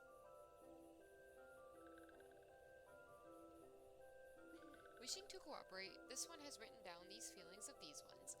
Please see that these feelings are conveyed to Horned One Kane Sena.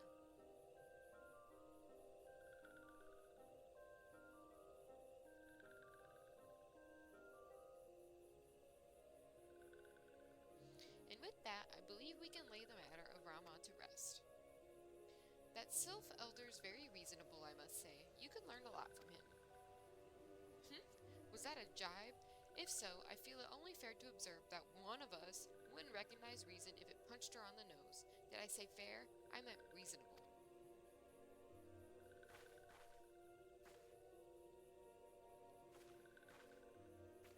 Anyway, we're going to head back to the Waking Sands and tell Minfilia all about it. Fear not, we will be sure to mention the instrumental part you played in all of this, and while we see to that, we should appreciate if you would deliver Frixio's missive to the Adder's Nest.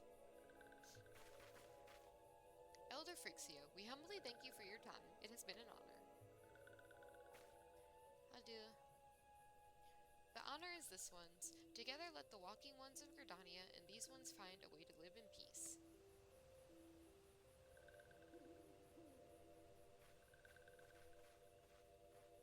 Please wait, Walking One Violet. This one has yet to give Walking One a token of this one's appreciation. When these ones summoned Lord Rama, these ones were gifted this crystal. This one would now bestow the crystal upon Walking One as a symbol of these one's trust.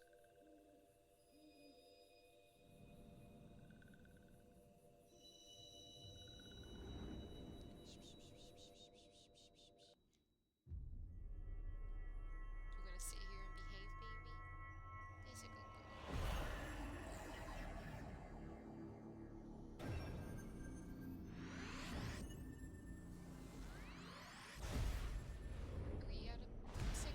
We're halfway there, guys.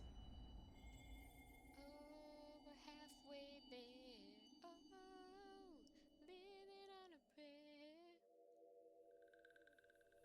Gasp! This one was not mistaken about Walking One.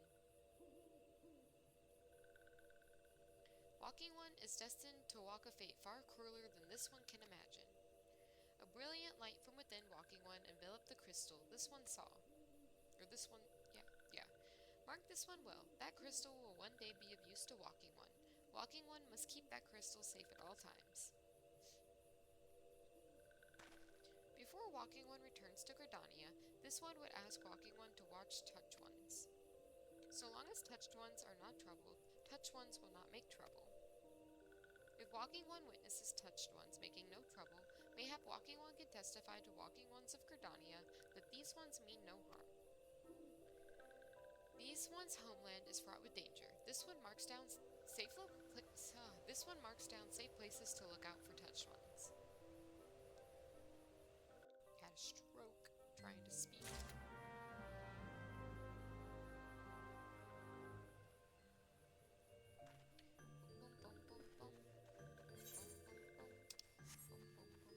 Don't get pouty because I stopped petting you.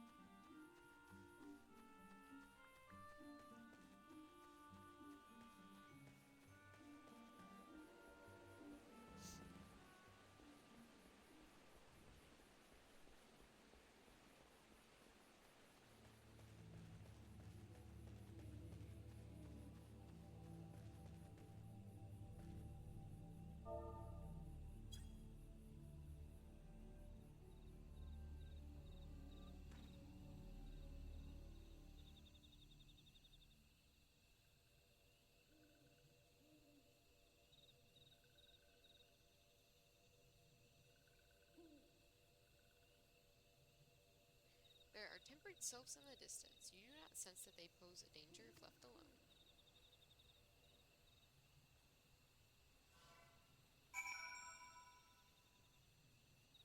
Oops, wrong thing.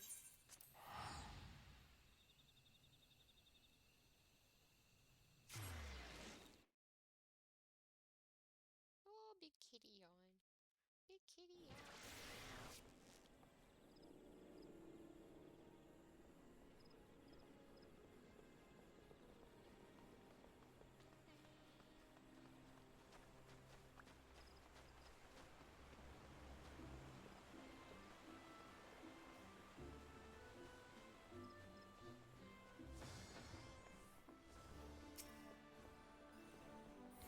Private Latvianna, how went the meeting with the sylphs? A missive from the sylph elder himself, if I may. So the sylphs have no desire for conflict, nor do they intend to summon Rauma. And so long as we leave the tempered ones be, we need not fear any aggression on their part. The elder seer will be overjoyed to hear that the sylphs have welcomed our overtures, and in the knowledge that they bear us no ill will, we may channel our resources toward tackling the more conspicuous threats to our security. You have done our nation a great service, Private Latvianna. It will not be forgotten. What's going on in Goblin? Neon Necropolis.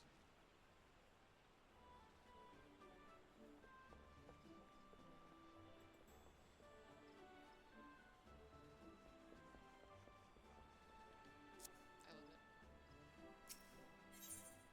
Back from the wood. Commander Helio appears to have more to say. The Sylphic folk have long been friends to Gridania. The mere thought that being at war with them pained the elder seer to no end. But owing to your efforts, she will be able to rest easier. Being the benevolent soul that she is, my lady will surely try to find a way to reverse the tempering process. Once again, I thank you. Had the scions of the Seventh Dawn not offered to mediate between our peoples, suspicion and doubt may have well led us into needless conflict. Pray pass on my regards to Lady Minfilia. Hello? Hello, Violet. Can you hear me? It is I, Minfilia. Ida and Papalimo returned some little while ago, and they wasted no time in regaling me with the tale of your exploits. Thanks in large part to you, the name of one primal may be struck from our list of enemies, and the Gradanians may turn their attention to more pressing matters. Well done. Yet the end of one tale is but the start of another. Pray return to the waking sands at your earliest convenience. I would apprise you of the present situation in person.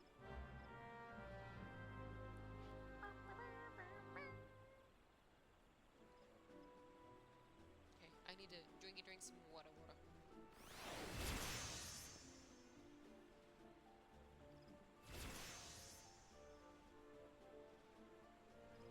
JK, I'm out of water, so BRB, let me go refill my water. Stretch my leggies, pet my kitties, and see what's going on. What's going on, girl? What's going on? You're gonna be mad at me because I get up. Okay, be right back. Let me refill my water bottle.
case, because this is really important.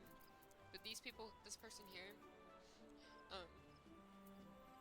my friend is fighting cancer right now. So if you need something to watch, twitch.tv/ I don't know how to pronounce it, but JASKIE Miko. Jasky, I guess. Go watch. Support. I hope all the best goes. Everything goes well for them. Because that's rough. Like, cancer fucking sucks, bro. It's not a joke. It's close to home. Let's just say it that way. Alright. No more sappy.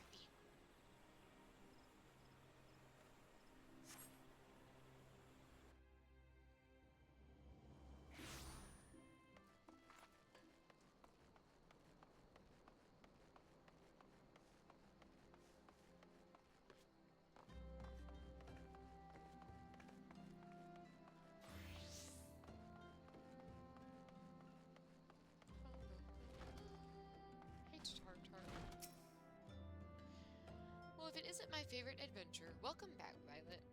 Lady Minfilia awaits you within the solar. Please enter at your leisure. Okay.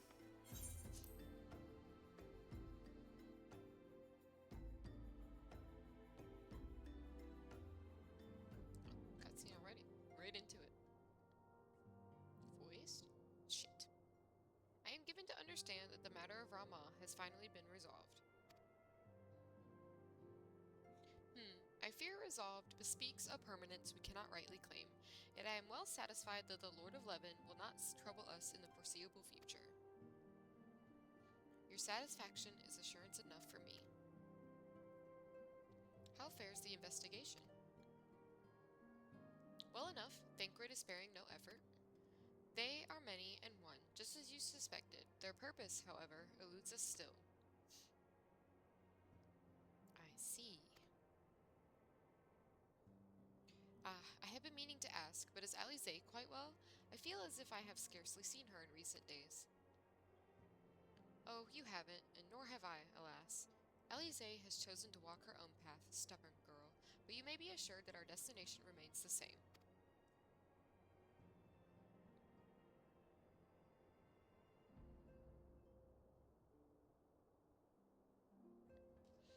And on that note, I take my leave of you. I trust the Baldesian report will serve you well.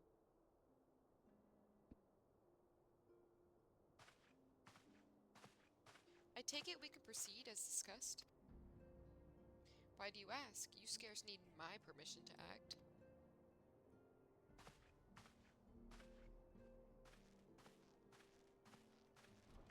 Hello, my child.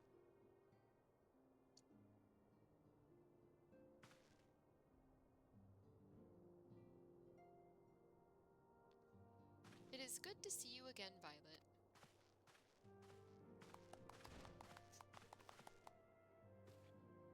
I have been looking forward to congratulating you on your triumph in the Twelfthwood. Owing to your efforts, conflict has been averted. Truly, you have done the Scions proud. With that, we can strike Rama from the list. So who's next, the Sahagin and Leviathan? The Lord of the Whirl has not answered his minion's call of late, nor is he expected to do so in the near future. While the Sahagin remain as aggressive as ever, they lack the quantity of crystals required to call forth their god. As with the Sylphs, we can leave them to their own devices, for a time at least. For a time bears repeating. We can ill afford to fall complacent. It is as Y'shtola says, unless we know the minds of the beast tribes, we cannot predict with any certainty when next a primal will return to plague the land.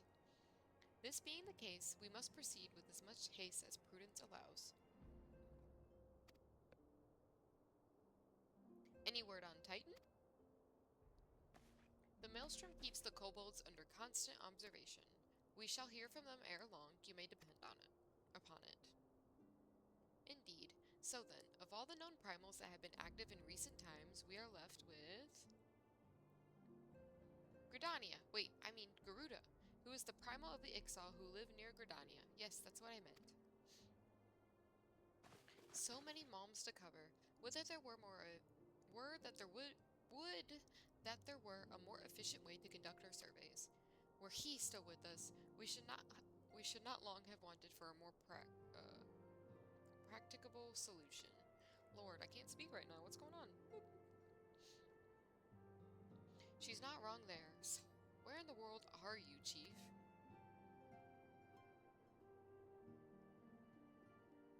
But one sure step at a time.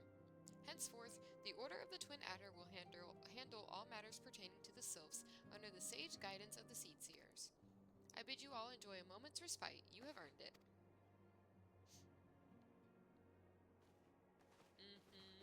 Respite my ass. I'm high enough level I can accept the next quest right away. Oh hey, we're kind of matching. Is there something else, Violet?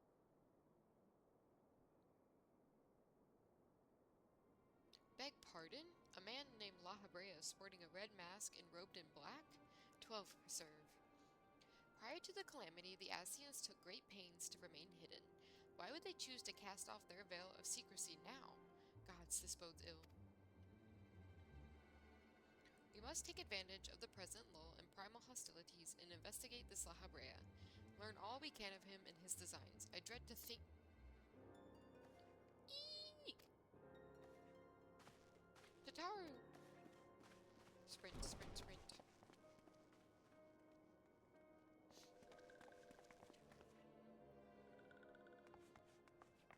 Oh, hey!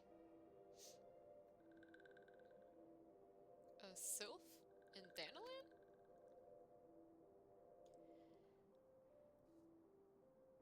At long last, this one finds walking one Violet. This one is most dependable of these ones, is sent by Elder One Frixio to help walking ones. This one is called Noraxia. This one comes as a friend. Let these ones be friends. Pleasure to meet you, Noraxia.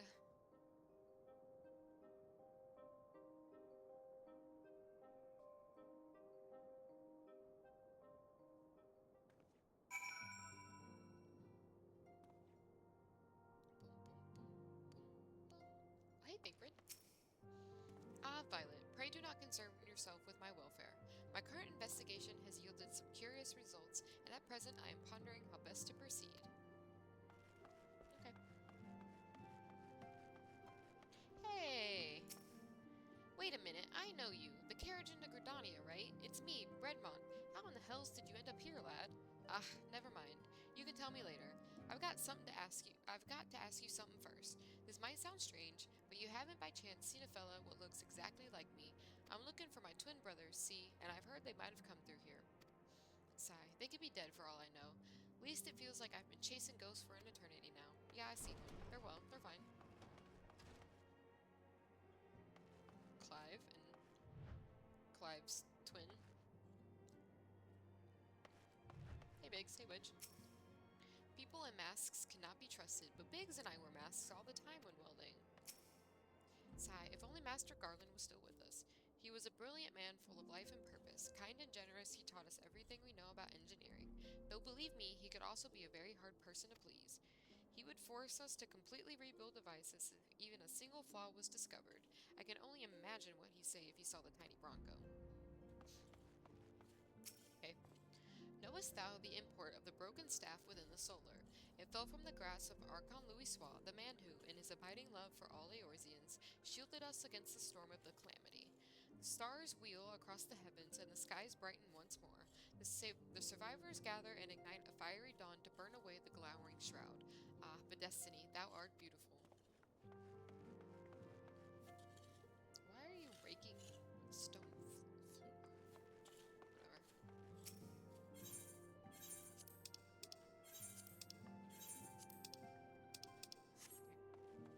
What's up, Anoxia? Walking ones from Ul'dah have not seen these ones before. This one knows. Still, must walking ones make such screaming sounds when seeing this one's face? This one cannot get a wink of rest. Look, Noraxia, I realize that this makes no sense to you, but you must try to be more discreet. Years ago, a law was enacted in Ul'dah whereby... Sigh, please just trust me and stay out of sight. Roxy and I both wear a mask. We're going to get along famously, I just know it.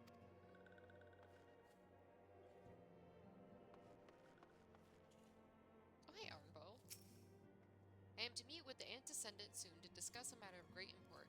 Abad thinks it's about my first official mission. I suppose it would be good if it was, yes? I mean, I'm not sure if I'm ready, but still. Hey, Stola. As you have doubtless witnessed in your travels, the land of Eorzea are gasping under the pall of a suffocating darkness. I must wonder if it is this darkness that invites disaster, or simply that disaster has left such gloom in its wake. One thing is for certain, now is not the time to relax our vigilance. Stuck on tables? I'm gonna eat some candy real quick, BRB.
Ooh, sour candy. Okay. Yes, Tataru is as ready to express her fight as she is to express everything else. Not all of us are forged the same steel as you, I'm afraid. But it takes all kinds to make a family, and it pleases me to no end to see ours continue to grow. One by one, the people of Eorzea are beginning to unite, Violet, drawn to the hope that shines within you. Yet a darkness threatens to engulf this light. Never have I doubted the Ascians' presence, but that they have grown so brazen as to carry out their work in plain sight fills me with a sense of deep foreboding.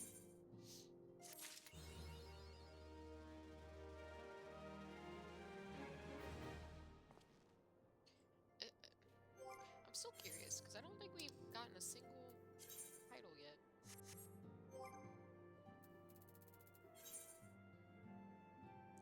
I want a title. I want people to know that I'm good.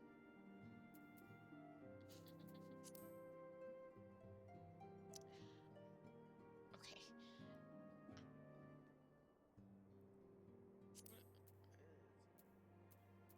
Oh, look at the little... That hurt my hand, banging it on the desk like that. Ow. Can I wear this? Trash, bro. Ugh. Playing a Viera is so hard because... Ouch. You can't wear hats. There's like 2 hats that you can wear as a Viera, and that's it. Oh my gosh, you have to do it as all of them. I never realized that. I thought it was just the one.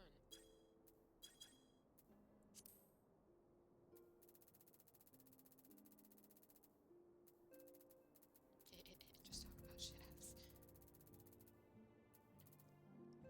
We got the bee, we got the bee, we got the bee. Yeah, we got the bee. We got the bee. Shadow of Darkness. Vinfilia would have you investigate the mysterious La Habrea. Okay, I can do that. I am afraid there is no rest for the weary, Violet. We must delve further into the motivations of the masked man, the Ascian known as La Habrea. This is an ideal moment to do so while our hands are not bound dealing with another primal. At present, we know little and less about the Ascians, only that destruction follows in their wake. I should not be surprised if these beings are behind the chaos that racks the realm. If my fear proves to be reality, we must do all in our power to stop them. Earlier, I sent word to each Grand Company to solicit cooperation. The Immortal Flames responded to the effect that they have information on a potential sighting. This is intelligence that we can ill afford to ignore. Go speak with Flame Commander Swift at the Hall of Flames in Ul'dah to inquire further. How you go about the investigation thereafter, I leave wholly in your discretion. But whatever you do, never forget that we are dealing with the unknown. You cannot take too many precautions. Be safe, Violet. Okay. Okay. I can do that. I can be safe. I'm gonna punch something. Oh, I can't. Glamour in here? And hell yeah. Okay, so we gotta go to Ul'dah.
Sorry. I was answering a text message.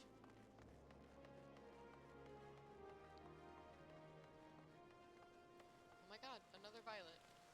It's almost like Violet is a popular name. Who was confused?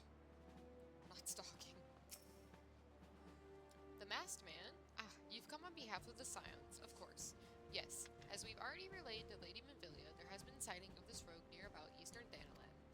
A brass blade stationed at High Bridge described him in detail when he alerted us to suspicious activity. I would point you to the witness, but I'm afraid he died not 2 days ago, slain by a marauding horde of Kirkern. Fate can be a cruel mistress. But do not be too quick to despair. Being situated on a trade route, High Bridge sees its fair share of travelers. Folk are always coming and going, and some among them may have well caught glimpse of your target. You could do worse than to speak with a merchant named Hihibaru. The fellow's always starved for customers, and he'd no doubt welcome your attention, whether or not you have coin or the mind to spend it. Okay. Yeah, but you are Violet in the way that I am not Violet. I was like, we're gonna have to fight. We're not gonna fight, I'm just kidding.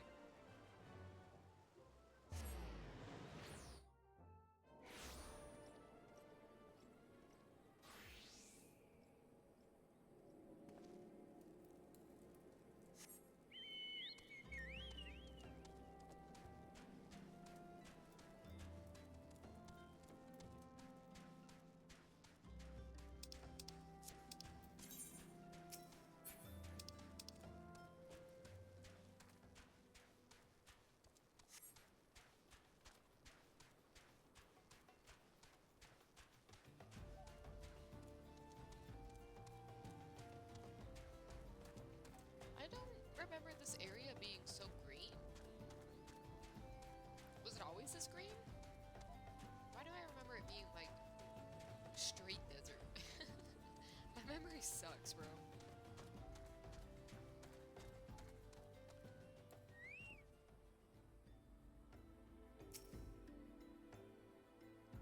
Welcome to Highbridge, adventurer.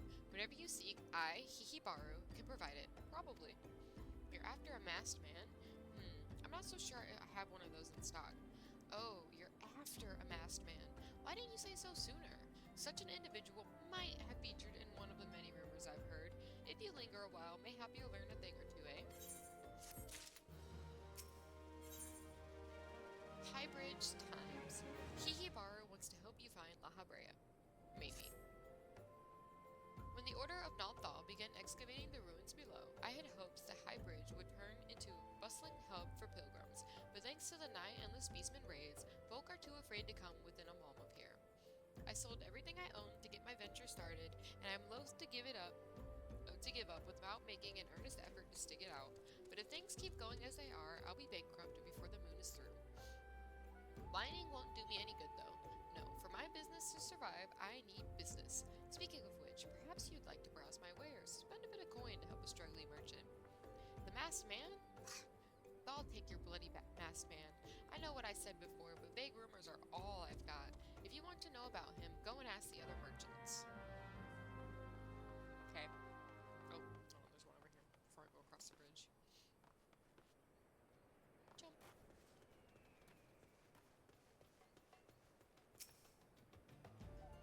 I've heard tell of the masked devil. Seems he's been appearing not only around Highbridge, but everywhere else about Thanaland too.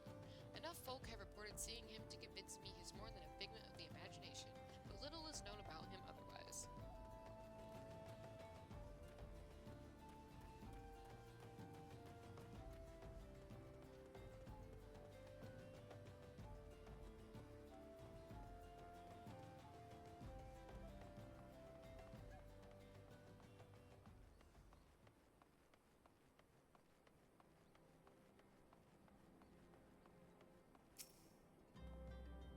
On the trail of a masked man? I've heard of him, but only in hushed tones and faint whispers. It's said he wears a black hooded robe and he looks right suspicious. And that's all I can say about it, little though it is.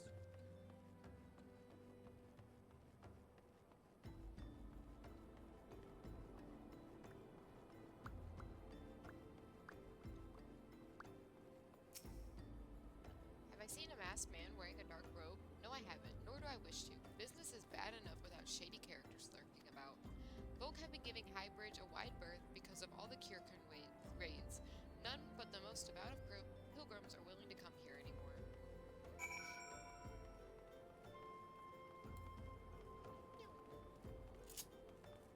Excuse me, Poppy.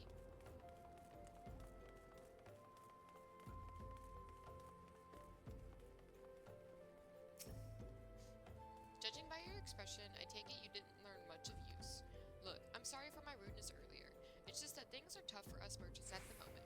The Kirkern raids are so consistent, so organized, we're beginning to suspect that someone is orchestrating it all. I tend to put my own welfare first, like most of us do, but that doesn't mean I'm a bad person. I promise to keep an eye out for your masked man. If I see or hear anything, you'll be the first to know. Thanks.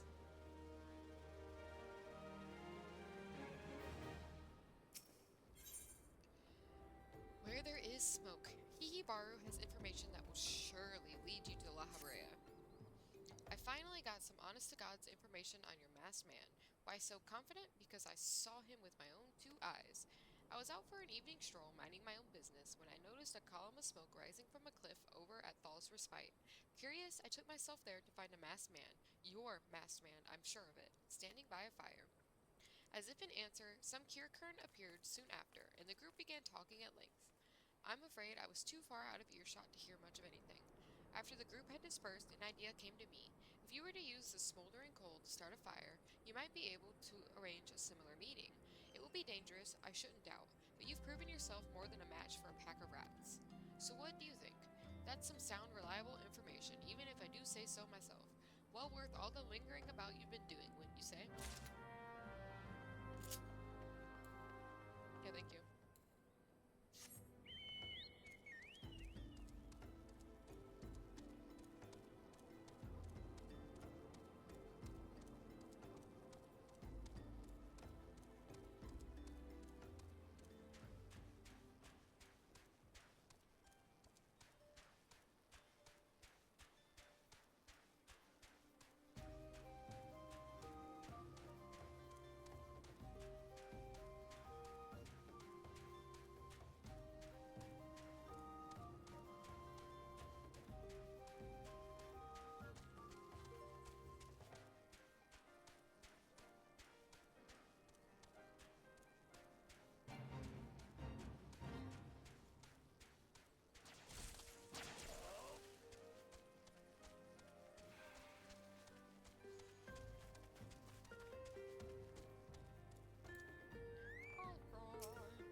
back so soon? Were you able to find any clues leading to your masked man? Yes, this scroll. It bears a prayer to Raugar, the Destroyer. In case you're unfamiliar, Raugar is the guardian deity of Alamigo, which is currently under Garlean rule. It's highly uncommon for folk of other nations to revere him. I'd wager my last skill that your assailant was Alamigan. It seems this masked man of yours is very well connected. I must confess, the merchant in me envies such a diverse network of contacts. That self-same merchant also senses danger ahead and darkness beside. Are you certain you'd rather not take things nice and slow here at Highbridge? No. On to Little Alamigo. Hihibaru has a suggestion to help you with your investigation. The Alamigan bandit you had a run-in with is somehow connected to your masked man of mystery. So it stands to reason that if you want to pick up the trail again, you should head toward Little Alamigo over in southern Thanaland. Just so you know what to expect, that the settlement is the favored destination for those refugees who couldn't, well, adapt to life in Ul'dah. The hearts of the denizens are said to be as barren as the wasteland they live in, and for all intents and purposes, it is a lawless place. Be prepared for a not-so-warm welcome. Now, I'm not certain how much help she will be, but it just so happens I have a daughter who has, relocated to Little Alamigo. Her name is Hihira, and it shouldn't hurt to seek her out first. And while you have her attention, I'd be obliged if you could send my love. Not a day goes by that I don't think of her. I suppose this is it, then. I had hoped that you would linger here a while, cull some beans, spend some coin, what have you. But something tells me you're destined for greater things. Wherever it is you end up, I wish you the best. Thanks, Hihibaru.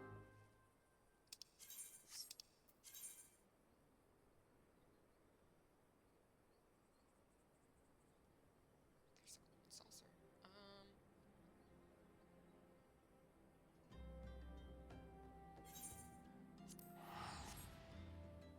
I guess I'll go here. Oh, I need to get the materia out of my jewelry. Is it this one? Yep.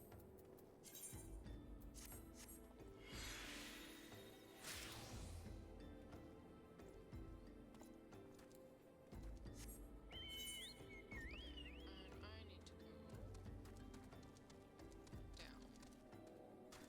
Down, down, down by the river. Except there's no river down here. Alright, well, we're traveling across. And we'll keep snacking.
Sorry, my microphone was off, but that guy has a little puppy mouth.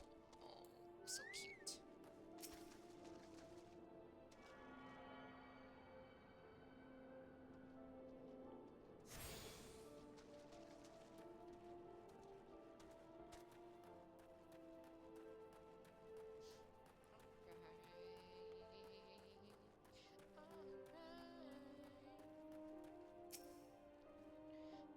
Why, yes, Hihibaru is my father. He said what? Sigh. I wish I could be a better daughter to him. It's just that, oh, I'm sorry. I shouldn't bother you with family matters, but I am grateful to you for delivering the message. Now then, what brings you here? A masked man? I'm afraid the description doesn't ring any bells, but one of the others may have seen something. I would recommend you first speak with Gundobald, the leader of the settlement. I must warn you, though, he isn't exactly accommodating to outsiders. Hello, Gundobald.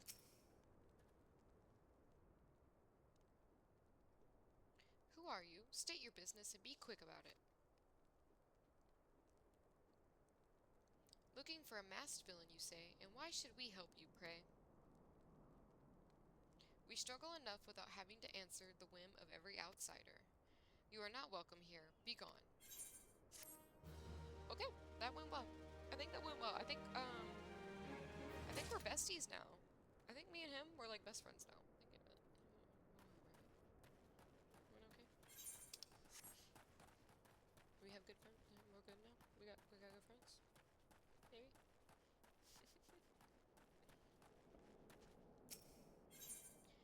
Tea for 3. Gisilbert would like to aid in your manhunt.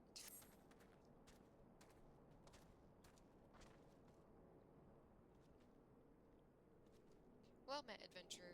I'm Gisilbert, head of security here at Little Alamigo. I heard tell that you have business with Gundobald. Knowing that bristly old bear, I don't doubt he told you to bugger off. Owing to their hardships, the refugees don't trust anyone but themselves, not even my men, and I can get so much as a word... Not even my men and I can get so much as a word of thanks out of them despite watching the place day and night. But thanks or no, I try to help my fellow man when I can, and you seem a decent sort. If you tell me what's brought you here, it might be as I can lend a hand. On the trail of a masked villain, you say? Can't say that sounds familiar, but I have men on lookout for Amaljas to the south of here. If there's been any suspicious activity, they are like to have seen it. I had a mind to take them each a cup of sweet vanillin tea so as to lift their spirits. If you were to run this little errand in my stead, they'd be all the more willing to tell you what they know. Cool.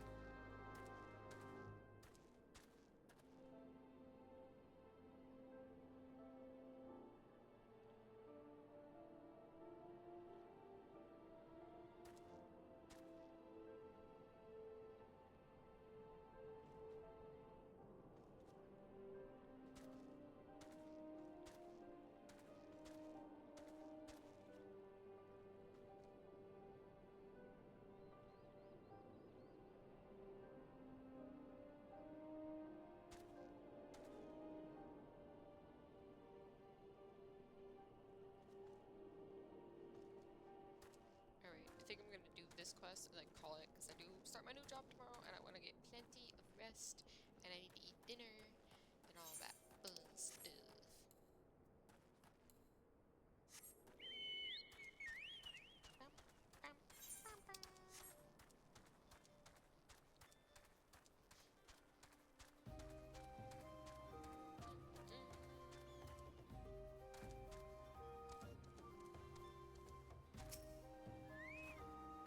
Who the hells are you? I'm trying to conserve energy here, so leave me alone. Well, ain't ye considerate. My thanks, friend. What's that? A masked villain, hiding among the refugees like us not. Me compatriots as live here go about as though they're dead on their feet. Tis near impossible to tell what's on their minds. For all I know, they're all up to no good.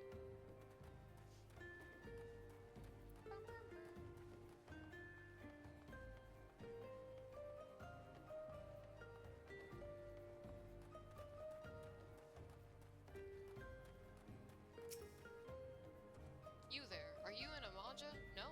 Then carry on. This sophisticated aroma, it has been forever since I had a drop of sweet vanillin. I'm going to enjoy this. What? A masked man? Don't know, don't care. Unless he's got dark scaly skin, stands 10 fulms tall, and has the face of a lizard, then I don't give a murmur's fart. Okay. You're very helpful, thank you.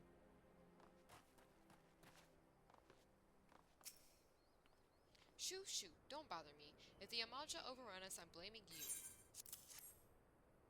For me? You shouldn't have. Sorry? A suspicious masked man. As a matter of fact, I caught a glimpse of someone fitting that description during patrol. Well, I couldn't quite make out whether it was a man or not, what with the mask and the robe, but assuming it was a he was talking with some Alamegans. I assumed he was one of them.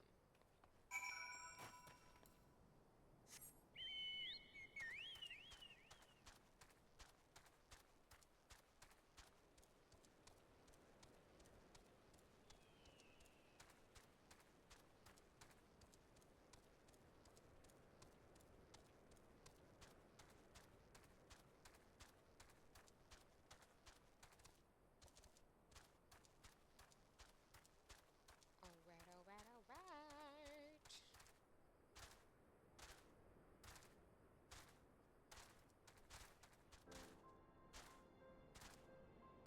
Let me get the chocobo key while I'm here.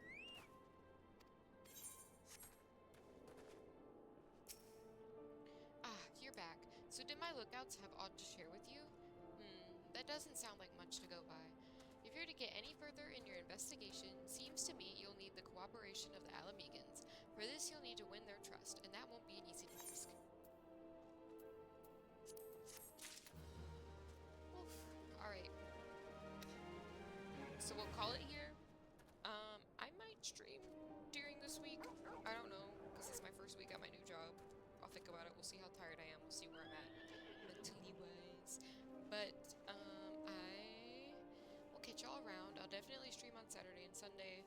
I might be going to my parents' house on one of those days, so it might not be a long stream, or it might be later than normal. But, alright. Catch y'all on the flip side.